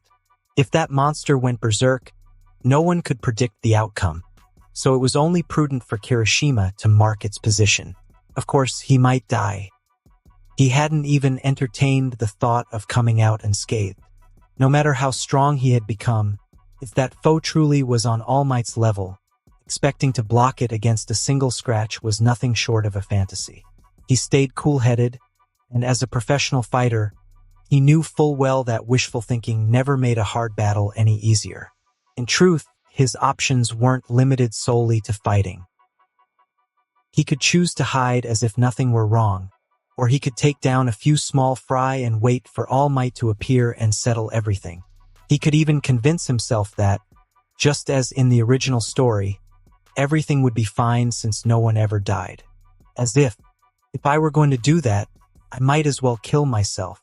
There was simply no way he could do that. With his strong sense of pride, Kirishima could never abandon his responsibilities. If he were to ignore dangerous foes and run away, then what would all those grueling, blood-spitting training sessions have been for? Kirishima was not the sort of man who could live that way. He was a predator, a conqueror, and the owner of his own destiny. He had believed that with every fiber of his being and had never once doubted it. A duty that comes with it. He straightened his shoulders and banged his fists together twice. The clanging metallic sound reverberated through the changing room, and the silence that followed was broken when the door opened. Todoroki, arriving in what looked like shabby work clothes, flinched at the sight of Kirishima's intense expression. Is something wrong? Your face looks scary. Huh? I know nothing. I'm just a little tense. That's unusual. You don't ever seem tense. Yeah, honestly, I'm more excited than tense. I see. Shortly after, a group of boys entered, cutting off their conversation. Kirishima went out first to wait for the others, and before long everyone had gathered. Instead of wearing a costume, Uraraka asked Midoriya, who had only a few pouches strapped around his waist, "Deku, you're in your gym clothes. Where's your costume? It got wrecked during combat training. The support team is fixing it, so I'm waiting." Ida's booming voice rang out among the chatting students. Class 1A, assemble. Line up in 2 rows by number so boarding the bus goes smoothly. Ida, full throttle. After blowing a whistle to gather everyone, Ida boarded the bus and immediately looked disappointed. Damn it. Was it always like this with the bus? Contrary to Ida's expectations, the seats were arranged like a subway car, lined up along the sides so that passengers could face each other.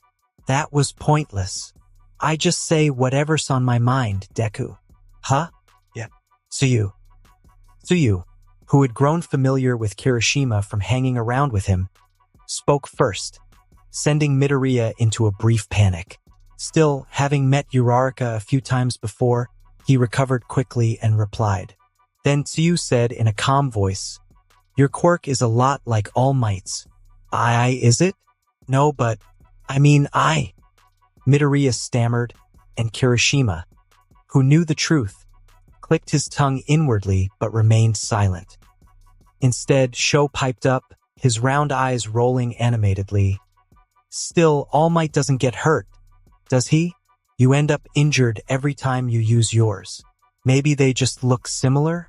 But I do envy the simplicity of just getting stronger. My quirk, tail, doesn't really stand out, but I think it's cool.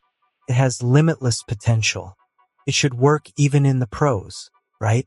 Sho responded with a hint of disappointment. The pros, huh? But if you want to work as a pro hero, recognition matters too, doesn't it?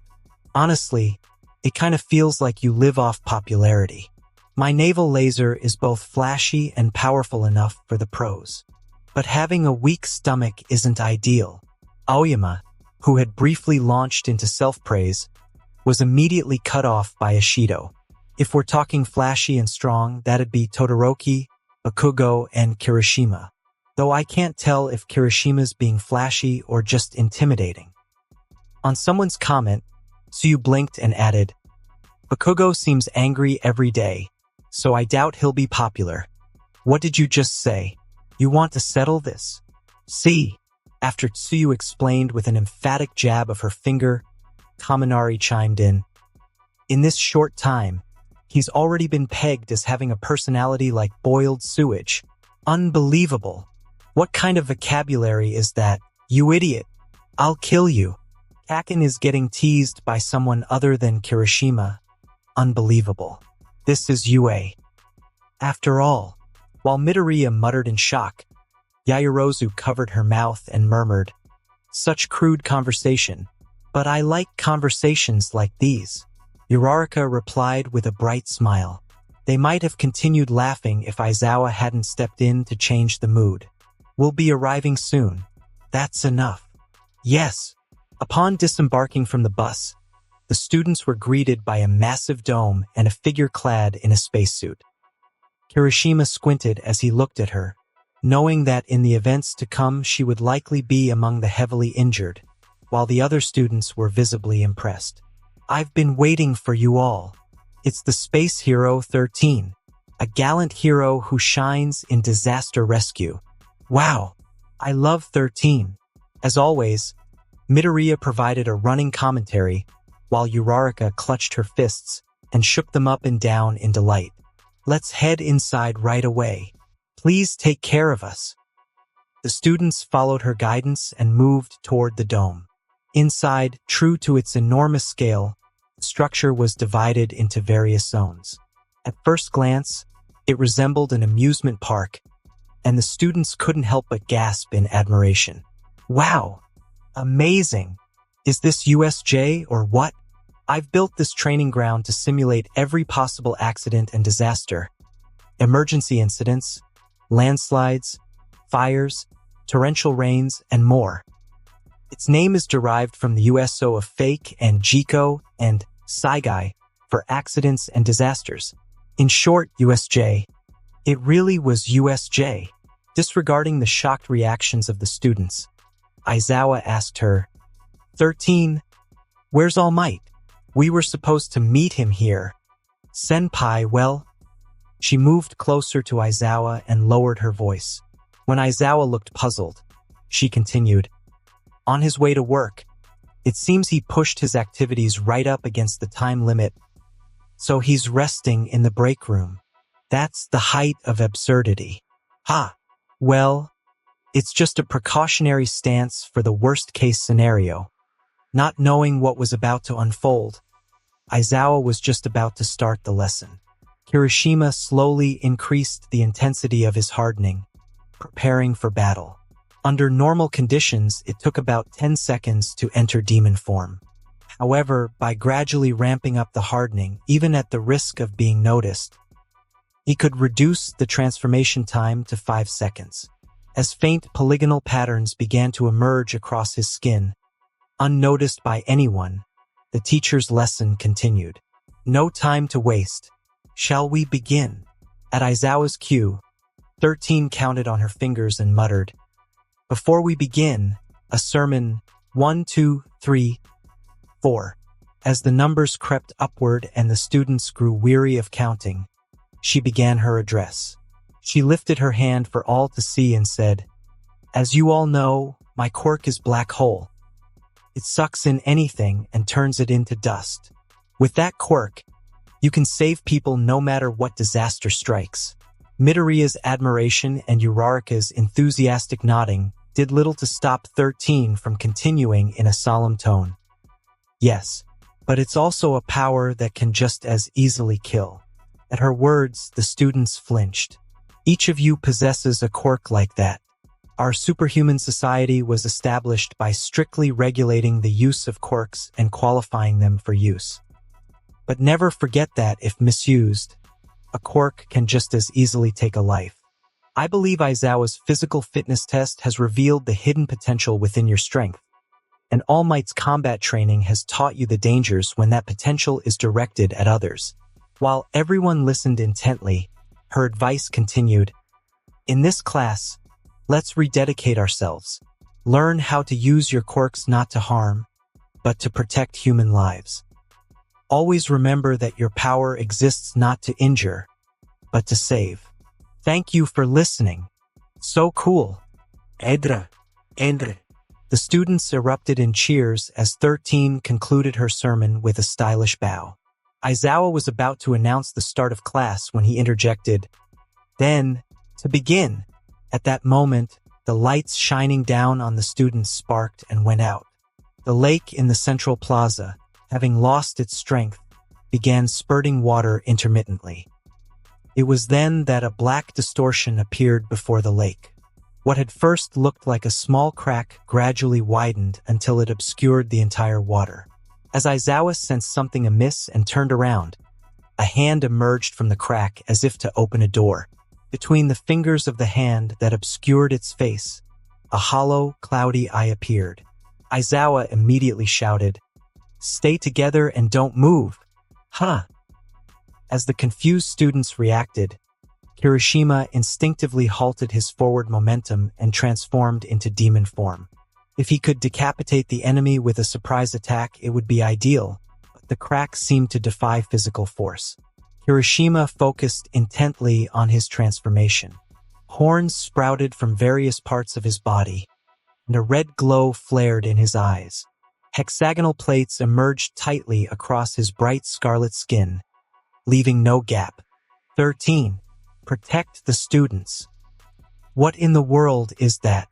Is this like one of those scenarios where it starts before the entrance exam? Don't move.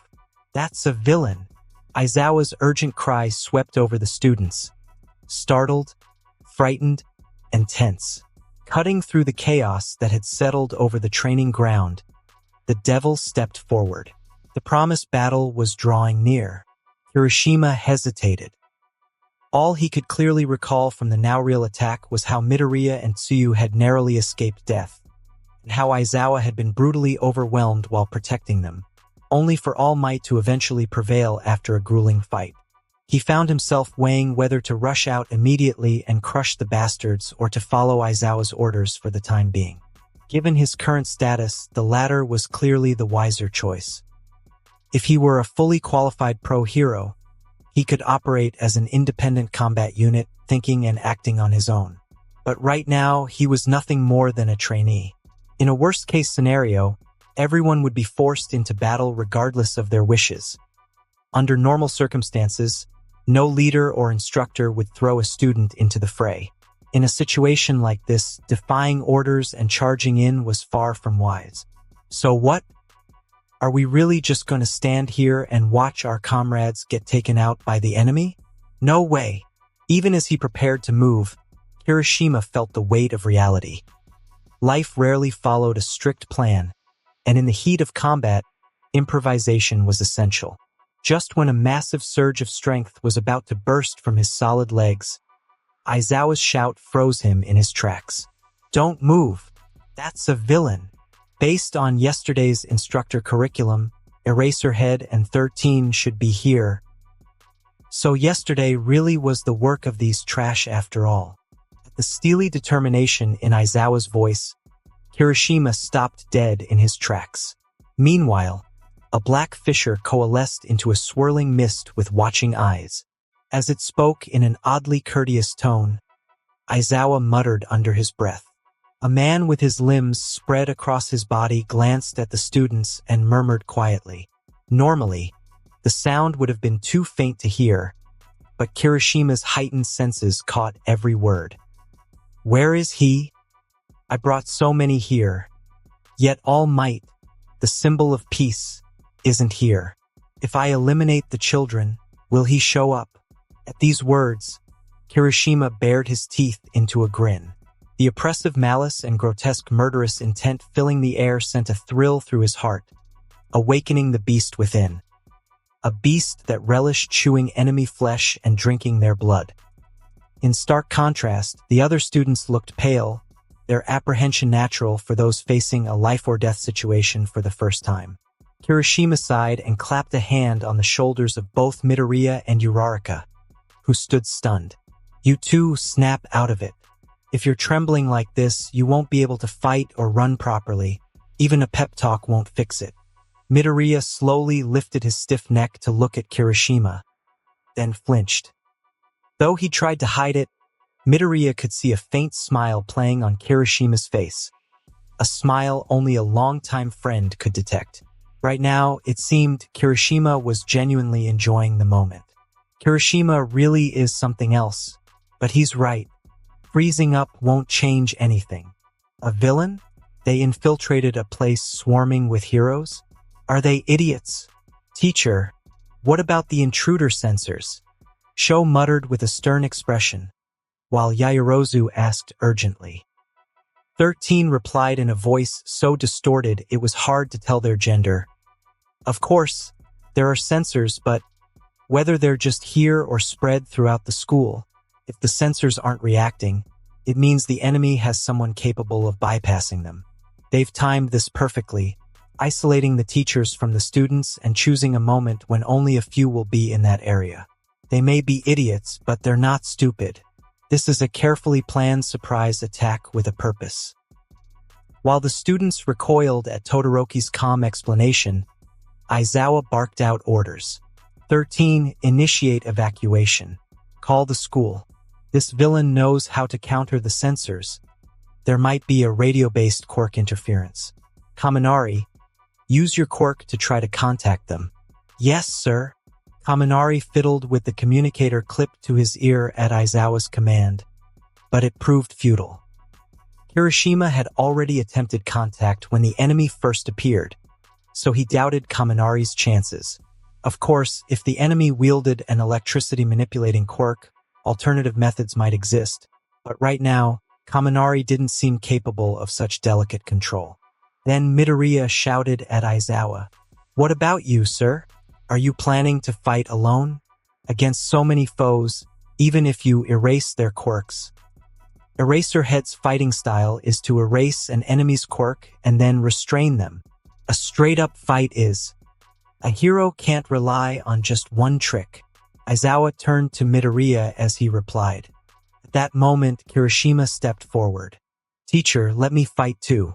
I'm strong enough to take them head-on, and I have combat experience. This isn't arrogance. It's a measured decision. Kirishima, is it? Yes, you're strong. Your combat ability is significant, and it would be foolish not to use it. Listen carefully. Protect the students. Everyone here except me, 13, and you lacks real combat experience, so I'm entrusting that to you. Kirishima frowned at these words but did not object. It wasn't misguided, and more importantly, this was a battle situation. Aizawa was in command. Forcing a premature charge would accomplish nothing, even though he longed to smash a villain's head in with everything he had. Besides, there were two opponents out there keeping Aizawa occupied, and one of them was, without question, in a higher weight class than Kirishima. He decided to observe the unfolding situation first. Then I'm leaving it to you. 13. Kirishima. After issuing those orders to the group, Aizawa released his capture weapon and sprang down a flight of dozens of steps in a single bound. The villains reacted instantly. Fire team, move out. The intel said it was only 13 and All Might. Who is that? Don't know. But charging in alone? What an idiot. Just as the villains readied their quirks to attack, Aizawa's eyes widened behind his goggles. Their quirks were suddenly nullified, and in the ensuing confusion, his capture weapon flew out. In an instant, the assailants were bound. They were whipped around, describing huge arcs in the air as their heads collided before they crashed down. "You idiots! That's Eraserhead. The man who can erase quirks just by looking at you. Erase? I want to see that. Can he even erase mutant types?" A four-armed villain with rock-like, rough skin bellowed as he charged. Aizawa dodged his punch, slipped in close, and smashed the attacker in the face with his own fist. Simultaneously, he ducked to avoid another blow from behind and drove his knee into that enemy's face. Impossible. But statistically, talents like yours tend to emerge in close combat. The four-armed villain was sent flying by Aizawa's blow, colliding with several others before collapsing. Then, another villain, his legs entangled by the capture weapon, hurtled in on top of them. With a heavy, sickening thud as flesh collided, they all went unconscious. Leaving the heap of bodies behind, Aizawa coldly stated, "I anticipated this."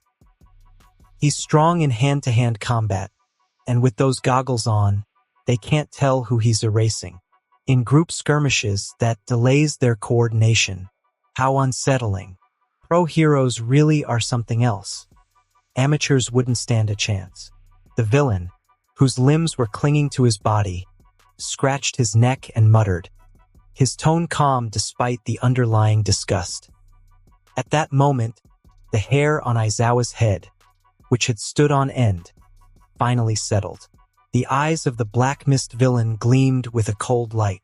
Meanwhile, Midoriya, watching from above as Aizawa effortlessly dismantled the villains, couldn't help but be impressed. Amazing. Taking on multiple opponents at once is the teacher's specialty. This isn't the time to analyze. Hurry, evacuate. As Kirishima watched Aizawa's fierce display, he trailed behind the fleeing students at Ida's urging, dragging Midoriya along with him.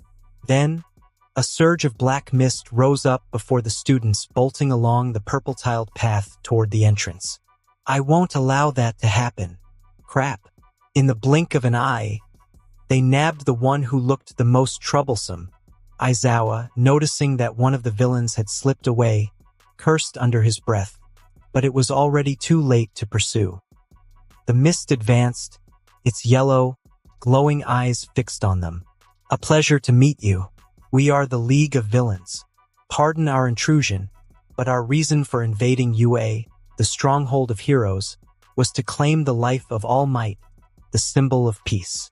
Overwhelmed by the creature's grotesque form, Midoriya went momentarily blank at its words. Still, the villain continued speaking. "Originally, All Might was meant to be here. Perhaps circumstances changed? Regardless, that's none of my concern. My role is simply this." Just then, as 13 uncapped their fingers to activate their quirk, Bakugo lunged forward and unleashed a powerful explosion. A deafening blast and a dense cloud of smoke erupted, obscuring everyone's view. From within the haze, the creature's voice resonated softly. "Dangerous, dangerous. Yes, even students can be remarkably talented." Its amorphous body rippled ominously. 13 shouted in alarm. "No!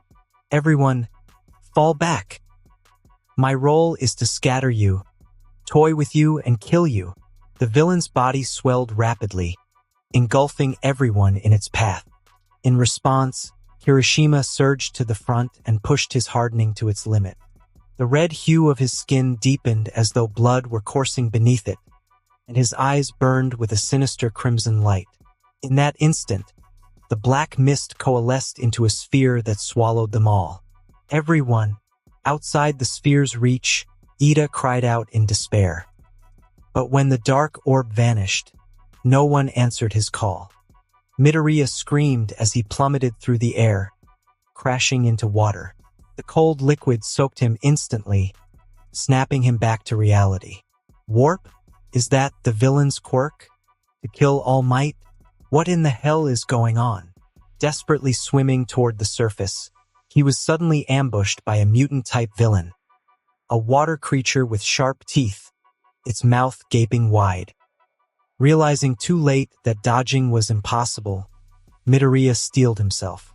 He had faced far stronger foes before and had endured countless moments when evasion was not an option. This time, he refused to simply take the hit. He resolved to sacrifice the use of one arm and strike back with the other. Drawing up one for all, sparks began to crackle around him in the dark water. Just as he thrust his arm forward and braced for the impending pain, Tsuyu suddenly appeared from the side and delivered a swift kick to the villain. Somehow, she had also managed to hook Sho around her waist. Stretching out her tongue, she wrapped it around Midoriya and hauled him toward the surface. Using her tongue, she first pulled Midoriya onto the boat stranded in the center of the chaos, then tossed Sho up as well before climbing aboard herself. Methodically, she secured her arms and legs to the vessel. Midoriya managed a grateful, "Thanks, Azui. Call me Tsuyu," she corrected coolly. Once safely on board, she continued, "But this is bad. Yeah, that villain mentioned earlier that he knew UA's curriculum. If you think about it plainly, their previous media stunt was likely a ploy to gather intel. Like Todoroki said, they've been preparing for this moment all along. But can they really kill All Might? I've never seen him in person, though I've watched his footage repeatedly. You all have too, right? I can't imagine anyone having it in them to take down All Might." With Sho's intense, wide eyes fixed on him, Tsuyu replied coolly, "Sho, perhaps they're causing all this trouble because they've already prepared a way to kill him. Huh. Someone capable of doing that came here to torment us and vowed to kill us. Can we really hold out until All Might appears? And even if he does, will everything end safely?" "I don't fully agree, but it's a reasonable point," Sho responded gravely, nodding. Soon, villains began emerging one by one onto the water's surface. There were over a dozen of them, and Sho clenched his teeth at the sight. Midoriya, covering his mouth, sank into thought. They had a plan to bring down All Might. It had to be true. But why would they want to kill him? Because he was the symbol of peace? Because he served as a deterrent against evil? No matter. At this moment, the reason was irrelevant. Images of the time he had spent with All Might flooded Midoriya's mind. All Might reassuring him that he could become a hero. All Might, despite knowing his own limits from years of training, encouraging him even when he overexerted himself. All Might inviting him over after announcing his success. All Might celebrating with him in the park at night. And that very All Might who, from the moment they met, made him believe that everything would be all right. Reason? Who cares? Whether they have a method to take down All Might or not, it changes nothing. What we must do now is fight. And win. He remembered how Kirishima had once collapsed after a bloody clash with a villain on their first mission together. Even though Kirishima was well built, he was still just a kid, smaller than an adult. And yet, he fought. Despite being outnumbered and injured, he never backed down. Midoriya had once asked him how he could fight like that. Back then, Kirishima had responded calmly but firmly, "There was a cliff behind me. I had nowhere to run. And if I fell, I was as good as dead. Not just me, but all of you too. So I had no choice but to move forward. I had to break through whatever lay ahead, be it a battlefield or hell itself, and cling to the thread of life." Midoriya had been struck silent by the sheer force of those words, seemingly too powerful for a 5-year-old, and Kirishima had managed a wry smile. "Someday you'll understand too. If you're not planning to run away and shut the world out, there will come a moment when you have no choice but to press on. Everyone who fights is forced to make a choice, and heroes are fighters by nature." Placing a hand on Midoriya's shoulder, Kirishima's pure, earnest eyes bore into his friend's. "So someday you'll face a choice as well. I'm not here to tell you which side is right. After all, not everyone is born a warrior. Each person has their own path.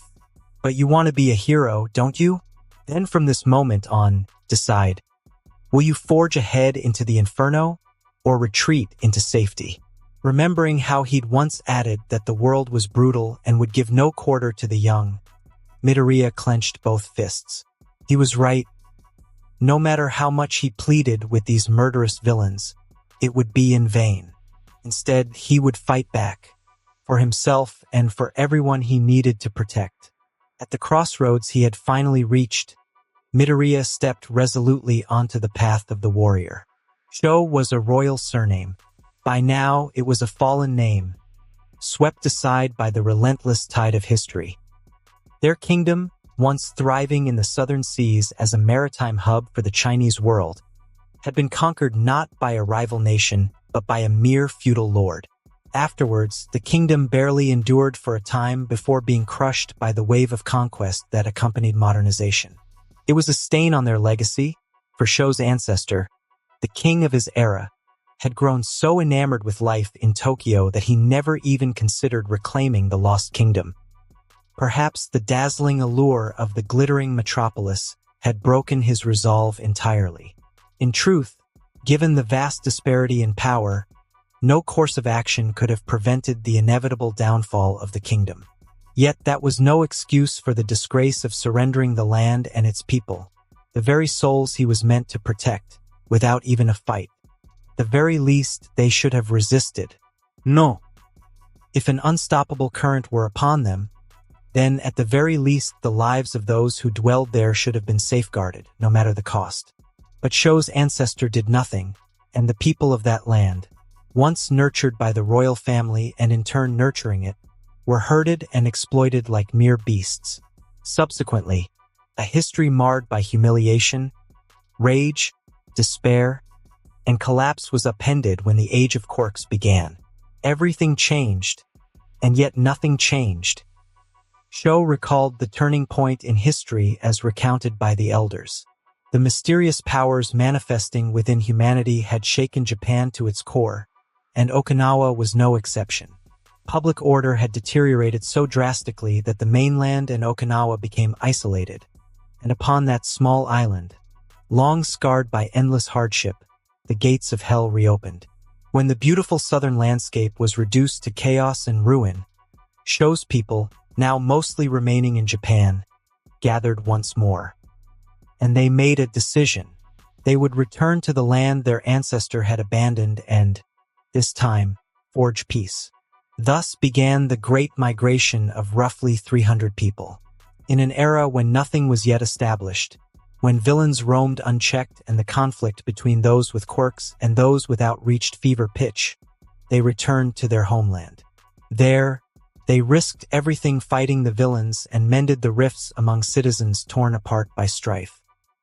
After paying a heavy price, reducing their number from 300 to 100, they managed to restore a measure of peace to their old home and once again become its heart. But it was there that new conflicts began. Some now clamored to reclaim the kingdom, even though Japan still languished in the dark shadow of quirks, while others insisted that after such enormous sacrifice, they deserved something in return.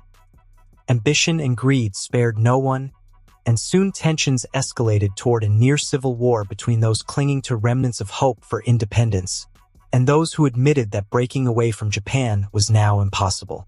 If grandfather hadn't been there, a civil war might have truly erupted. It was Sho's great-grandfather who had reminded them of the reason for their return and unified the family by force. They had not come back for wealth or glory. They had returned simply to atone for the neglect of their ancestor and to serve. Though many trials followed, in the end the family's inner conflicts were settled. Having shed their greed, the Sho family became a pillar of respect throughout Okinawa. Once they came to their senses, they concluded that, in relation to Japan, attempting to buck the flow of history and become independent was a lost cause. An age had come when a small island could no longer stand alone. Japan, though weakened by its internal decay, was not expected to collapse outright. Thus, Okinawa endured as one of the pillars supporting Japan through a time of chaos, and over the years had grown into one of the key regions wielding strong influence over the mainland. All that change had its roots in the steadfast will of an ancestor determined to protect his people.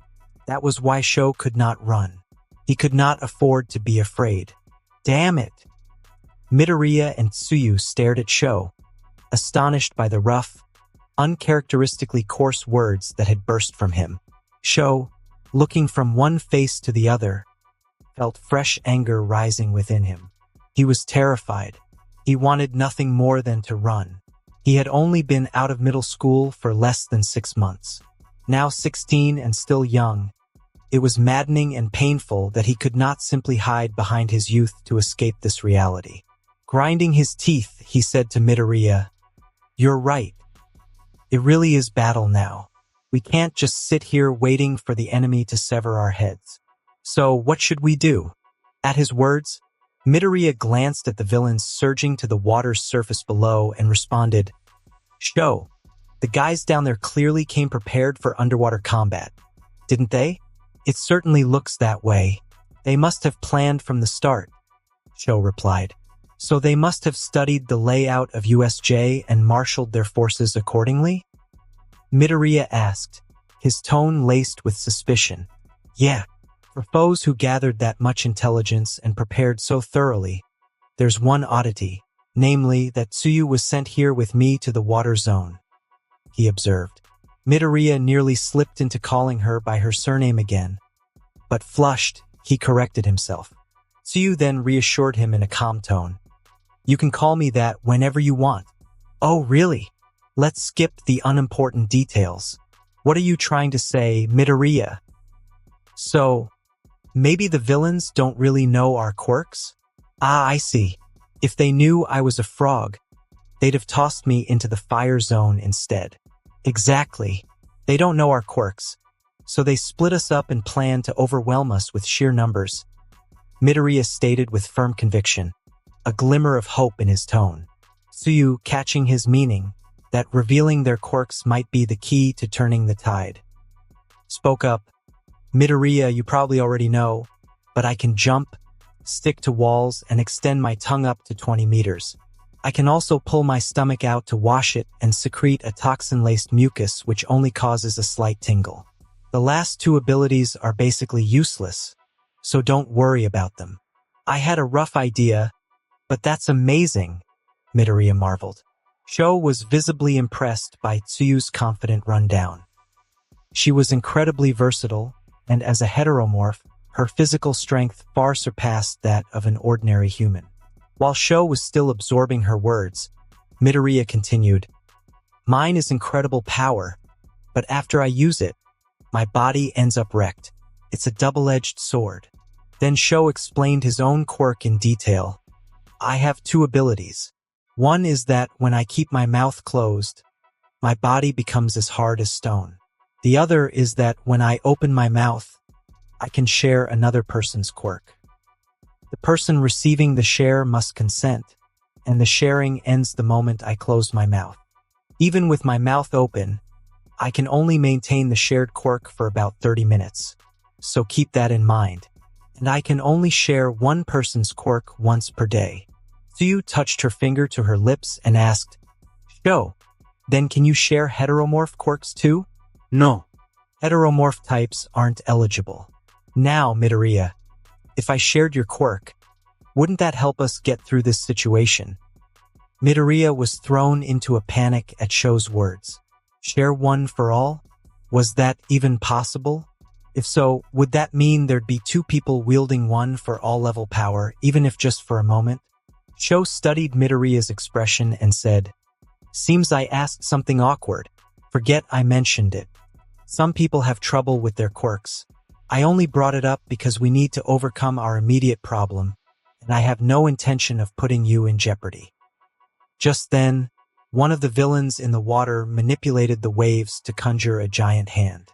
The hand struck the boat without mercy. Designed never for true sailing, the boat's already fragile structure split in half and began to sink. "That's some incredible force. The boat just split apart," someone observed.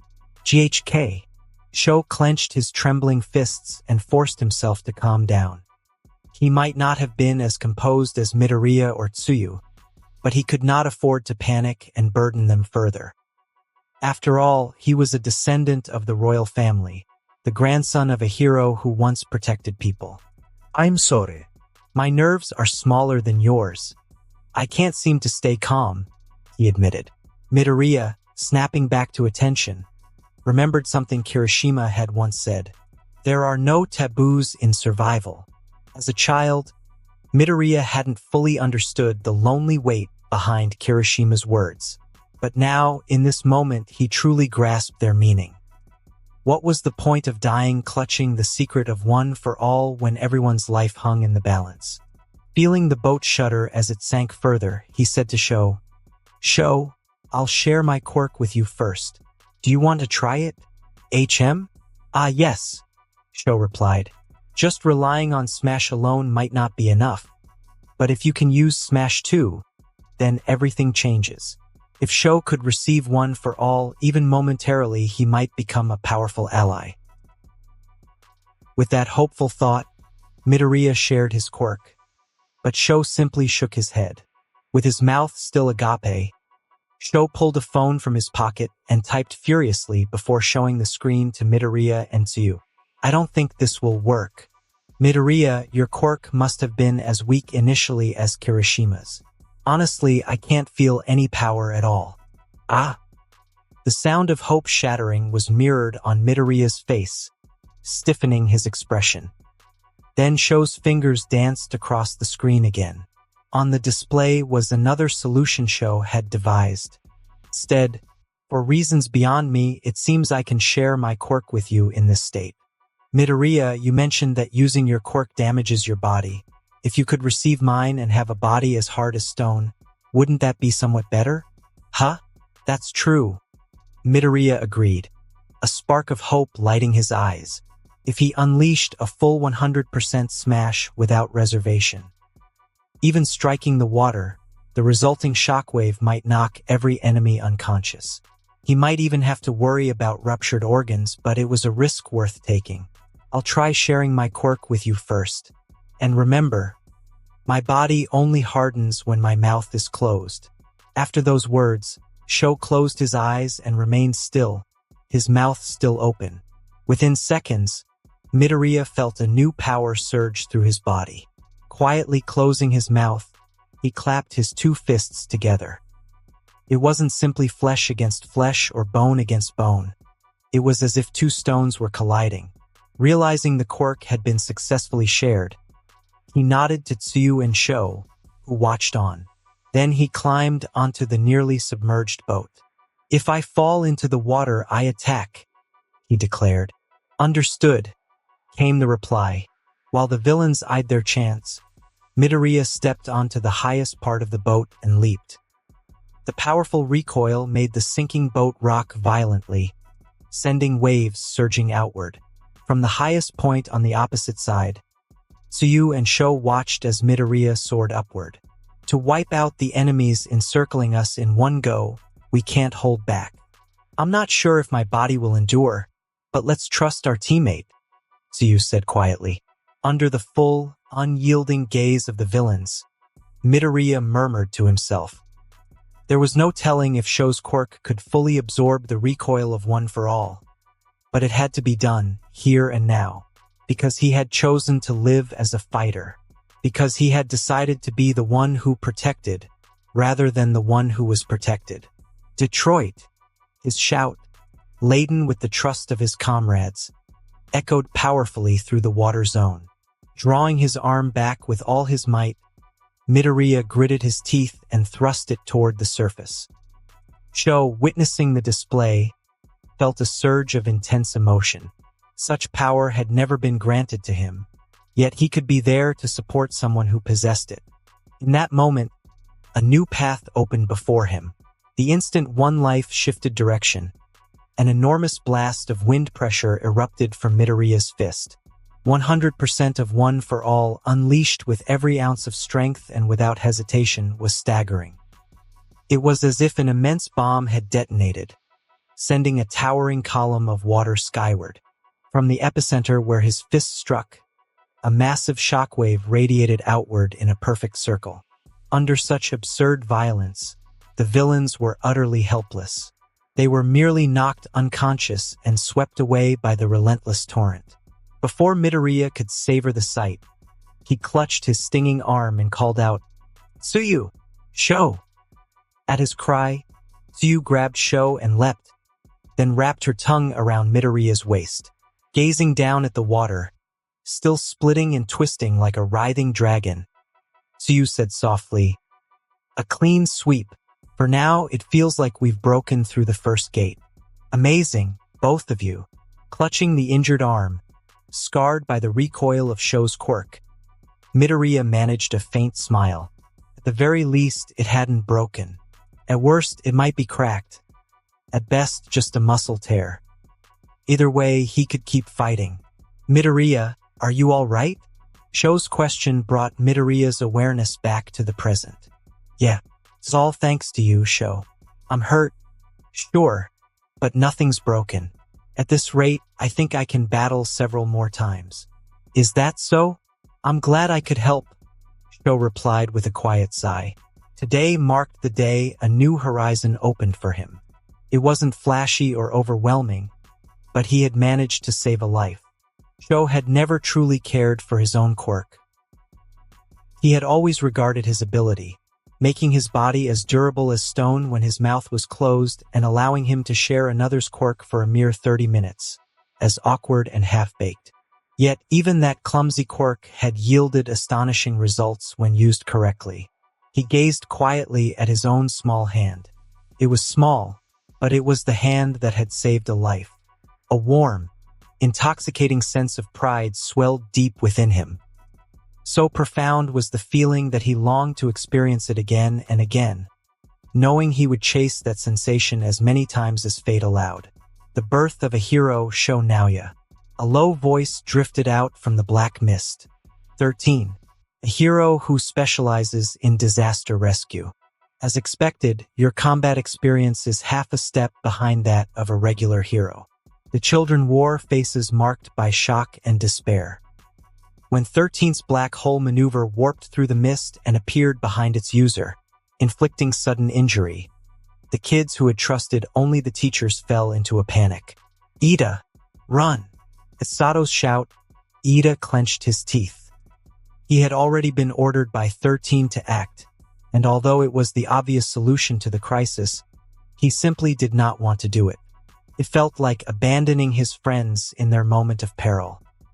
The engine in Ida's legs, which had stubbornly refused to move, finally roared to life.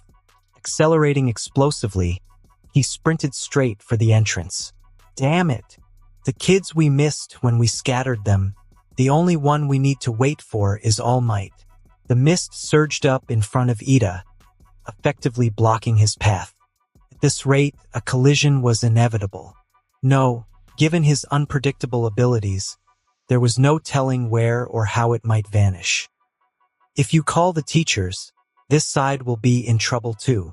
Ida's thoughts raced. I've got everyone. The class. I'm responsible.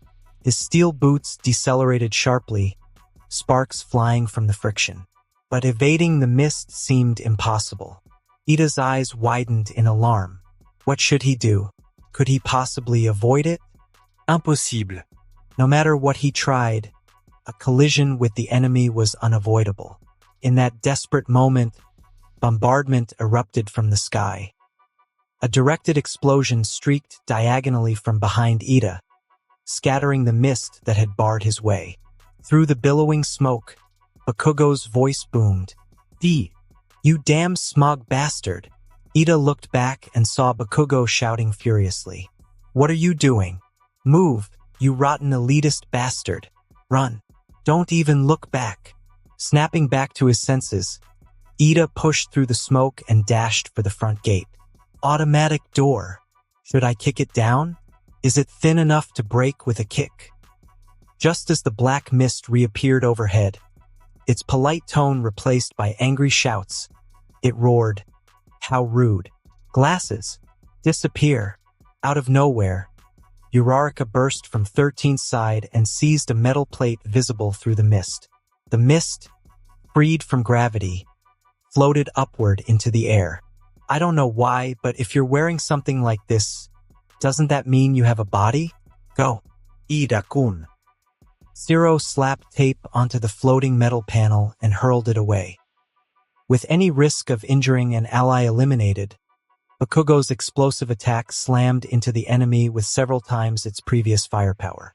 Leaving the echoing booms behind him, Ida swung open the door and rushed outside. Bright light welcomed him.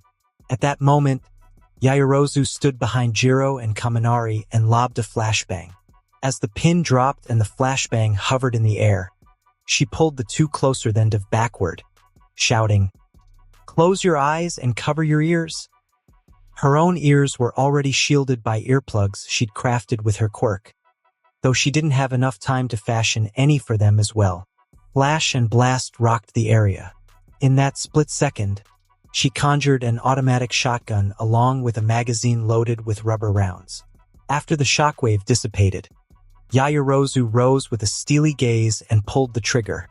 Most of the villains had been neutralized by the unexpected flashbang. Merciless violence rained down on foes who now resembled mere target dummies. Even though they were rubber rounds, the automatic slug fire from the shotgun was absolutely terrifying. In an instant, the villains toppled one after another. Jiro, initially impressed by how quickly the villains were subdued, then gasped in horror. "What kind of brutal violence is this? Yaoyorozu, your chest.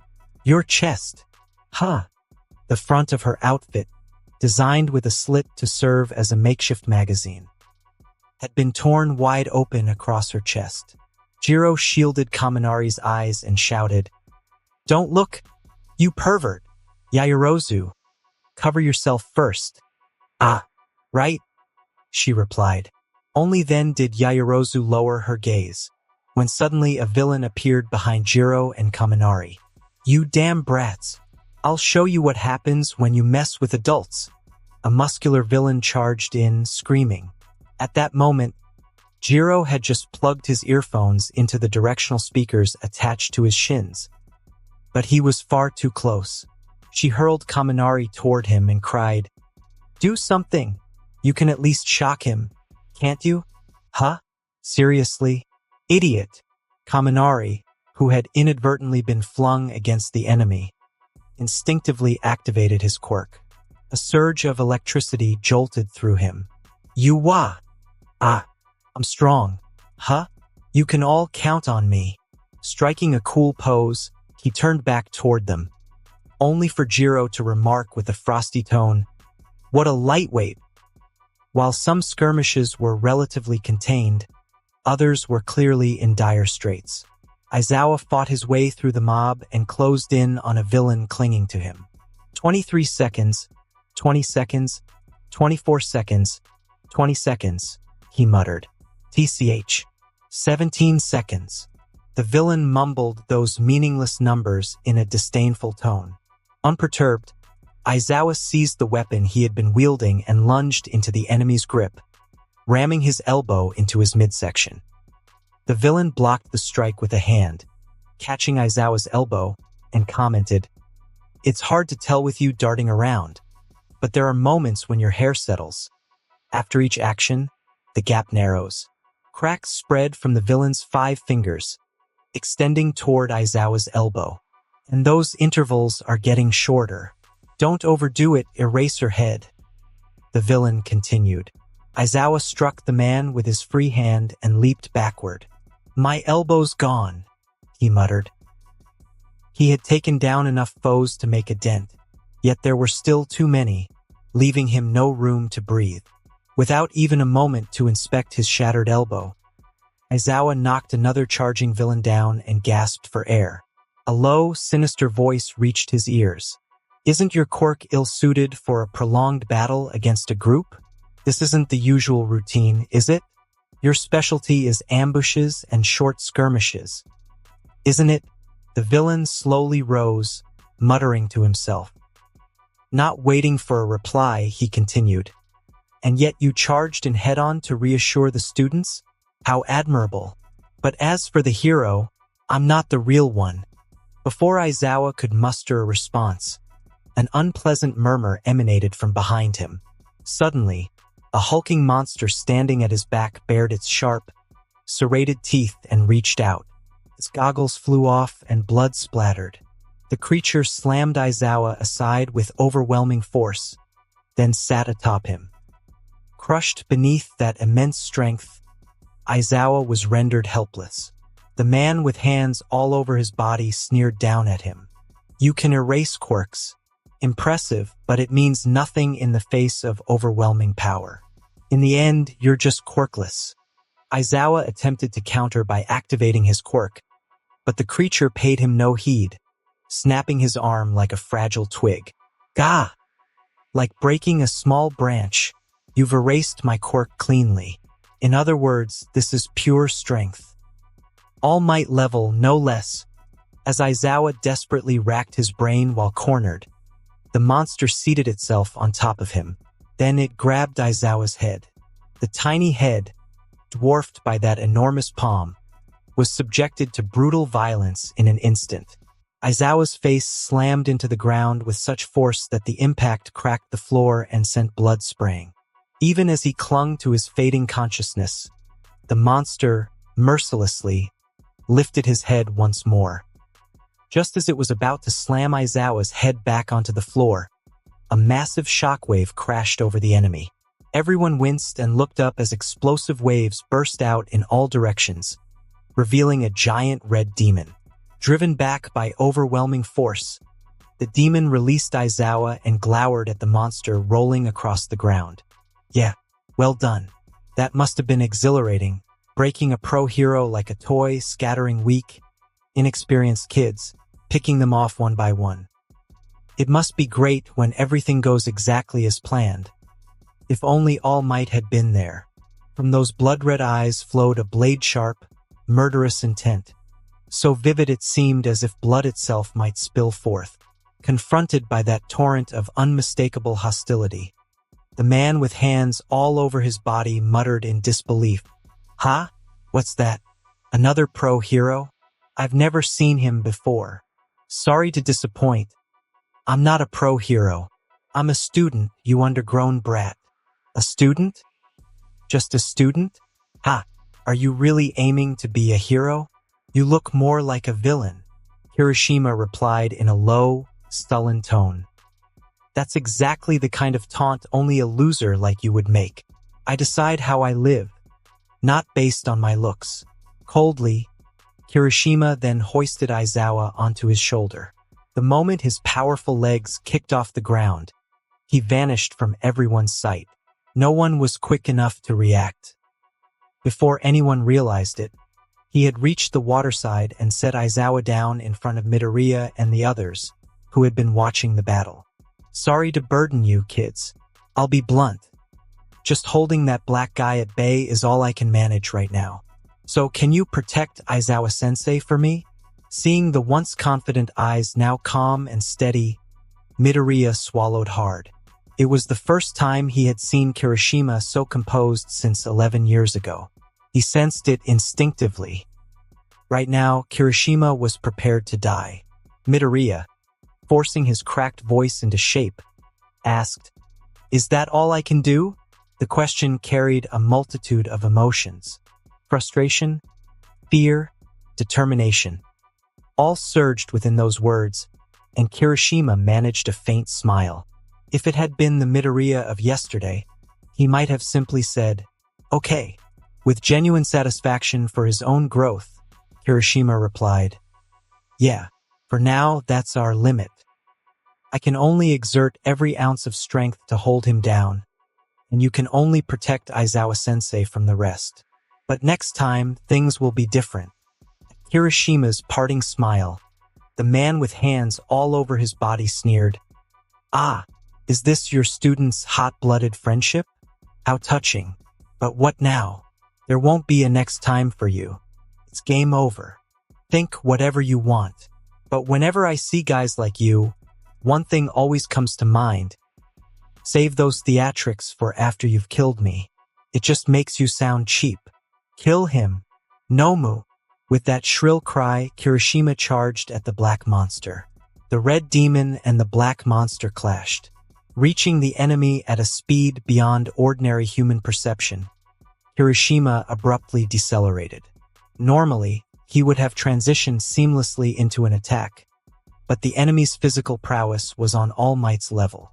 As the foe reacted by throwing a punch, Kirishima deftly sidestepped.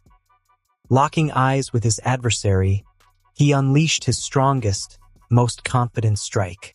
The blow, potent enough to breach a fortress of steel, defied the bounds of space and time as it struck the monster's head. A massive boom erupted, sending a fierce shockwave in all directions. Those present shielded their faces against the rushing cloud of dust. Through narrowed eyes, they beheld the aftermath of the collision. TCH. So it still doesn't work. Despite the sheer power of the strike, the monster, its head now exposed, simply tilted in indifference. Kirishima clicked his tongue in resignation, as he had expected. Then he immediately moved to evade the enemy's counterattack. His body blurred as he darted back toward the foe's side. The relentless, rapid exchange between the two monsters continued almost imperceptibly. Kirishima dodged countless attacks while continually flanking and pressuring the enemy from behind, launching his own barrage. The foe absorbed the onslaught with his body while relentlessly pursuing Kirishima. Their deadly dance, one circling while the other chased, generated colossal shockwaves that rippled through the plaza. Pushing his aerial control to its limit to deflect incoming strikes, Kirishima mused. Truly, his technique is wild, raw, almost primitive. In demon form, I can handle him. Thinking ahead to the inevitable bloodbath with this enemy, Kirishima knew one thing was essential to avoid defeat.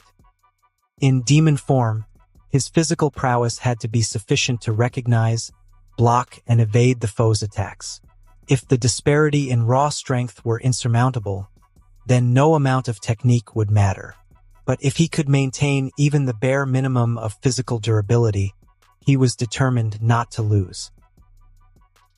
It didn't matter if his power was lower or his speed slower. It didn't matter if his reach was shorter or his defense weaker. Even accepting all those disadvantages, Kirishima simply had to fight smarter.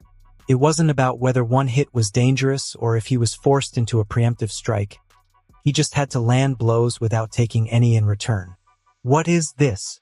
Why did that kind of monster appear? You said it was All Might level. Then why can't you kill it? As the clash dragged on, the man with hands all over his body vented his frustration. At that moment, the air warped and a black mist materialized. Shigaraki Tamura, Kurojairi. Was 13 dealt with? Responding to the call from Kurojairi, Shigaraki's voice softened slightly as he asked. I rendered them immobile, but a few students escaped our scattering. One got away. Ha? Ah, Kurojairi, if you weren't a warp gate, I'd have torn you to pieces. He replied in an irritated tone. Watching the monstrous brawl unfold before him, he raised both hands and muttered, No matter what, against several dozen pro heroes we can't keep up. We're done for. It's game over this time. Shall we retreat? Nearby, Midoriya's group, those gathered around Aizawa and listening to the enemy, asked in confusion, Retreat? Did he just say retreat? That's what I heard, came the reply. Sho furrowed his brow deeply. Something about this felt off. After all this chaos, were they really just going to pull back? Tsuyu, equally uneasy, said in a tense voice, I have a bad feeling about this Midoriya. Yeah, after causing all this chaos to simply retreat. If they pull back now, Yue's sense of crisis will only worsen. Even as he replied, Midoriya never took his eyes off Shigaraki. He had learned from countless battles with Kirishima and Bakugo that if you let your guard down, you'll perish without a sound. But before that, before everything falls apart, as the symbol of peace, at least preserve a shred of your pride. At Shigaraki's muttered words, The three exchanged disapproving glances.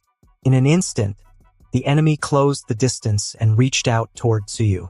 Just as the lethal hand, capable of disintegrating a person, was about to cover Tsuyu's face, Midoriya slammed it away. Instinctively, the enemy then reached out with his concealed hand toward Midoriya's wrist. Midoriya gritted his teeth, ready to unleash one for all, when a shard of stone streaked in from the fray and struck Shigaraki's flank. "JHK, you little bastard!" Even amidst the fierce brawl, it turned out that the stone, likely kicked loose by Kirishima, had made its mark. The result of that seemingly insignificant movement was anything but trivial. Clutching his flank, Shigaraki rolled away, and Kirishima suffered a heavy blow. The monster that had been tailing Kirishima finally caught up and delivered a full-force punch. Seeing the fist hurtling straight for his face, Kirishima lowered his stance. At the moment his center of gravity broadened and steadied to endure the monstrous impact, he thrust his forearm outward from within. The fist, previously barreling toward his head as if it would shatter it, was deflected as if it were nothing. Seizing the opening without hesitation, Kirishima transformed the hand at his waist into a makeshift spear and pierced the monster's heart. It was a picture-perfect counter, a one-chance dive flowing seamlessly into a clinch. For a moment, both monsters froze in place. Midoriya's face hardened at the sight. He had feared it, but Kirishima had finally killed someone. Whether to feel relief that the villain was neutralized or sorrow for his friend's plight was a complicated mix of emotions. Then, as if on cue, the enemy moved. Even with his heart pierced, the creature clutched Kirishima's shoulder. It then attempted a headbutt. Unable to free his hand from the enemy's grip, Kirishima glared at the razor-edged beak advancing toward his face and sneered, "Damn it, my life was never meant to be easy." A deafening roar erupted from the tips of his fingers, unilateral and absolute. From the opposite side, another boom tore through the air with an ominous force. The war, smiling wickedly at the sight of blood and flesh, mercilessly advanced to its next phase. The full-scale bloodbath had begun. Icarus, the eternal name, remained unbroken. The immortal shield had, time and again, brilliantly guarded Kirishima from the monster's vicious strikes, each crushing blow from its beak slamming into his forehead with unspeakable force. Yet the shock had not spared his mind. Each booming impact reverberated through his aching head as he struggled to think. I'm done for. Damn bastard. You just won't let up, do you?" While he had never suffered attacks of this magnitude in his current life, the sensation was all too familiar from his past one.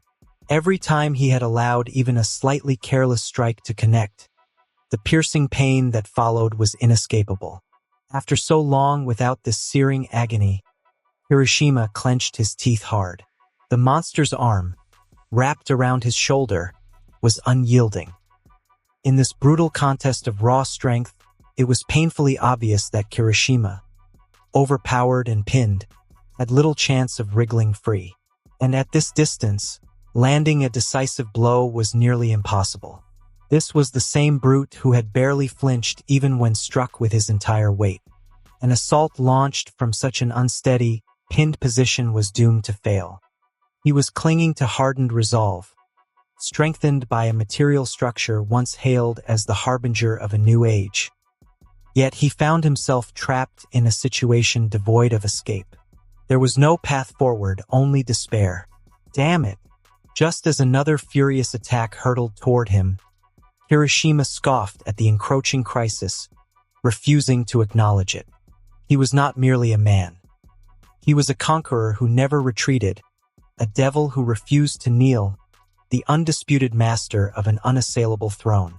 There was neither fear nor despair in his heart.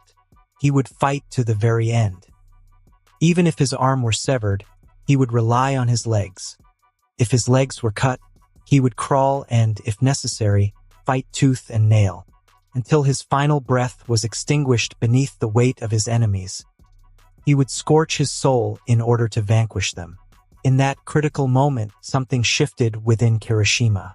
The looming stench of imminent death stirred within him every lesson he had ever learned, each skill writhing violently into renewed purpose.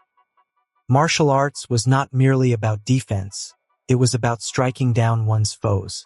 Across lifetimes, his accumulated experience and honed techniques shattered into fragments, only to be reassembled into a single, formidable force that validated his very existence. Krah! Ha! How pathetic. You're trying for one last, feeble struggle? As if that even matters, sneered a voice. Kirishima. At the sound of Kirishima's defiant roar, Shigaraki mocked him while Midoriya let out a soft groan. Despite warnings to stand aside, Midoriya could not watch his friend perish, and he activated One for All with desperate resolve. Lightning danced across his entire body, etching scar-like lines into his skin. In that split second, Kirishima pivoted, turning his body sideways as a fierce red aura enveloped him. Though the monster was undeniably stronger than him in raw power, it could not endure leg strength that eclipsed its arm strength threefold. The grip on Kirishima faltered. Seizing the opportunity, Kirishima drove his elbow forcefully into the monster's forearm. The pointed strike split flesh, leaving a jagged gash in its hide. In a fluid motion, he spun and, with another devastating elbow, shattered the creature's beak from the side. Having absorbed 2 rapid blows, the beast staggered backward, and without missing a beat, Kirishima lunged in once more. In a clinch, controlling the inside is always the advantage, he thought, echoing advice once given by Samit. True to that wisdom, he swiftly maneuvered into the monster's internal space, gripping the back of its head and unsettling its balance. The creature, which had been straining to resist a pull to the right, found itself helpless as Kirishima yanked it forcefully to the left. With its body lurching, Kirishima's horned knee slammed into the monster's torso with ruthless precision. Time and again, he hammered his knee into the reeling body, each blow shaking the creature's core relentlessly. Witnessing the sudden turn in the clash, Shigaraki ground his teeth and muttered, "What the hell? Is this some kind of manga? You scream like you're dying, and suddenly you get stronger." Perhaps spurred on by that piercing cry, the monster abruptly kicked off the ground, forcing a gap between itself and Kirishima. This time, however, Kirishima released his grip on the monster's arm. No matter how much he disrupted its balance, if the creature sought to create distance with raw power alone, there was little he could do but let go. Dragging it along would only devolve the conflict into a ground skirmish that he could not win, so he resolved to let it be. Instead, he launched himself at the monster's rapidly healing front, his fist striking mercilessly at its snarling, tooth-bared face. Reeling from the impact, the creature took 2 more faltering steps back. In response, Kirishima evaded a wild arm swing and delivered a low kick straight to its ankle. As the beast's balance collapsed, one knee buckling and its body pitching forward, Kirishima, already repositioned, drove a fierce front kick into its face. "JK, damn this bastard," he growled through gritted teeth. After landing his attack with clean precision, he retreated slightly. The monster, now on one knee and turned sideways, flung a desperate, haphazard punch that collided with Kirishima's torso at the same time his kick landed. The brutal contact crushed his ribs and tore at his lungs, forcing him to cough up blood and grimace in pain. It didn't shatter, but under these conditions it might as well be meaningless, he thought bitterly. The sheer physical absurdity of the blow was evident. The bones, reinforced by the iterus structure, had withstood the unthinkable without breaking, even against the embodiment of pure mayhem, but had failed in their essential duty of shielding his lungs. "At least it wasn't the heart," he murmured with dark humor. Kirishima couldn't help but grin as he glanced at the monster, its gaping wound already closing. Amid the chaos of fiercely contested battle, the desperate struggle to protect his allies, and his own battered state, What a magnificent battlefield this was. Though there were no tens of thousands of spectators, none of that mattered. Only the stark reality remained. I am here, and the enemy is here. The ingredients for a truly blood-boiling clash were already in place. With a booming laugh, he charged at the monster once again. The relentless battle resumed. A cacophony of explosive impacts and reverberating shockwaves that shook the very air. Ha! This is nothing but failure, a complete failure. Kurogiri, fall back. If we keep this up, we might eventually bring down that insane beast. But we simply don't have time to dawdle. Even as blood trickled from the corner of his mouth in the heat of combat against the formidable Nomu, Shigaraki clicked his tongue, resolved to retreat. With the students sent off to call for backup already lost, a strict time limit was imposed. Most of that precious time had been squandered battling the monster, and it appeared unlikely that they could subdue it in the near term. Moreover, neither Shigaraki nor Kurogiri were on par to enter the fray. Any direct intervention in a conflict where each strike could collapse a building would only result in them being torn apart. Just as Kurogiri began to channel his power to form a warp gate, the colossal main gate of the USJ studio exploded outward with a deafening roar. All eyes turned as, through swirling dust, All Might strode forward with a grim, determined expression. "It's over now. I'm here," he announced. "All Might! All Might!" As children cheered and Midoriya gazed in awe at the symbol of peace, Kirishima used this brief lull in battle to step back. Coughing violently and spitting blood with every heaving breath, he managed a bitter smile. "Is this the difference forged by a lifetime of battle? The weight of history is real," he murmured. Even Kirishima felt a surge of relief amidst the void left by the halted combat. A relief that must have been even more profound for the other young heroes. Yet, Shigaraki, too, welcomed All Might's arrival with a mixture of anticipation and relief. "Ah, continue," he said. All Might advanced slowly. "I had a bad feeling. I ignored the principal's orders and came anyway. On my way here, I ran into Ida and got a rough account of what happened." He gritted his teeth as the memory of Ida's desperate explanation flashed before him. The tearful faces of Uraraka and Ishido, the sight of 13 collapsed with a gaping wound, and Aizawa bleeding. "I'm furious with myself. How terrified the children must have been. How hard the underclassmen fought. And that is exactly why I must stand tall and say it. It's all right now. I'm here." Even as he tore the tie from around his neck, All Might's presence was overwhelming. "He isn't smiling," observed Midoriya, shocked at this rarely seen, wrathful side of the eternal symbol of peace. Unperturbed by Midoriya's astonishment, Shigaraki sneered, "I've been waiting, hero. Trash of society." Unlike their diminutive foe, the other villains looked dazed and outmatched. "That's All Might," whispered one. "I've never actually seen him face to face," murmured another. "His presence, it's staggering," added a third. "You idiot. Don't back off. Kill him and we—" Before he could finish, the impassioned villain collapsed. Almost simultaneously, the surrounding villains followed suit, falling one after the other. Quietly, Shigaraki glanced at Aizawa's broken elbow and muttered, "Sorry, Aizawa," with eyes blazing as he glared at the villains in front of the children. He suddenly kicked the ground with all his might.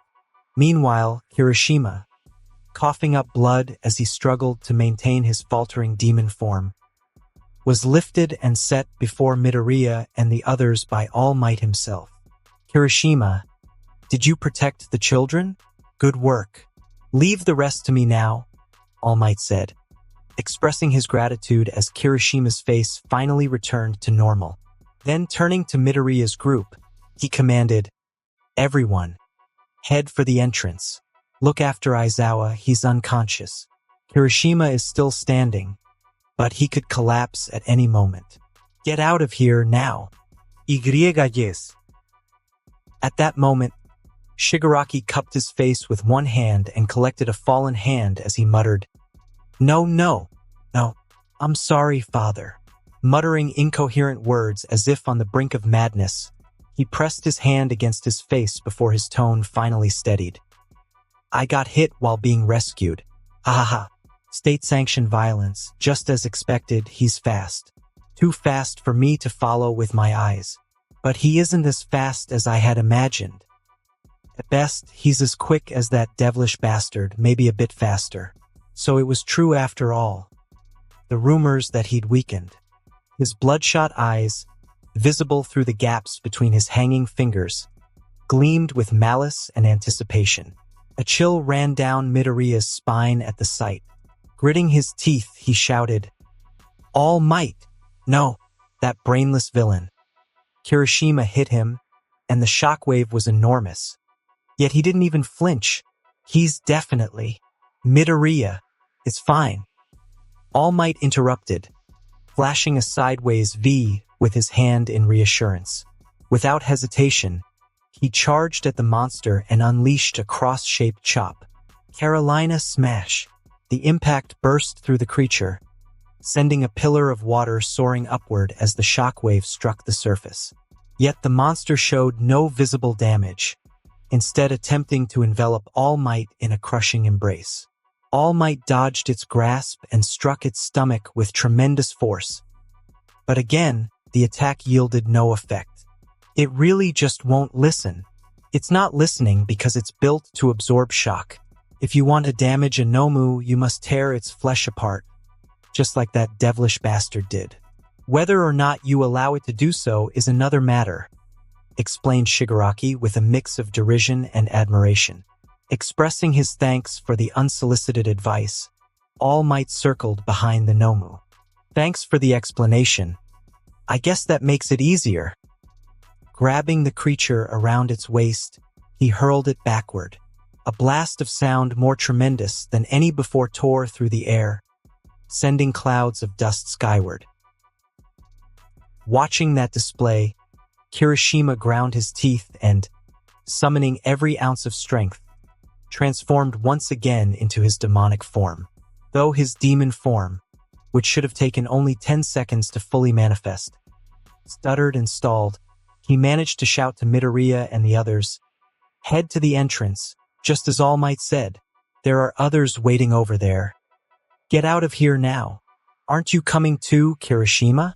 In that condition, you won't be much help. Or maybe All Might actually needs you." At Sho's words, filled with genuine trust, Kirishima offered a bitter smile. While it was humbling to be the recipient of such faith, it did not render All Might invincible. He was clearly weakened, and these villains were perfectly capable of landing a hit on him. "I'm only sticking around for contingency's sake. Now go." Midoriya's heart sank at Kirishima's words. Even if the villains had devised a plan to kill All Might, they wouldn't be of help in their current state. Still, if anyone could be an asset in an emergency, it was Kirishima, despite his battered condition. Yet, a gnawing premonition gripped his every step. He recalled the news broadcast on the subway that morning, live updates of All Might's heroic exploits. Even today, All Might had subdued a villain. "I watch hero news on my commute every day." When 13 Sensei lifted 3 fingers saying All Might wasn't present, that was a clear sign of his limits. It meant he'd overexerted himself. Peering through swirling dust that blanketed everything like volcanic ash, Midoriya bit his lip in anxious thought. He remembered the words All Might had once spoken while revealing a horrifying scar by lifting his shirt. "This wound is from an enemy ambush 5 years ago. Half my respiratory system was destroyed, and my stomach was removed. Repeated surgeries have left me worn down. My limit now is probably around 3 hours a day." Then, with a gravitas that only a true hero could muster, he declared, "The symbol of peace, the one who rescues by way of a smile, must never yield to evil. My smile is the mask I wear to hide the burden of being a hero, and to fool the fear within." Midoriya felt tears welling up inside him. After all his struggle, after achieving one for all and making it into UA, today all he managed was to help Sho dispatch a few low-level villains. He'd been shielded by Kirishima, who fought on while coughing up blood, and now he was protected by All Might. And yet, in this dire moment, he had to leave All Might behind. I alone know All Might's secret, and the coming crisis. As Midoriya hesitated, caught between conflicting emotions while looking toward All Might, the dust began to settle. What emerged was a sight that robbed him of breath. The upper half of the Nomu, once pinned to the ground by its weight, was now surging upward from beneath All Might's waist through a sinister black warp gate carved in the earth. In that bald, unnatural posture, it had sunk its claws deep into All Might's side. You thought you could pin me to the concrete and stop my movement? I'm not about to let you succeed. A Nomu's power matches yours, it taunted, grinning as it addressed Kurogiri. Heh, nice work, Kurogiri. An unexpected opportunity has presented itself. As Kurogiri's eyes glinted with anticipation at those words, the monster's claws burrowed even deeper into All Might's flank. That hurts, All Might grunted, twisting his body in a futile attempt to shake off the relentless grip. Yet the monster's arm remained locked in place. Incredible power, Shigaraki murmured, scratching his neck as he observed the scene. Kurogiri, he said quietly, I'd rather not have blood and guts all over me, but if it's from someone of your caliber, I'll take it gladly. The Nomu's job is to restrain someone as elusive as you, and mine is to close the gate and tear you apart once you're broken, replied Kurogiri, his tone laced with cold satisfaction. With a subtle yet decisive motion, Kurogiri manipulated the warp gate that had partially engulfed All Might. The dark portal began to shrink ominously, as if heralding impending destruction. At that juncture, Kirishima's demon form, once a process that took barely 10 seconds, finally reached its completion after a series of hesitant, lagging transformations. Drawing a deep, ragged breath through lungs diminished by blood, Kirishima summoned every ounce of his strength and stomped the ground with unyielding force. The red demon, burning with life and determination, re-entered the battlefield. And that concludes this episode. If you enjoyed it, I'd seriously love it if you guys could leave a like on the video, as it genuinely helps out so much, and it keeps me going. Plus, it takes only 1 second. That said, have a wonderful day. See you in the next one.